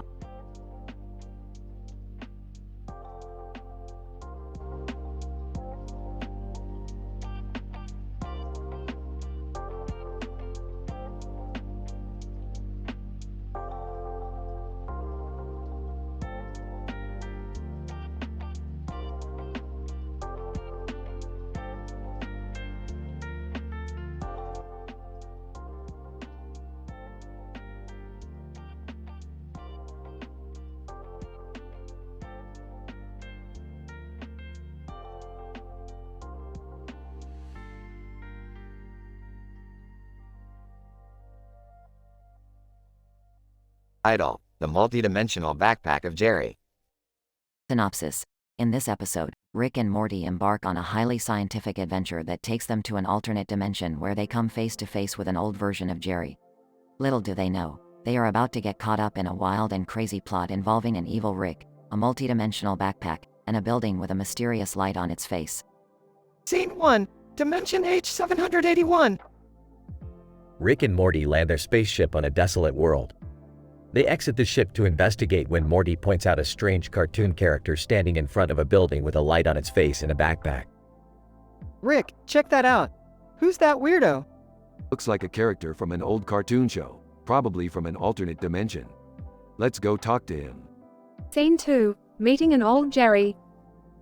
They approach the cartoon character to discover that it's an old version of Jerry.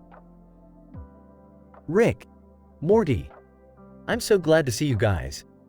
You gotta help me. I'm fighting an evil version of Rick who's trying to steal my multidimensional backpack. Whoa, a multi-dimensional backpack. That sounds intense.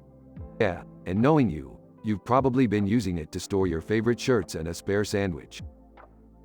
Hey, my sandwiches are important, Rick. Scene 3, the evil Rick. As they make their way to the nearby facility, they encounter the evil Rick who is guarding the building.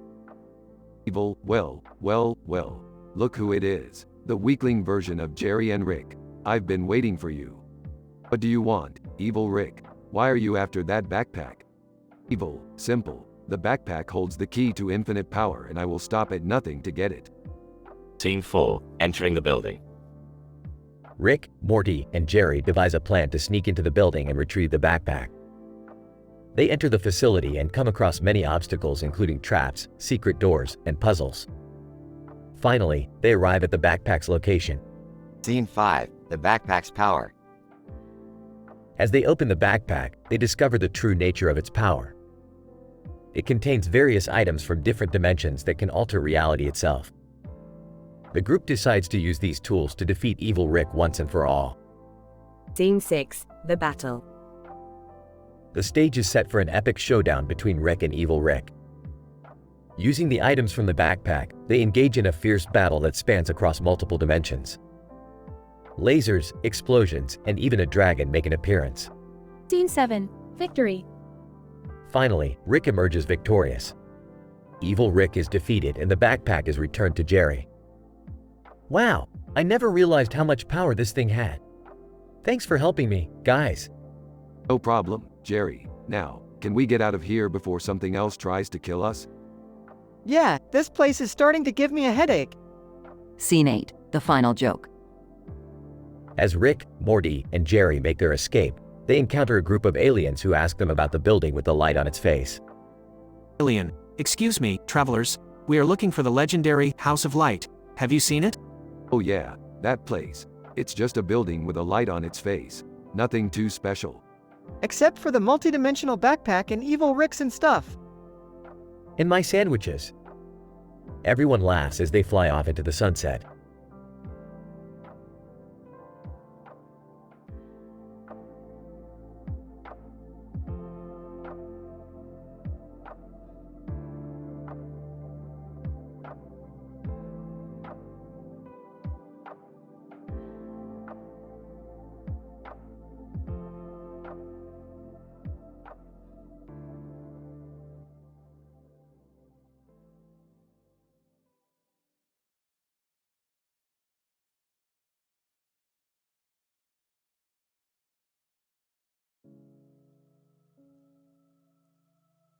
Idle, the flashing Rick and the reverse Morty. The episode starts with Rick and Morty working on their latest invention.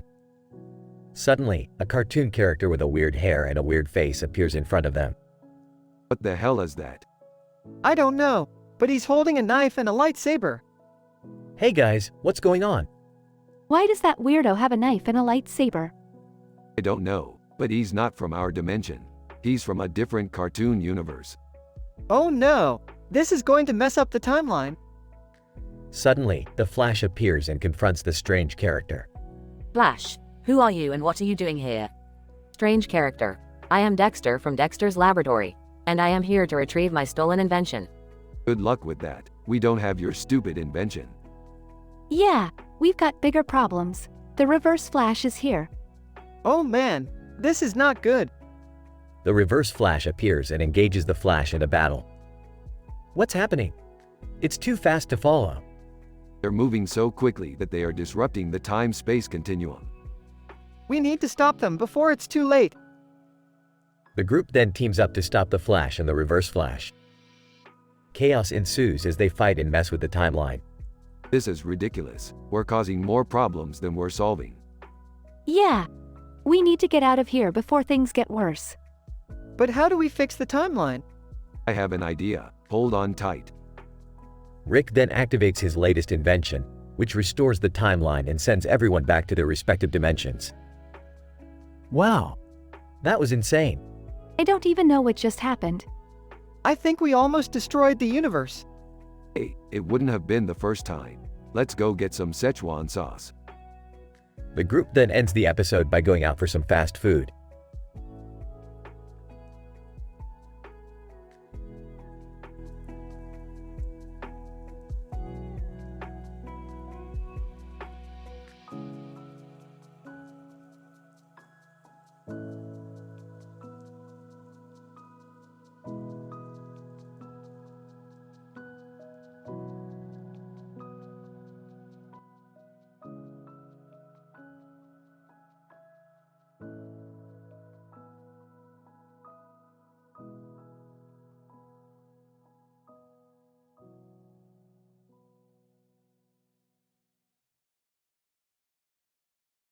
Idol, the Himalayan alien dating extravaganza.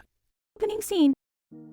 Rick and Morty are seen flying through the vast reaches of space toward the epicenter of the Himalayan mountain range with a bright sun in the background and an exoplanet in the foreground. In the distance, a star can be seen twinkling in the sky. Morty, we've arrived at the Himalayan mountain range, where the alien dating show is about to take place. We'll need to blend in if we want to observe their culture and scientific advancements. Geez, Rick, do we really have to do this? I mean, what if we get caught? Relax, Morty. We have our selenium cloaking device and our advanced exosuits, which will make us invisible to their sensors. Besides, we've got front row seats to their first contact with a new exoplanet. Scene 2. Rick and Morty enter the alien dating show, disguised as a software developer and a scientific researcher, respectively. They observe the various alien species mingling and exchanging information. Morty, look at these aliens. They're all decked out in fancy tech and exotic gadgets. I might have to steal a few when we leave. Rick, we're not here to steal alien tech. We're supposed to be studying their culture, not exploiting it. Beefed, fine, but I'm keeping my eye on that one with the tentacles. He looks like he knows a thing or two about quantum mechanics. Scene 3. The dating show begins, and Rick and Morty watch in amazement as the various alien contestants try to woo the humanoid judges. Things quickly take a hilarious turn when one of the contestants accidentally sprays acid on the judges' table, causing chaos in the studio. Ah, that's what I call a love potion gone wrong. These aliens are a riot, Morty. Rick, this is serious. We need to document their behavior and report back to the Federation. Who knows what kind of groundbreaking discoveries we'll make? Scene 4. The exoplanet First Contact is made, and the aliens excitedly cue Rick and Morty in on their new discovery. They hand them a vial of an unknown substance, eager for the duo to analyze it. This is interesting. The composition is unlike anything we've seen before. Morty, get out the mass spectrometer. We're gonna need to run some tests. Got it, Rick. And hey, look, there's a code embedded in the substance. It's like a message to us. What does it say? It says, "You guys are hilarious. Thanks for being such great sports." It seems like these aliens have quite the sense of humor, Rick. Closing scene. Rick and Morty leave the Himalayan planet, documenting and analyzing their new findings as they go. Rick can't help but chuckle at the silly and whimsical nature of the alien species they encountered. You know, Morty, I have to admit, these aliens might be a bit wacky, but they sure know how to have a good time. Yeah, but let's not forget the real reason we were there, Rick. We have a duty to uphold as scientific researchers. Right, but hey, that doesn't mean we can't have a little fun along the way, right? I guess you're right, Rick. But can we please not steal any alien tech on our way back to Earth?